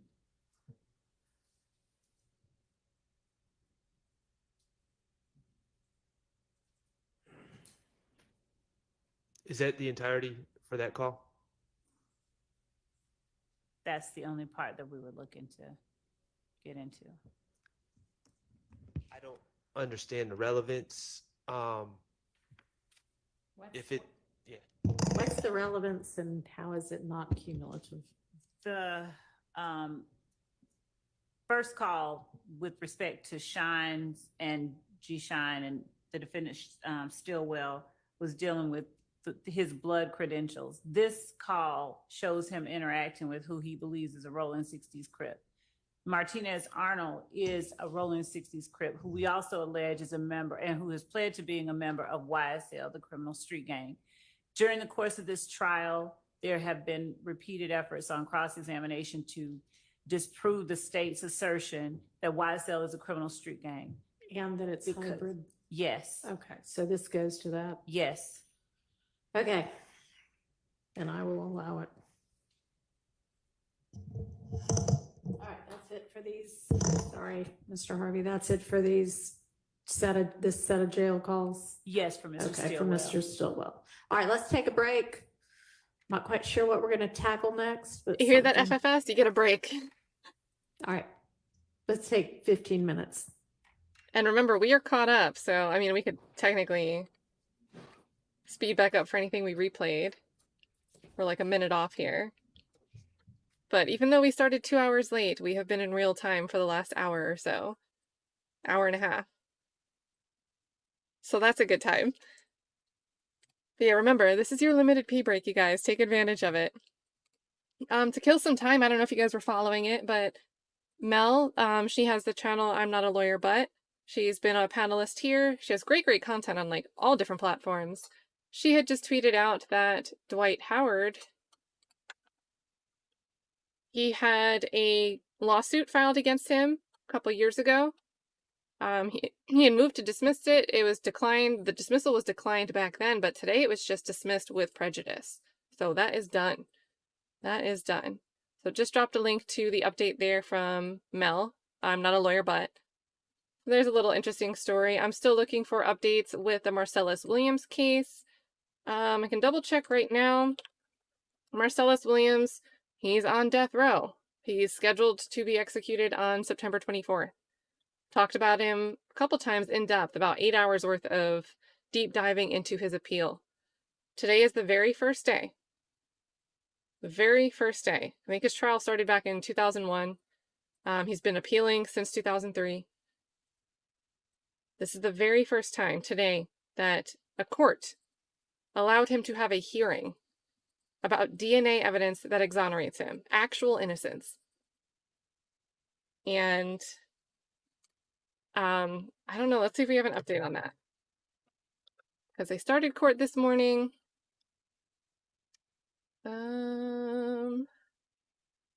They had started court this morning, but right away, like at 8:30 in the morning, the attorneys, there was a consent judgment, and then they wanted to come back around 1 p.m. And this is in St. Louis, Missouri.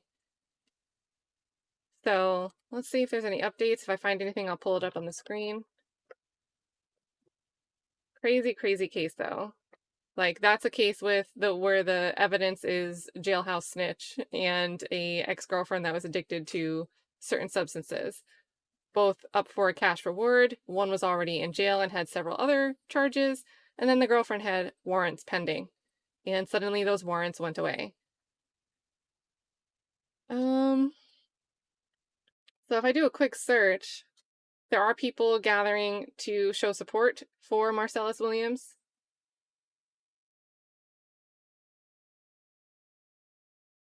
Okay, and then Corey Pop, who's done some updates on this here. He does some journalism.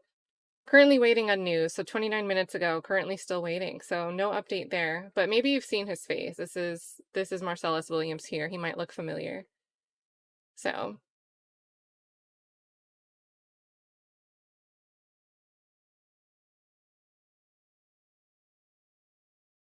and yeah, use up all his appeals. And then a prosecutor about, I think 6 months ago, Wesley Bell, who's just beat Corey Bush.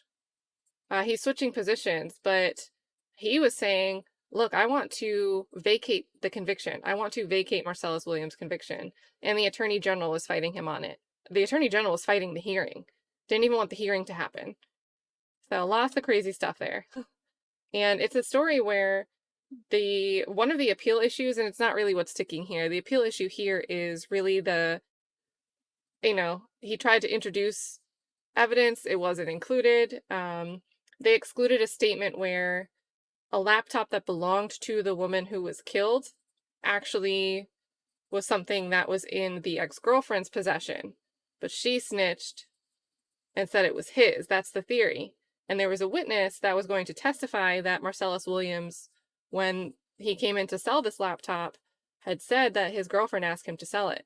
So, but they didn't let that witness speak in front of the jury. So there was one issue there that was kind of important. But there was another issue with jury selection, and they alleged that they were doing something called the postman's gambit. Now, this is something that was coined because of a different prosecutor back through, I think, the 80s, 90s, and early 2000s. The makeup of employment at St. Louis post offices was largely like over 50% Black. So they would use the trick rather than try to strike jurors based on some obvious thing that could look like they were striking a juror based on race. They would ask what your employer was, and they would strike postman. Oh, you work at the postal office? Well, we're going to strike you. But we can do that without having to say we're striking you because we think you look too much like the man on trial here. So that was one of the appeal issues. And I'm not kidding. It's like literally a thing coined after the prosecutor back in the 80s and 90s bragged about it. That's why it's called the Postman's Gambit. But that was one of the appeal issues for him. But really, they're saying like there's DNA evidence on the murder weapon that doesn't belong to, it's a male DNA, it doesn't belong to the husband, and it does not belong to Marcellus Williams. So therefore, there's DNA of a third-party culprit that has not been identified, charged, and it's not Marcellus Williams. But yeah, he's scheduled for execution in just over 30 days from now. Like crazy, crazy, crazy stuff. Oh. That's a lot. That was like a top level summary of it, but there's a lot.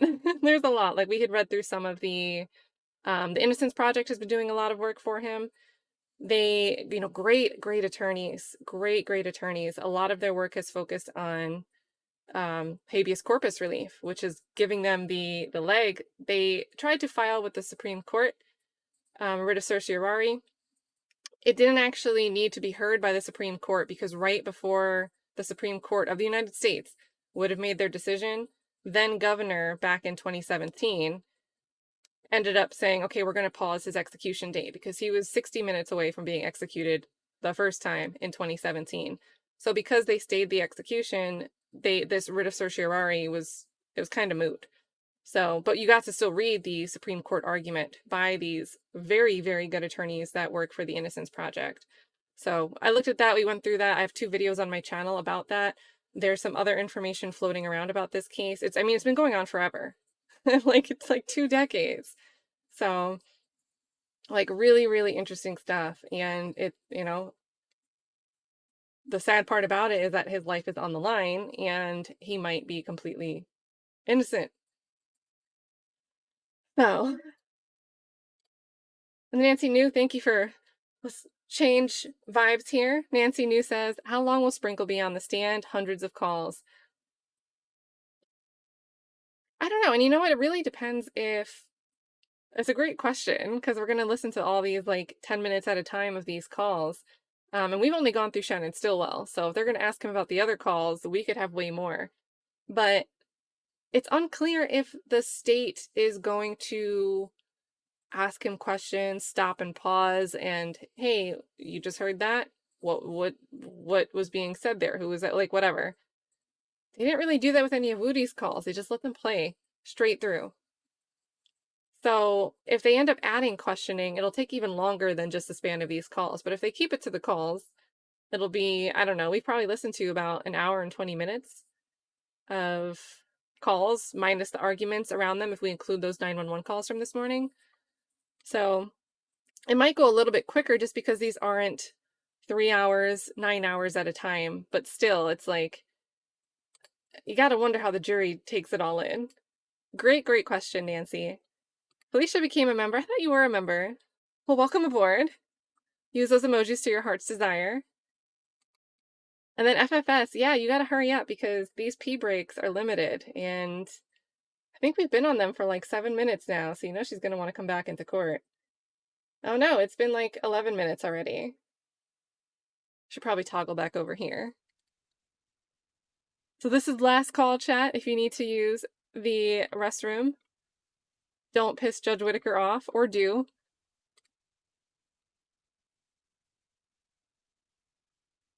And I think the defense will make him lay foundation, but, even once foundation is laid and you get to play something, it's pretty normal to hear the attorney, whoever's trying to get testimony from the witness, to stop and like point something out and ask a question about something specific. And the state just seemed to not have wanted to do that the last month, so... But who knows? Who knows?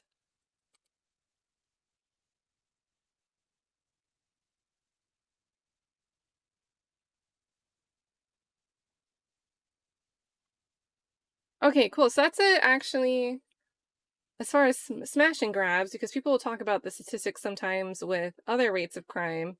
But what about robbery statistics? Anybody have any anecdotes or statistics on, the changing rate of crimes since this indictment? And it's hard to qualify because don't forget, You know, we had COVID kicking off. We still had lockdown. Then we had the easing of lockdown.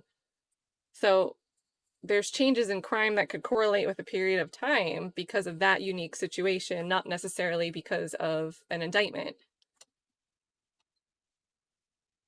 Yeah, and that's a good point too. You know, probably not coming back down to, although who knows, it could be like a Winona Ryder situation, right? Just for the thrill.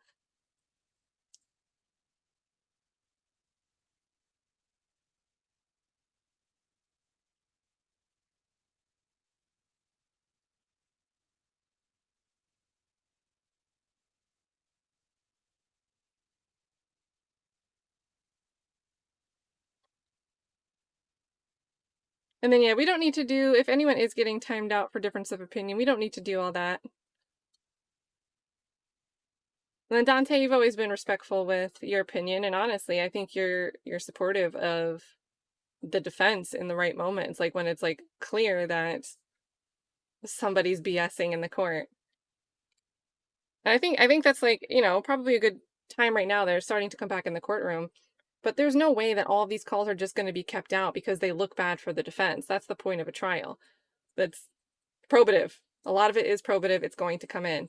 And it is the state's job to establish why, you know, there should be a foundation. Is this authentic?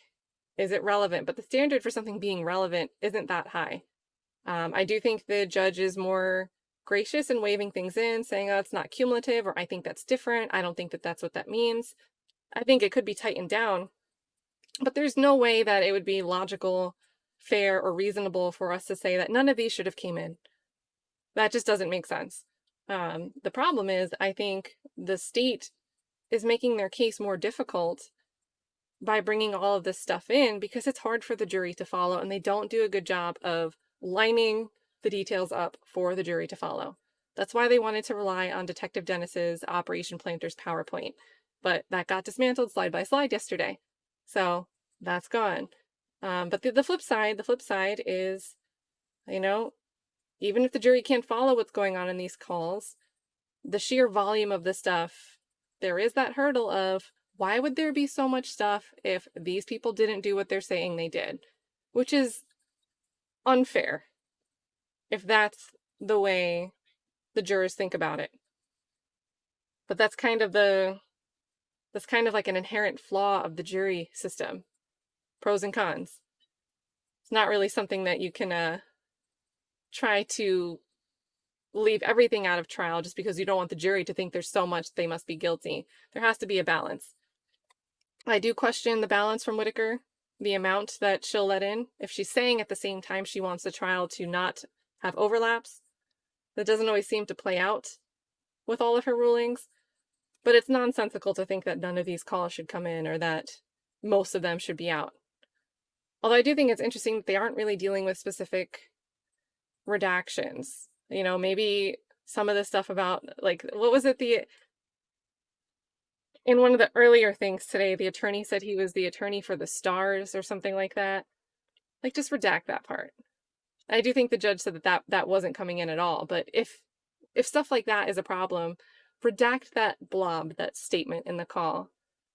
And they don't really seem to be, the state doesn't want to do that. The judge isn't asking the state to do that. And maybe there are some situations where they could. And then, let's see. Paige working from the office today. Oh, Steele's, you're responding to someone named Paige. I don't know why I read this as Paige, like Judge Paige Whitaker. Paige Reese Whitaker.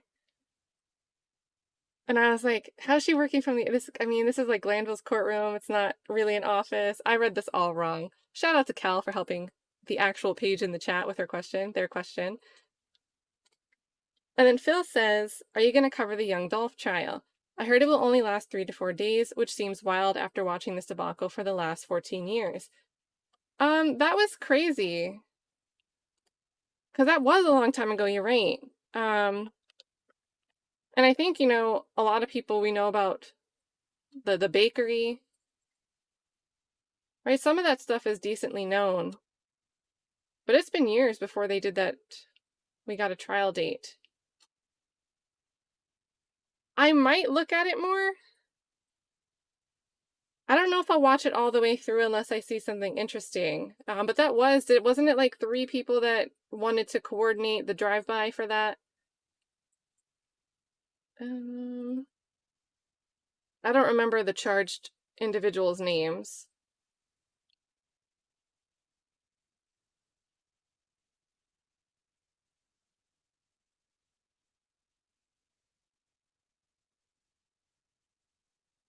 Because sometimes stuff like that can be interesting just to see, all right, is someone snitching? Who's going to believe who? Who actually did it? Who called the shots?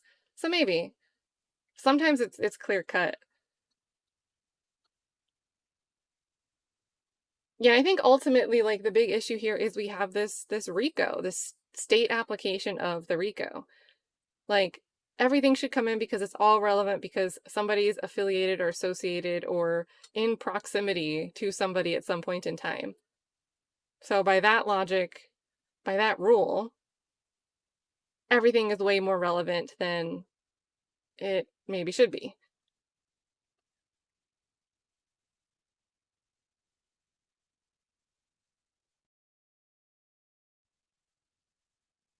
And as far as the Donovan Thomas murder, I mean, I really think it seems more likely that Woody and Threat had something to do with that. I can't shake that perspective myself. The best I can do is say that I have reasonable doubt that it was any of the defendants that did it directly, let alone may have coordinated it.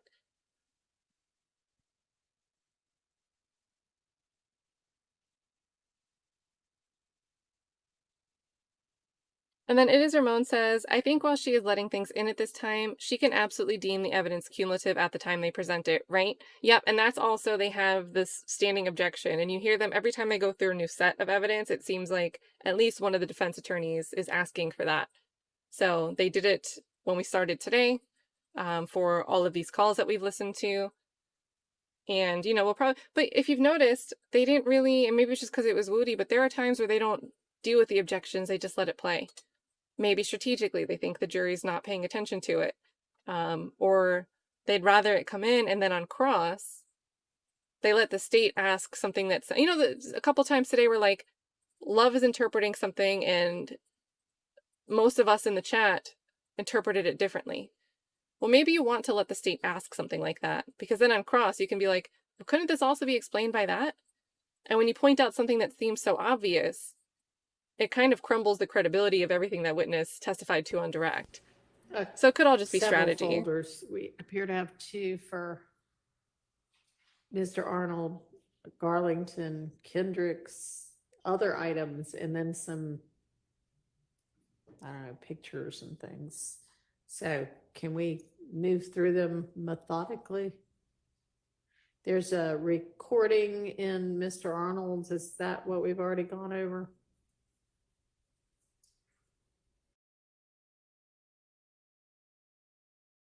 Is there anything we need to take up that we haven't already dealt with on that?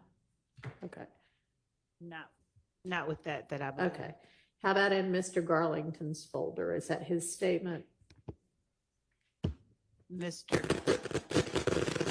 Oh my gosh. Your Honor, the item in the Garlington folder is a jail call. Okay.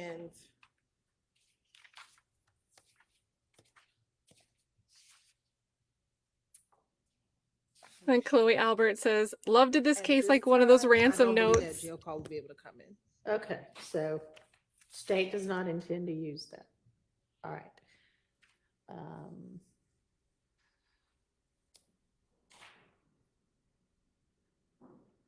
And now I've lost my place. Yeah, taking different letters from different magazines, gluing them together. Well, like, what we'll was just take the next? 'Cause call, I the have text, no idea where this I was post. just looking at what has gone to on this computer. So I think the next folder, Your Honor, is the folder that says Diamante Kendricks. Okay. And there's 3 jail calls in that folder, Your Honor. Can you give me a minute, Your Honor, because the Wi-Fi is maybe that's what happened to me too. It just went poof.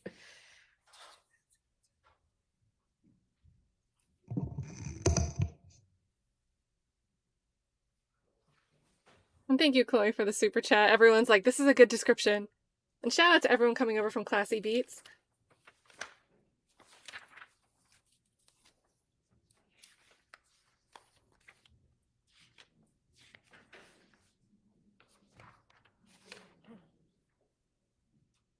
Ms. Hilton? Yes. So just so I'm clear, we're talking about the other folders in the sprinkle folder that have other people's names, correct? Yes. Can you give me a minute, Your Honor, because I can't get the courtroom Wi-Fi. Okay, and you know what? I think we've maybe got access to some sort of a Wi-Fi router or booster that Ms. Persfield's going to go try to get right now, so that, because I'm not really sure why Fulton County can't provide stable Wi-Fi in the courthouse, but it's a continual problem. So let's see if we can get a router or whatever it is. Not very tech savvy, so I don't know what the right term is, but something to help us. Thank you.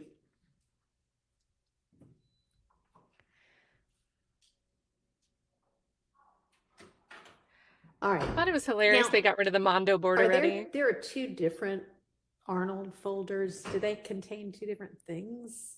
Yes, Your Honor. Okay. One folder is the interview that we talked about a couple of days ago. Right, okay. And then the other interview are 4 jail calls. Okay. All right. That will more than likely, he's testifying, he is expected Critical to testify, witness. Your Honor, and Okay. so we would use these primarily for impeachment purposes. Okay. All right, so we probably don't need to take those up right now.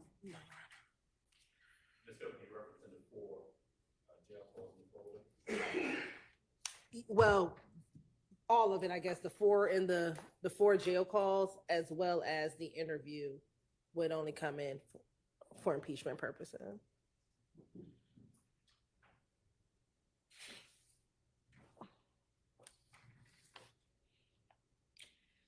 All right, what's in the other items folder?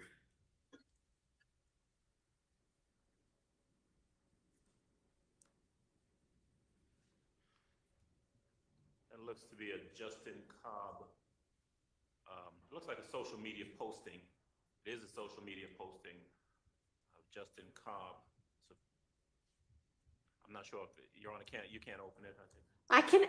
I could open that, or I can see a little thumbnail of that one. Is that something the state's gonna be using? Could you put it up on Zoom maybe? I don't know. Is it working for y'all? As of right now, yes, Your Honor. Okay. As of right now,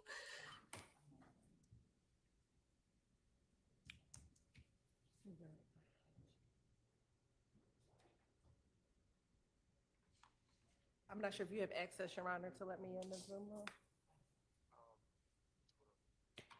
How does, is it like exclude people once Wi-Fi goes out or something? Or sometime at lunch, it'll kick me out at lunchtime. Don't know why. Okay.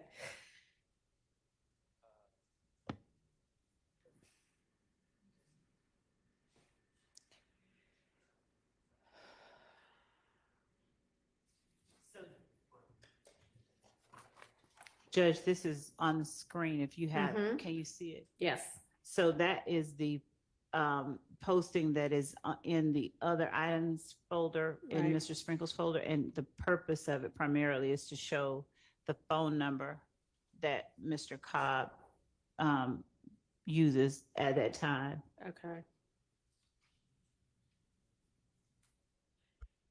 gifts. And any Otto. objection to that? Otto and then Otto yelling gifts. So Shout out to Otto in the maybe chat. need a bit more clarification. I understand. We it's love a dogs here. posting Name your favorite dog in the ostensibly chat for by Otto. I don't know if it's by Mr. Cobb or not. And if they're indicating that he is the one who's posting that phone number, and how if there's information to verify that, separate and apart from this posting.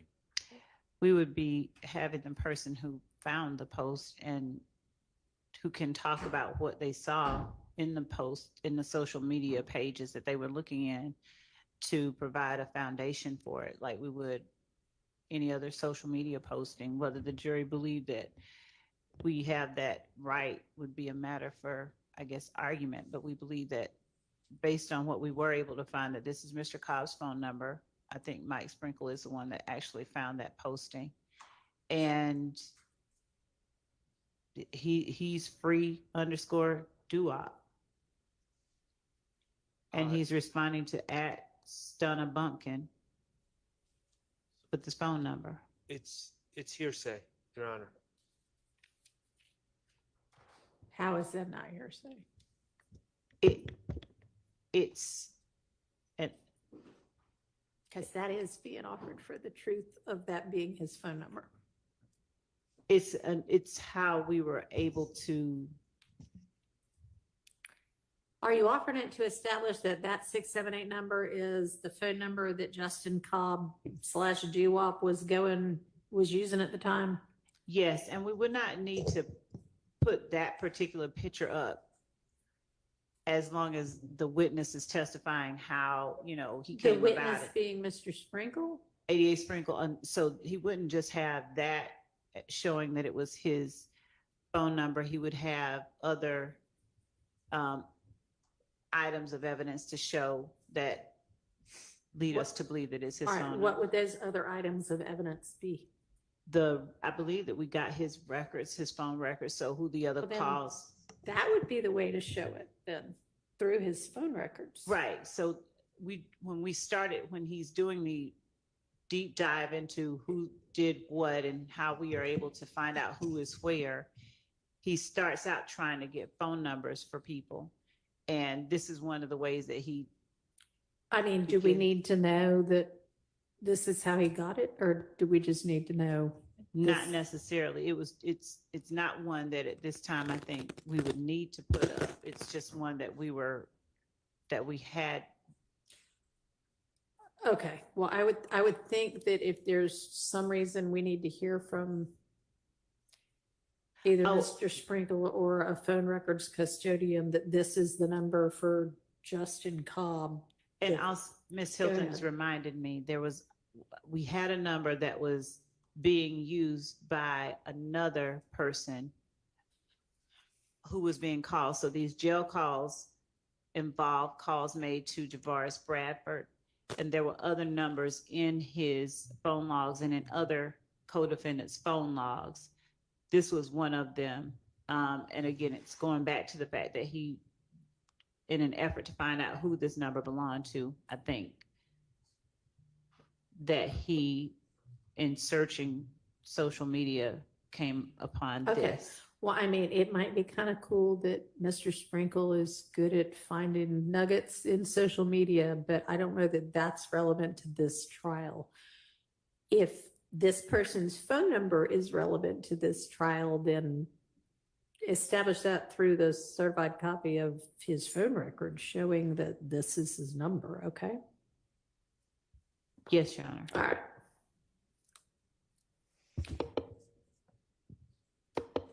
All right, Mr. Weinstein, were you able to do what you needed so that we can go over Mr. Kendrick's jail calls? Yeah, I'm just using my phone because I can't get on the Wi-Fi here. It's a little funky, but Okay. I'm almost there. Okay. Give me a 5 Okay, no problem. All right, how about the other, like, what look like maybe individual pieces of evidence? There's, I don't know, the one that's labeled CKNQKS, whatever, that's a picture of somebody standing by a car.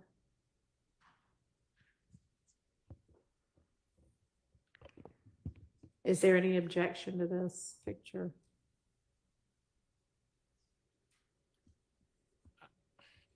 I think first we'd like to know from the state what it is they believe it purports to show, how it's relevant, and Okay. we can respond.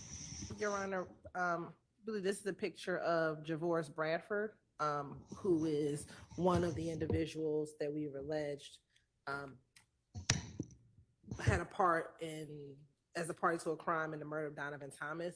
And specifically, Your Honor, we believe he's the driver of the Bonneville vehicle initially while they were at the Texaco gas station. And this is a picture of Mr. Bradford in front of what we believe to be that same Bonneville. Okay. At a different time. At a different time. Okay, that seems relevant. All right, let's move on to the next. Color copy of sprinkle report.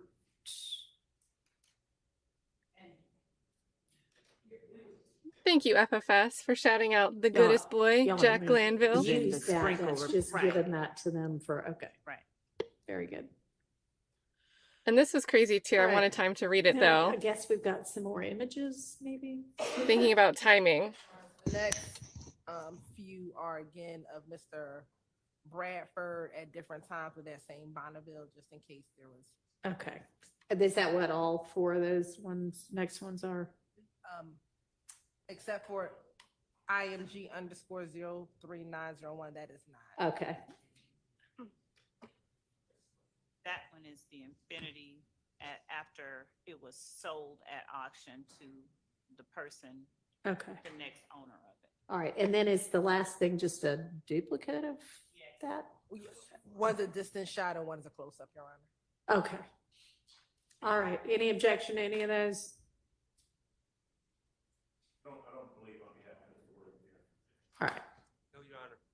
Okay. And of course, for the record, Your Honor, we would take off the comments off of. Thank you.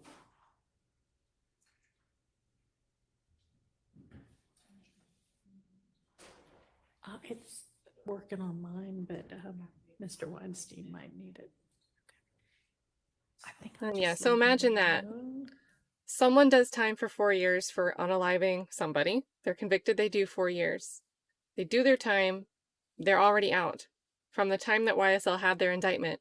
But this trial is still, we're only on day 115. I feel like there's another 115 days to go. And this is only for six of the defendants. Our new Wi-Fi router passcode, just let Ms. Persfield know. I should try to email it to y'all, but in case you're not getting email. Then hi, thanks for giving someone a membership. That's super nice.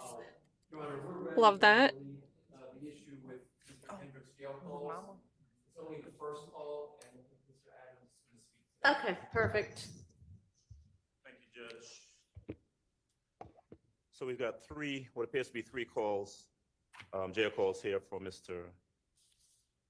Kendrick. The first one is a call that occurs on October the 4th, 2015. I'll just go ahead and set it up because it's an issue that's similar to the issue we dealt with Mrs. Stillwell earlier. On that phone call at about the 2-minute and 50-second mark, there's a conversation between Mr. Kendrick and his significant other, someone named Tasha, his mom. Well, yeah, she's significant to him.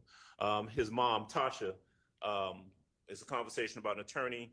I believe my recollection, if my recollection is correct, Mr. Kendrick says something to the effect of, I've got a lawyer or getting a lawyer, and Tasha says something to the effect of, Thug is working on an attorney for you.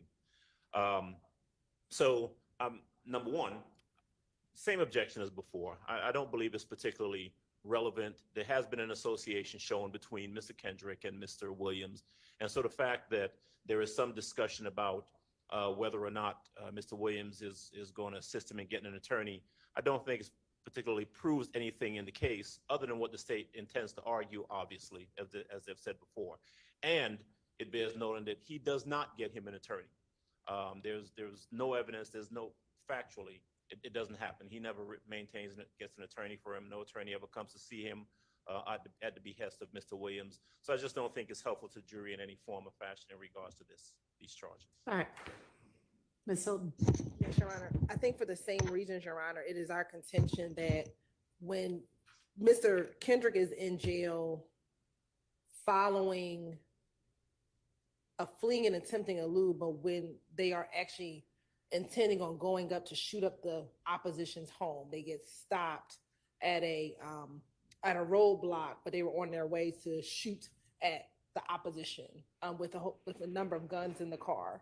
They then take the police on a high-speed chase, and he's subsequently arrested at that point in time. This call is important for that reason. Is the state's contention that when YSL members get in trouble, they reach out to Mr. Williams and he provides attorneys. Whether or not the attorney comes or not, it is the fact that they believe he's going to provide them assistance. But what is more important in this call is what happens after that. So Ms. Tasha on the call says, Thug is going to work on getting you a lawyer. And Mr. Kendrick says to his mother, don't say his name, say bro. And what we have found consistently throughout this case, and we'll believe the evidence will continue to show, is there is an effort to conceal his identity, conceal Mr. Williams and who he is. And so they never reference him as Thug, oftentimes on jail calls, but it's bro, slime, or different other terminologies. And so that is also what is important with this call, Your Honor. All right. Thank you. I'm I'm interested in this one. Objection, and obviously if y'all want to cross-examine the right person or put somebody on the stand to say he never got him a lawyer, that's up to y'all. Because they're so slippery about everything else, but All right, they're so was that tight the on only they're of the tight-lipped on jail one thing. calls? Yes, Your Honor. Okay. Of those, Maybe. All right, thank you. So then I think we've taken care of everything in the sprinkle folder at this point. Yes, I believe so, Your Honor. Great, okay.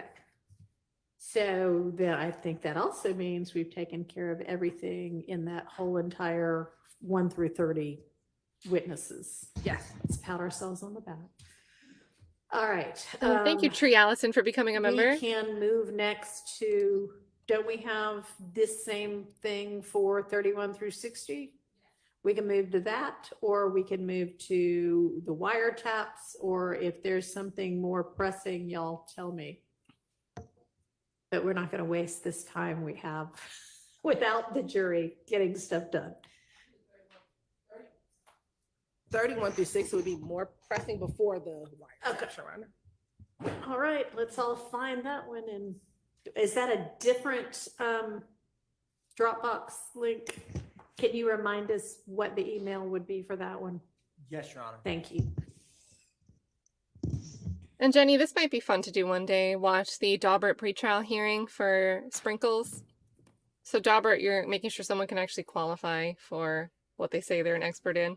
That might be fun to watch. Maybe this weekend if I can clear some time. Depending on how long it is.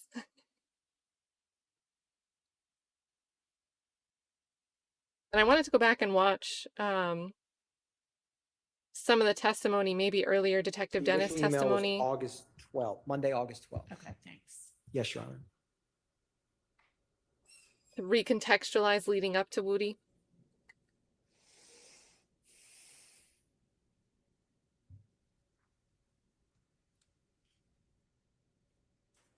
Oh, so FFS, this is interesting. So, clear-cut case.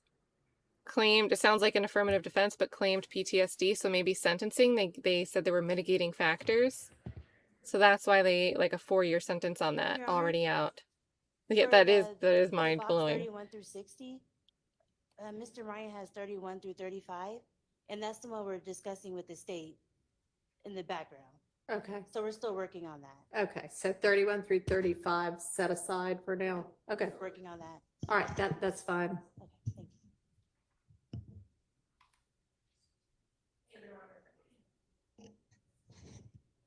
And thank you so much for all your The support, next FFS. Folder And says 13 stories. through 39. And there's only one witness in that folder, it's Officer Rogers. There's nothing in his folder, so we can move to the next folder. Okay, I don't actually, I'm still waiting on the email, but so am I.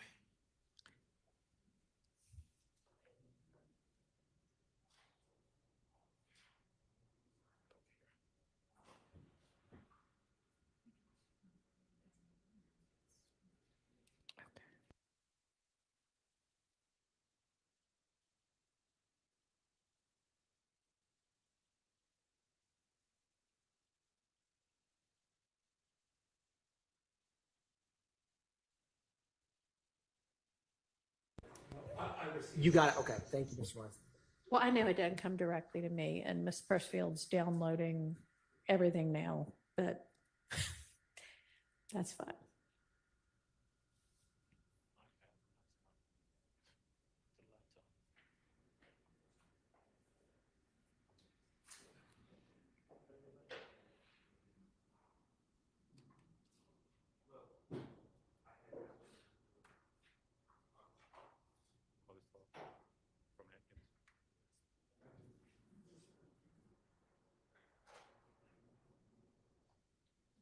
It hasn't come to me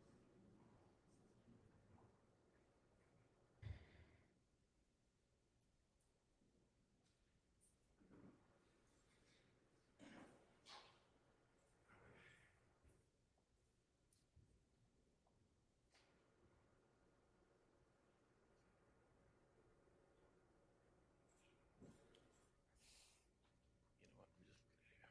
And Marlena Mack, I think he's like very early 20s. Rodelius Ryan is very young.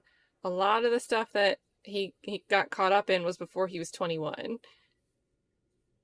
He may have turned 21 like during all of this.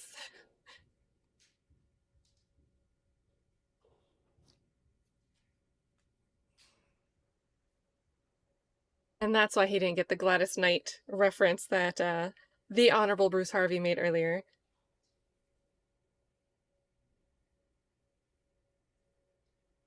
All right.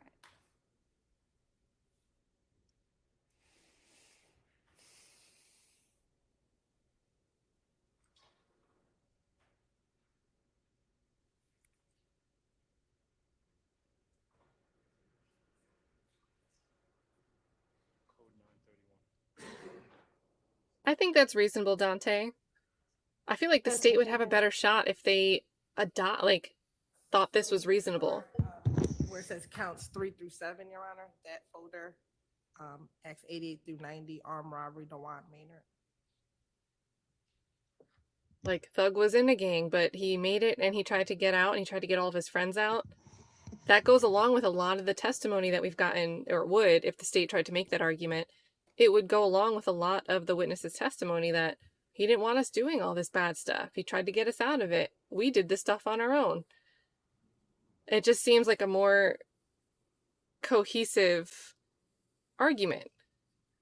And I think that would be an easier argument to follow along with, and the state's just not making it.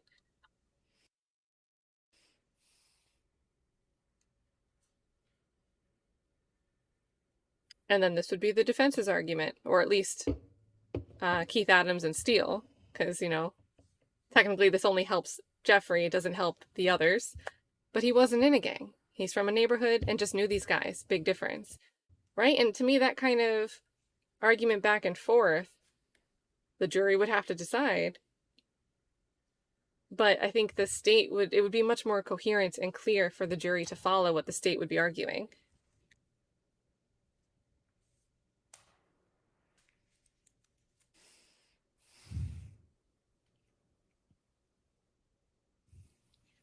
There's no way he's 19. Is he 19 for real? I thought he turned 20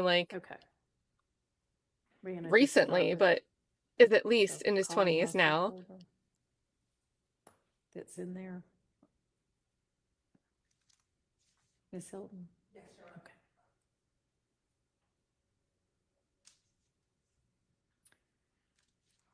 And are these videos or just images? There are videos, there's portion of the surveillance video from the night of the armed robbery. All right. And does anybody have objection to any of these 3 videos?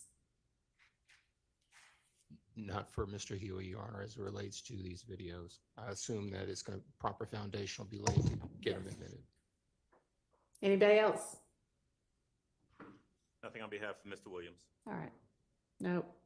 Okay.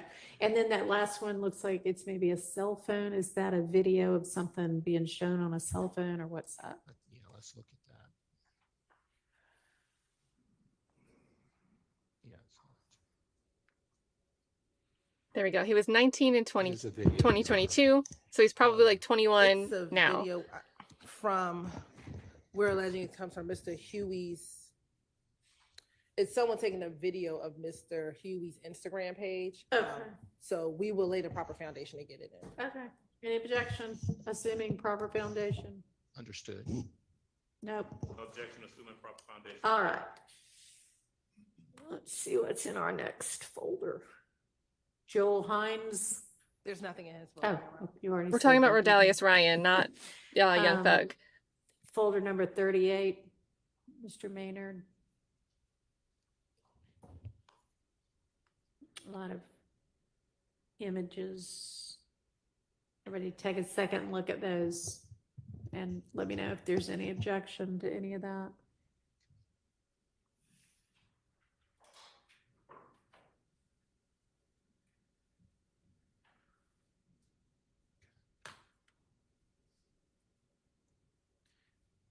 Your Honor, with respect to the second photograph on the first category, on the first line of photographs at the top, the second photograph to the It's like right. the hand and arm. Yes, Your Honor. Okay. I'm not sure. The Instagram says Hunchoke K, HUNCHOKAE.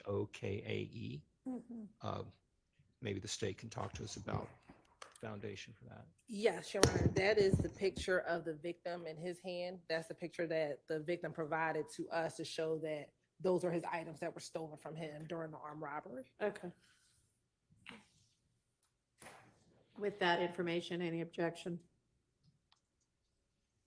So just so that I'm clear, my understanding, Your Honor, is that this is not the alleged victim's Instagram account. So I guess they'll have to deal with that if they call them. I mean, not really, because what they're offering it for is to show that these were the victim's items that got stolen. During the So armed it robbery, doesn't yes. really matter where the picture came from. If he can say that's my arm and that was my ring and my bracelet. We believe we have a different understanding of who the Okay. photograph that is, and we'll deal with that at trial. Oh, you think that's not his arm? That's- Is this victim going to testify? Yes. All right, well, we'll see what he testifies to. But it doesn't matter whose Instagram it came from. If he's is going to testify that those are his items, I assume on his arm. I don't know. We'll see. Okay.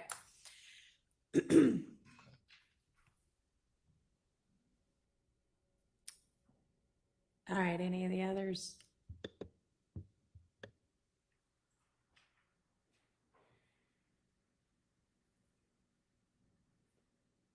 I don't know the exact breakdown for jury demographics, lots of but I remember pictures Miss of- Sylvia, I think they're young. Guess a lot of jewelry got stolen. It's, maybe? I think more than half are black, but I don't know male versus Your female. Honor, And I I know don't there know. was a day where they Obviously, panned the state camera has to onto the present their jury. case as they Just see saying. fit with respect to all of these photographs. However, I do think a proper foundation would need to be laid for several of these photographs. So there may be some real-time objections as it relates to them, Judge. Okay. Understood. Okay. All right. Ah, other Kushi, than you're so that, then good. I guess we can move to the next folder. 7 black women, 1 white woman, 2 black men, and Mr. 2 white men. James. That's also empty. Love, Okay, love, love, and Officer appreciate you, Suk. Kushi. Or maybe it's Cushy. So he's a crime scene check. He was the responding officer, Your Honor. Responding So officer. in order to cut down witnesses, we're going to bring in the crime Alright. scene photos through him. All right. Any objection on any of that? Subject to foundation. All right.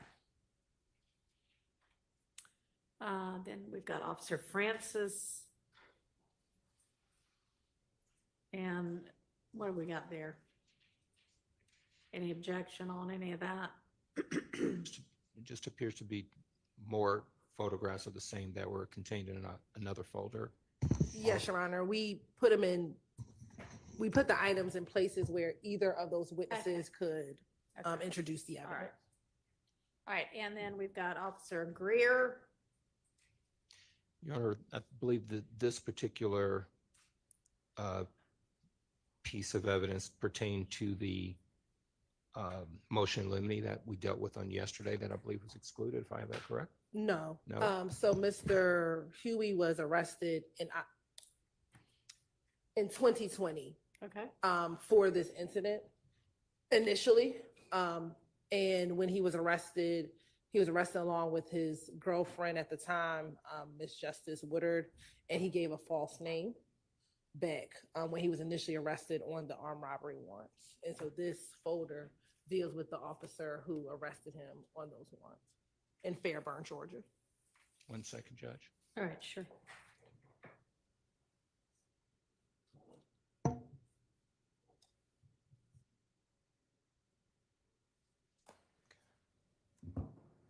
Is that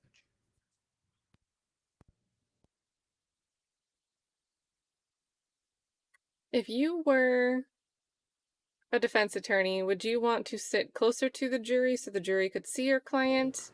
Mr. Huey has 2 armed robberies. This is the 2019 armed robbery. He Or was far away arrested and let in them see the state? Fairburn and gave a false name on the 2019 armed robbery. I'm sorry. Judge, Yes. I do have a question for the state concerning the video that is in this particular folder. I don't believe this video pertains to Mr. Huey's arrest. All right. Says female search. There's That's 2 the- videos, Your Honor. I think Go ahead. on the 9th they both were searched. So I think it's just the body cam for both of. Are you planning to show the search of the girlfriend? No, Your Honor. Okay. Is that the only one you had objection to? This is not the girlfriend of Mr. Huey, according to this particular piece of evidence. That, in other words, this person that's being arrested is not associated with the arrest of Mr. Huey. That's our position. The one that says female search or the other one? That is correct, Judge. Which one? Oh. The one that says the one Okay. that says female search. All right, well, they don't plan to use it anyway. Correct. Okay. Okay, so that's excluded. All right. Okay, thank you. 1 second here. Which one were we? This wasn't true in like the Karen Reed trial, for example, is a recent one where the jury was closer to Karen and the state's table was further away. So the state isn't always sitting closer to the jury. And it was a great, obviously, you guys had pointed out in the chat. Would you rather be closer to the jury or far away? It would depend on the client. But yeah, like if your client's like a goofball or scoffs or rolls their eyes a lot, maybe not so good to be close to the jury. But if they're, they come off well, it could help humanize your client to have the jury to see them do normal things.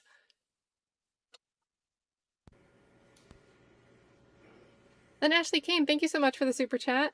Thanks for keeping us normal through all this crazy BS. Are we normal? I feel like a little bit I'm slipping. I can't keep my court calendar straight. I'm relying on the chat. I'm like, are we having more half days? So I'm trying. And I appreciate you, but I think this is like making me lose a little bit of my marbles.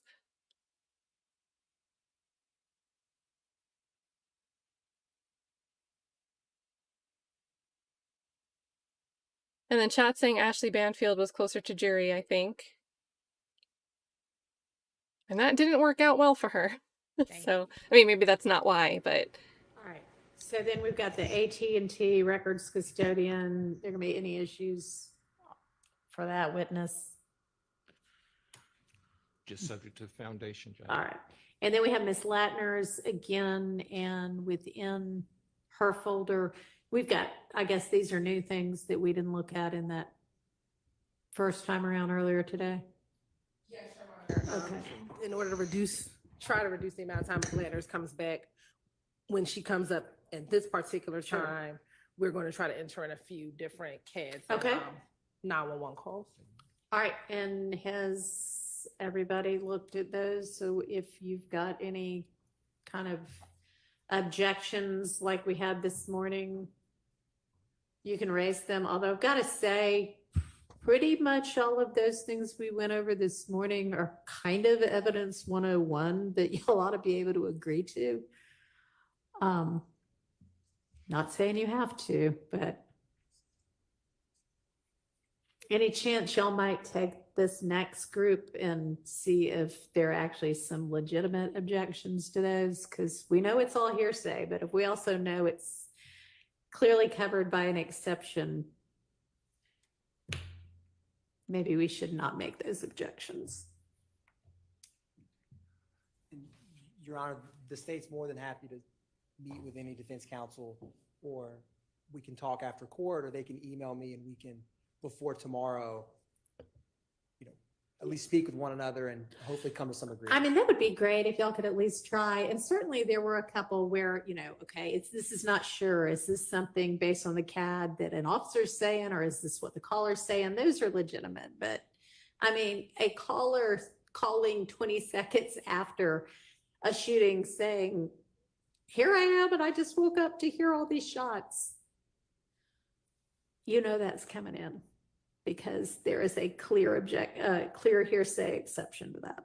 So just see what y'all can do on that. And if you feel the need to go ahead and put forth the objection to each of them, then that's fine. I feel like We'll she go was through talking it. to the But, chat there, like, guys, we're I not just know going to keep everybody's everything out. talking about how long this case is taken, and we could cut it a little bit shorter if we didn't do things like that.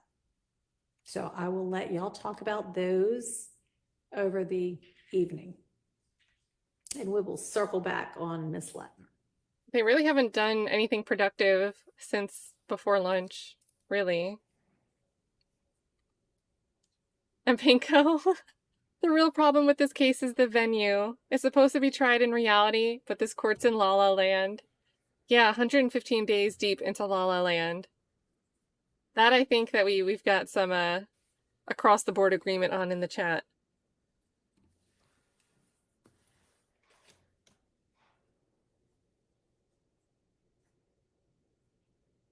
Are they trying to decide what they want to do next?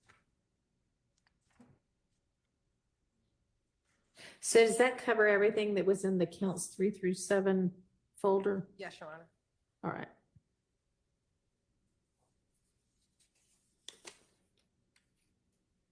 All right, where should we move to next? We can go through counts 14 through 23. Okay.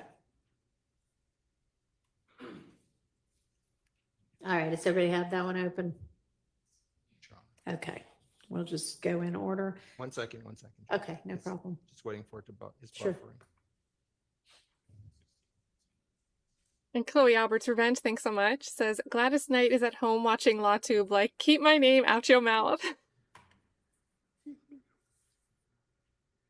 I wonder if there's like a rise The first folder on doesn't have Spotify anything in there, Your plays. Honor. All right. Are y'all ready, Ms. Westmoreland? Are you still? Okay, so we are now looking at the counts 14 through 23 folder. All right, and we're moving to item 45 in there, or the one labeled 45. Okay. And that is an audio call between certain people. Yes, Your Honor. So this is a jail call that we litigated last 45 Tiana Stanley. 45 Tiana, Tianna Stanley, Stanley. Okay. Your Honor, this is a jail call between the victim in this case, Gary Holloman, who is now deceased, a co-conspirator, Tanquarius Mender, and Tanquarius Mender's mother, Tiana Stanley. We did litigate this, I believe, in October of last year, and it was admitted based upon that litigation. Okay. Anything else on that? Your Honor, it was just for the record, the court admitted it under 807 residual hearsay exception, Interesting. and it was admitted over our objection, my objection. This was a jail call, and the deceased was having a came on to the call at the behest of the inmate and the inmate's mother, Miss Stanley. And that person came onto the call, had a conversation on a recorded jail call, and our position was that there was no establishment that the deceased Mr. Holloman had a very close relationship with either Tiana Stanley or with the inmate. And we objected on that basis. We did not believe that a jail call was a trusted conversation, that it was done on a public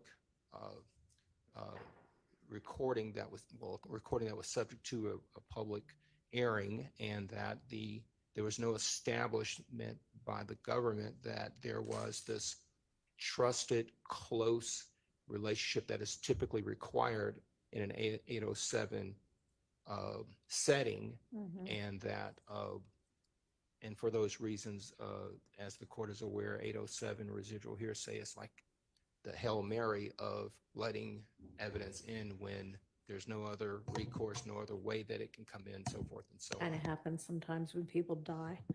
All right, is there an order that I can look at? Yes, Your Honor. So This might be has not right. Come in to the trial itself at all yet, is that not right? come in. Okay. It has not, and there is an order, Your Honor, and we can forward that to you. And also, Your Honor, just from the standpoint of Mender, who's on this indictment as well. Okay. So we would argue that, well, it was admitted under the 807 exception to the hearsay. We obviously don't believe that it would be anything that would come in under any type of co-conspirator theory or anything of that nature as it relates to Mender, who is on the indictment. It's not furthering any conspiracy or anything of that nature. If we were looking to, if the state were saying, hey, it should come in because Mender's a co-conspirator or something of that nature. So it only came in under the 807 basis. All right, was that an argument that was made and addressed? No, Your Honor, we addressed it solely under residual hearsay. Okay, well, if y'all can, I mean, if you want to just like let me know the date of the order, y'all gave me that binder full of motions and orders, so I can find it not during court time. I can do that this evening and let y'all know. And I'll tell you, Your Honor, the order, because there were several things we argued during that hearing. There was a 911 call, there was a body cam video, and it was this jail call, Your Honor. And the court excluded the body cam video. And I believe the order primarily addresses the body cam video and not necessarily the 911 and this jail call. Do I then need to look at the transcript? Yes. Okay. Do you know what date that was? It was November, I think it was November 3rd, but I'll pull it up just so. Okay.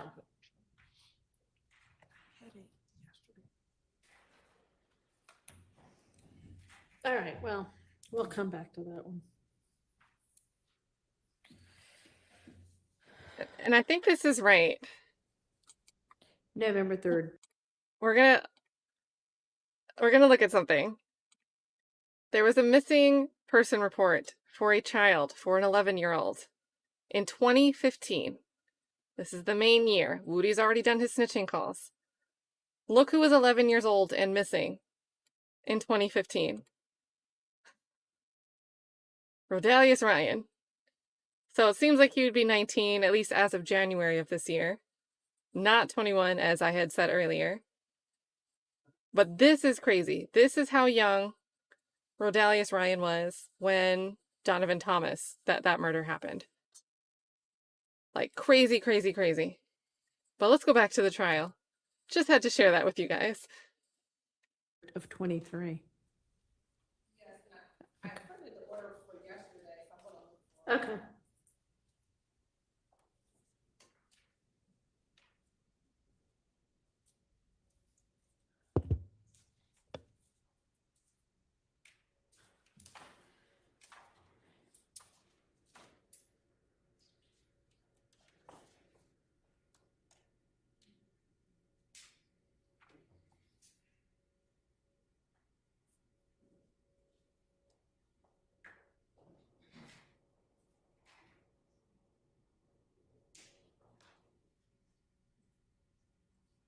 The order was filed on November 16th Okay. of 2023. All right.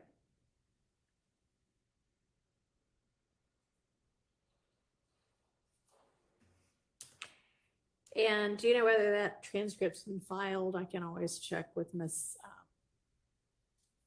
I'm blanking on her last name, Christina Weaver. Okay, it's fine. I'll just check with her. All right, so let's just move to the next folder, I guess.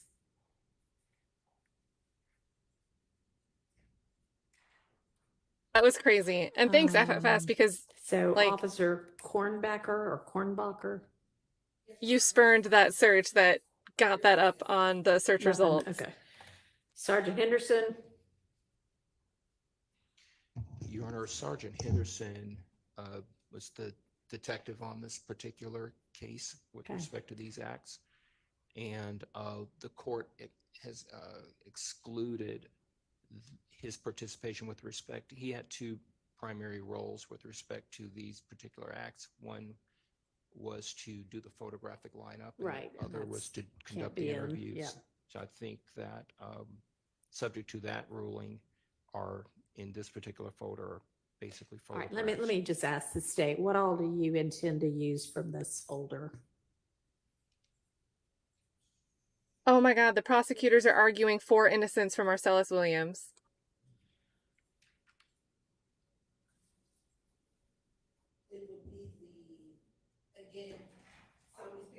Can't hear you. The pictures are duplicative, Your Honor. We've put in here Mr. Huey's statement. I don't think at this time we're going to use it, but we did just place it in here as an abundance if we decide to. I don't think we're going to be using his statement.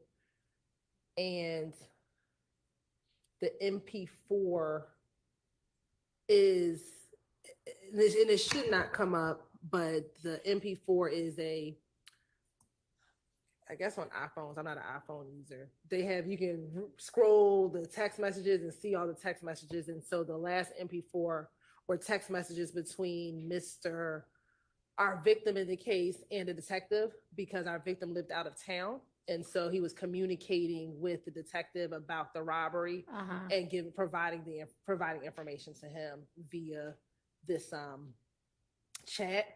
So potentially can come in as impeachment depending on what happens with my victim. If my victim says something inconsistent. This is not the dead victim. This is No, a different victim. Sorry, totally different victim. I apologize.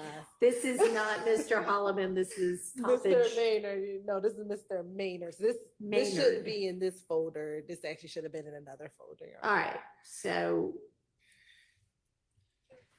Okay. This video is from the 2019 armed robbery. Okay, it's just in the wrong folder, but that victim is going to come testify and you might need to use the text as impeachment. Okay. And I should also be clear, Sergeant Henderson ironically was the lead detective on both the 2019 armed robbery and the 2020 armed robbery. All right, so is there anything in this folder that y'all intend to use? I mean, obviously that is just accidentally in there and you'll use it as to a different topic, but how about with regard to the, I guess, armed robbery of Holloman? No, there's nothing in this folder that we intend to use. All right. Thank you. All right, so then we've got Investigator Belknap. That folder's empty. Yes, Sharon, and I just realized when Mr. Huey was arrested for the October armed robbery initially, there are items found at Mr. Huey's apartment that belong to an individual by the name of Chandler Durham. I do not see those photos in here, so I need to add them, but they're in discovery. Might be in a different folder. They have been served. I see the videos in some other folders, but I'll make sure that what we intend to bring in through Investigator Belknap is placed in this folder. And that was a search that was not, I mean, that it was a search. items can come in. Yes, and Your Honor, it becomes relevant because in one of our acts, which is act number 102, we have alleged as an overact a text message between Mr. Williams and Mr. Huey, where Mr. Williams demands Mr. Huey to take his shit back. And his that he is talking about is Chandler Durham. And so all of that becomes relevant. So we'll make I'm sure the court will anticipate certain objections at that time. Again, there are a lot of assumptions that are being made with respect to what it meant in the context of it, which I don't believe a detective is going to be able to, other than speculate, be able to know precisely. So we'll deal with it. Okay. And I don't believe Mr. Chandler Durham is on the state's witness list. I don't believe. He was on our original witness list, but in an effort to cut down on witnesses, he's not on the reduced witness list. He is not. Okay. So I assume there'll be something that establishes that these were his items? Yes, Your Honor. Yes, we have pictures of items similar to what was found. We have pictures of Chandler Durham with items that were found. Yes, and we also have the 911 call from the Chandler Durham armed robbery. Where he says, these are the items that just got stolen from me. He talks about being robbed. I don't know if he says it on the 911 Well, call. y'all, I mean, I don't know if you might need to put him back on your list, because think about, what they're gonna hold you to your proof on everything. So Yes. there's gonna be an objection if you don't have a way to establish that the items found in the search of Mr. Huey's home are in fact the items that were stolen from Mr. Durham. Yes, we're working through, I think we have worked through it that we could get around it, but Well, we'll see. we're working through it. Okay. I don't know. All right. Investigator Flores. Your Honor, based on your ruling, the next two folders, based on your ruling yesterday regarding the fleeing and attempting to elude, 49 and 50, we don't have to look into. Okay. And then Bernie, is this anything that's different from what we looked at before? Yes, Your Honor, we had Mr. This is his second, more recent work he did? Okay. No. So Agent Bernie, for several of the cases, analyzed phone records. Okay. So he just analyzed Mr. Huey's phone records relating to the October 1st, 2020 armed robbery. Okay.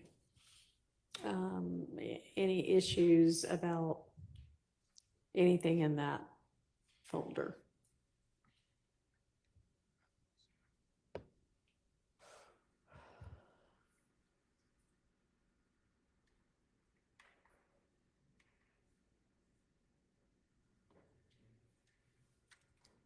Mr. Matthews? We're good. No objection. Okay. Thank you. Yes.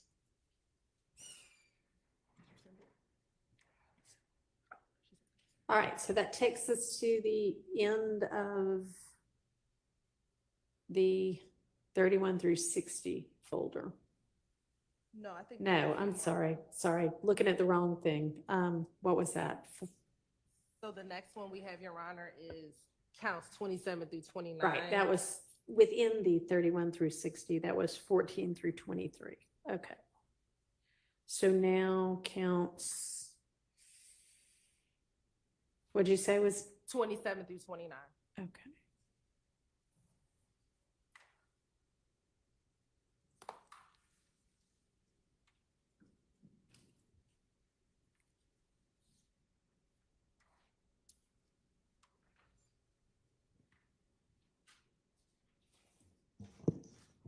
All right, we've got several items in the Smith folder.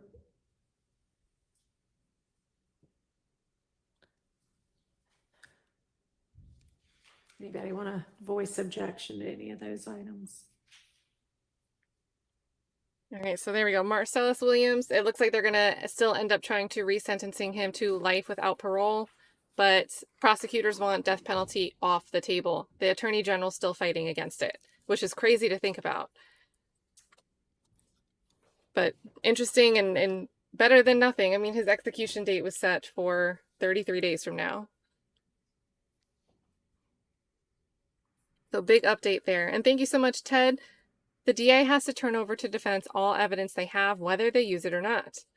There might be something the defense can use. And they should be able, if there's something they could get a lead on and start investigating, they have the right to investigate certain parts, certain things that the state has identified in their own manner. So this is absolutely true. Always a good reminder. One of the biggest examples lately is the Alec Baldwin Rush trial, that mistrial with prejudice, because the state prosecutor, Special Prosecutor Morrissey, was like, oh, it's not helpful to them. What does it matter? Yes, sir. But that's just not how it works. Thank you so Having a much, Ted. tough time seeing which video I'm talking about, but I do know from my review of the discovery regarding this act, there is a FaceTime live or some sort of live stream of Mr. BB smoking marijuana, talking, saying absurd things, and I don't believe Mr. Beebe's going to testify. So I would object to I don't know what the relevance is of that. I know what the relevance is if he was on trial. He's wearing a chain that allegedly belonged to quote unquote trap commander, whose government name escapes me for the moment, but he was the alleged victim of this armed robbery, and he was the person with the chain. But I think a still shot from that live stream could serve the state's needs in that respect. All right.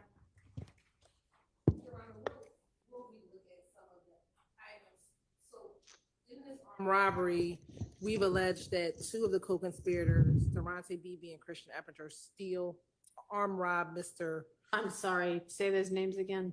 Durante, Derontae, last name Beebe, Bebe, and Christian Eppinger. Okay. I just didn't hear who you said next. They ahead. they robbed Darius Smith in broad daylight at Cleveland Avenue Park.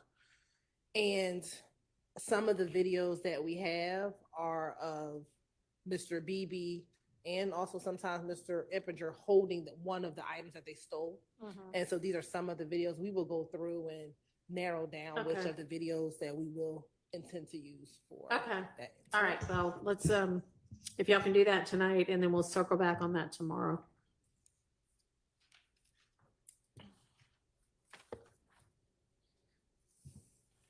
Lots of homework for tomorrow, guys. Lots of homework. Robert, thank you so much. Robert says, keep up the great work. You must have the patience of Job to sit through this day after day. I have neither the time or the energy. Super respect for your perseverance and temperament. It's the chat. I know I've heard it, I've seen it, but when I was going back through this folder, I don't see it in here, where Mr. Eppinger is essentially bragging about the armed robbery. I'm going to look for it again, and then I will make sure everyone gets that video as well. And Robert, I was saying the chat, the buffering emoji keeps me going. The folder that is Adrian Ansart. He's the custodian records for Instagram, and so it's just the Instagram return to his folder. And then we've got Sergeant Pierre or Jean-Pierre. Yes, Your Honor, he is the lead detective. Okay, assume that. So there, I see photographs. Would those be like crime scene-ish things? Yes, Your Honor. And then social media, is there anything we need to look at within that? Anything objectionable? That will be some of the stuff we're going to reduce down tonight. Okay, all right, we'll come back to that also. There's a lot for tomorrow. Thank you again, Robert. And definitely the chat keeps it going. You guys got like inside jokes going on. that I guess is there gonna be a victim to testify to that, or? Yes, the victim will be present, Your Honor. All right. Then those oughta have already been dealt with if there were objections to them. Okay. So that's 27 through 29. Thank you so much, Angie, should with we the move 2 to? sprinkles. We can go Giving gifts out forward all on day. to, Super, super nice. Definitely appreciate it. 44 through 46, Okay. which is the last set. All right, we've got Deputy Timothy Brown. And Your Honor, this is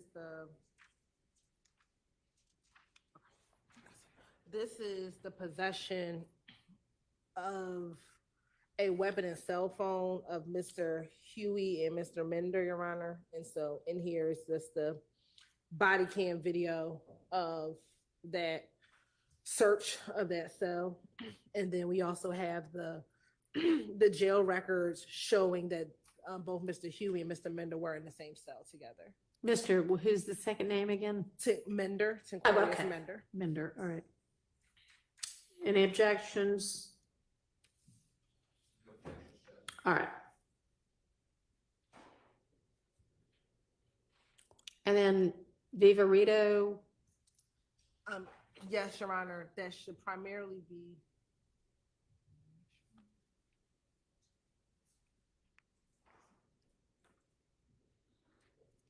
the phone dumps or cell phone extractions for Mr. Huey. okay. And then there is also a video visit with Mr. Huey, Mr. Williams, and Mr. Mender.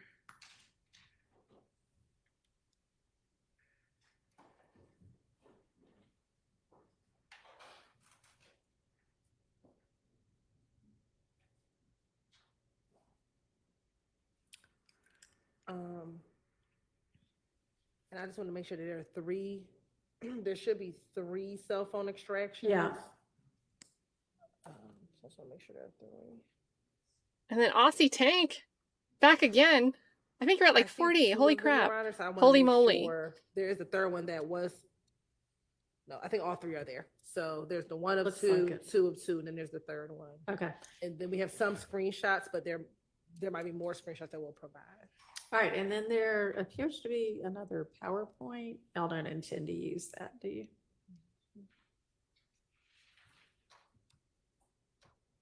Dang, I thought there No, was a Your tank Honor, this emoji was and there the really PowerPoint that was isn't. used for grand jury, but Okay. it's something that we serve. All right.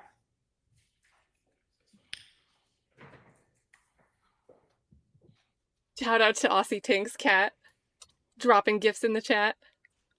That's very And I cute. don't know what that last thing is in there. It's not a folder. It says iPhone 11 Pro Max. I believe, Your Honor, that is the cell phone dump just in 2 places. Okay. I just want to confirm. All right. Look at your attention to So, detail. Does that carry us through that whole, through witness number 60, or do I need to go back and? It does, Your Okay. Honor. Some of our numbers are a little off just because we have a few different lists, but this is all the 60. Okay. And then we intend to provide the last group of individuals to the end, the last witnesses to the end on Monday, Your Honor. Was that the deadline I gave you? Or did I give you a deadline? I don't know if for you gave us that? a deadline for the last group, but we were doing it on Monday, so we just figured Okay, it's time for That's another fine. Monday. all right, so that'll be 61-ish through the end of Yes. your witness list. Yes, Your Honor. All right, so then that would leave us tomorrow looking at these couple of things we set aside for today. And then, I mean, at some point we need to get to the wiretap stuff. So tomorrow then would be the day to do that because we have a free day tomorrow. And we need to utilize it. Okay? So we'll break early today, but with the understanding that everybody needs to be That ready do to your tackle homework. the whatever is within the wiretap evidence tomorrow, as well as we'll circle back on the CAD reports after y'all have gotten a chance to get together, and then on the couple of things from that we just discussed that you might be able to narrow down. Atkins. All right, anything anybody needs to bring up, put on the record before we adjourn for the day? I can't think of anything from the state, Your Honor. Okay. Nothing on behalf of Mr. Williams. All right. Yes, there is. And I don't know if Mr. Adams can do this or we need to wait for Mr. Steele. Mr. Steele did provide to us the Dropbox link with some reciprocal discovery. Mhm. We know that there's some jail calls. There are a number of jail calls that Mr. Steele gave to us. If he could just narrow down which jail calls he intends to use. I believe this is with Mr. Copeland, so we can just know if we have any objections to Okay. objections to it, but just the jail calls. We'll go ahead and reach out. I know that Ms. Steele was working on that today. Okay, well, great. Hopefully he can get that to the state by the end of the day. I'll relay that. Yes. Okay. Because obviously Copeland's cross is hopefully coming up for too much longer.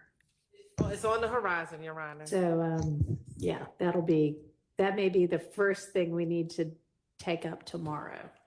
Can I inquire, Ms. Hilton? I know when we left off with Mr. Copeland last week, we were almost done, I think. I mean, How much more yeah, video? Sounds like we've got a little bit more of that video still to get through, since we didn't really get anything done Friday afternoon because A of jail tech call. issues, but A jail call, I think, if I remember correctly, Ms. Hilton. Yes, the goal mhm. will be to pass Mr. Copeland, if not early afternoon. That is the goal, by early afternoon to pass Mr. Okay. Copeland. Understood. Thank you. All right. All right, doesn't sound like there's anything else, so I'll see y'all at 9 tomorrow. Thank you. All right, 9 o'clock tomorrow. Let me wrap that in here because I keep forgetting. Guys, I don't know.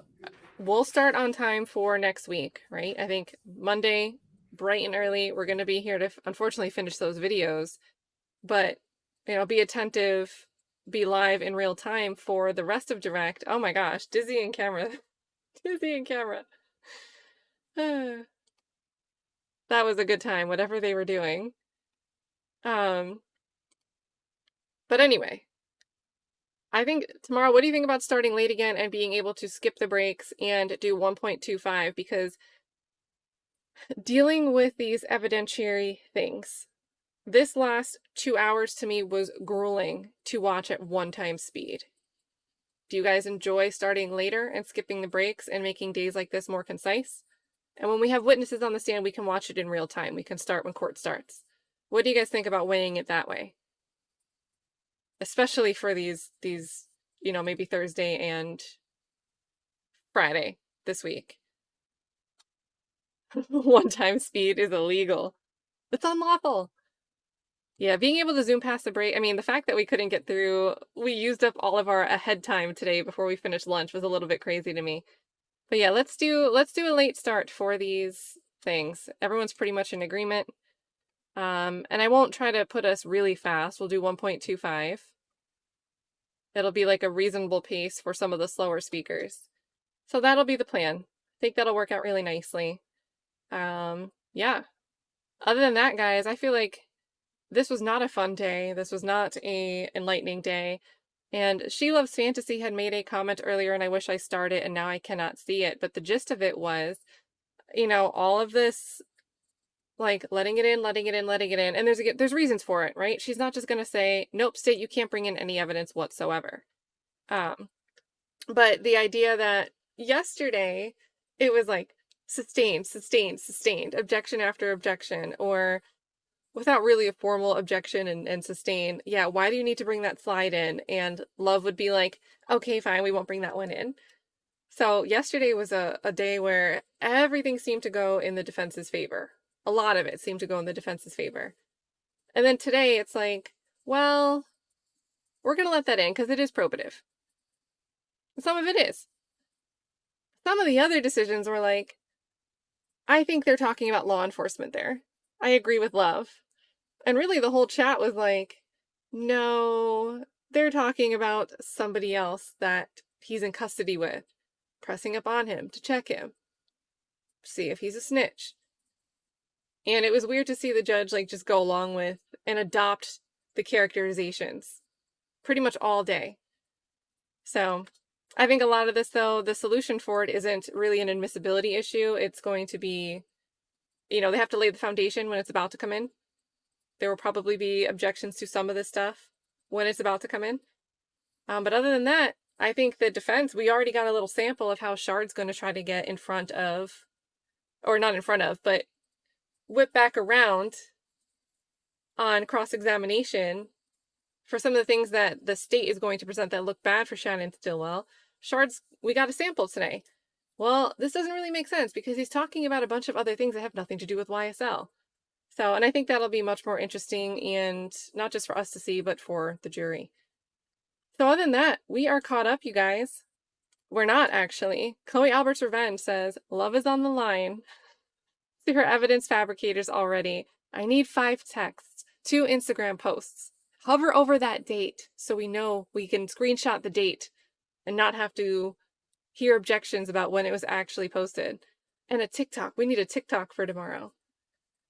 And what's the limit on TikToks right now? Is it still like 9 minutes? Because I know I think YouTube shorts are 60 seconds. Love would absolutely need a TikTok because she couldn't do a short 60-second video. Yeah,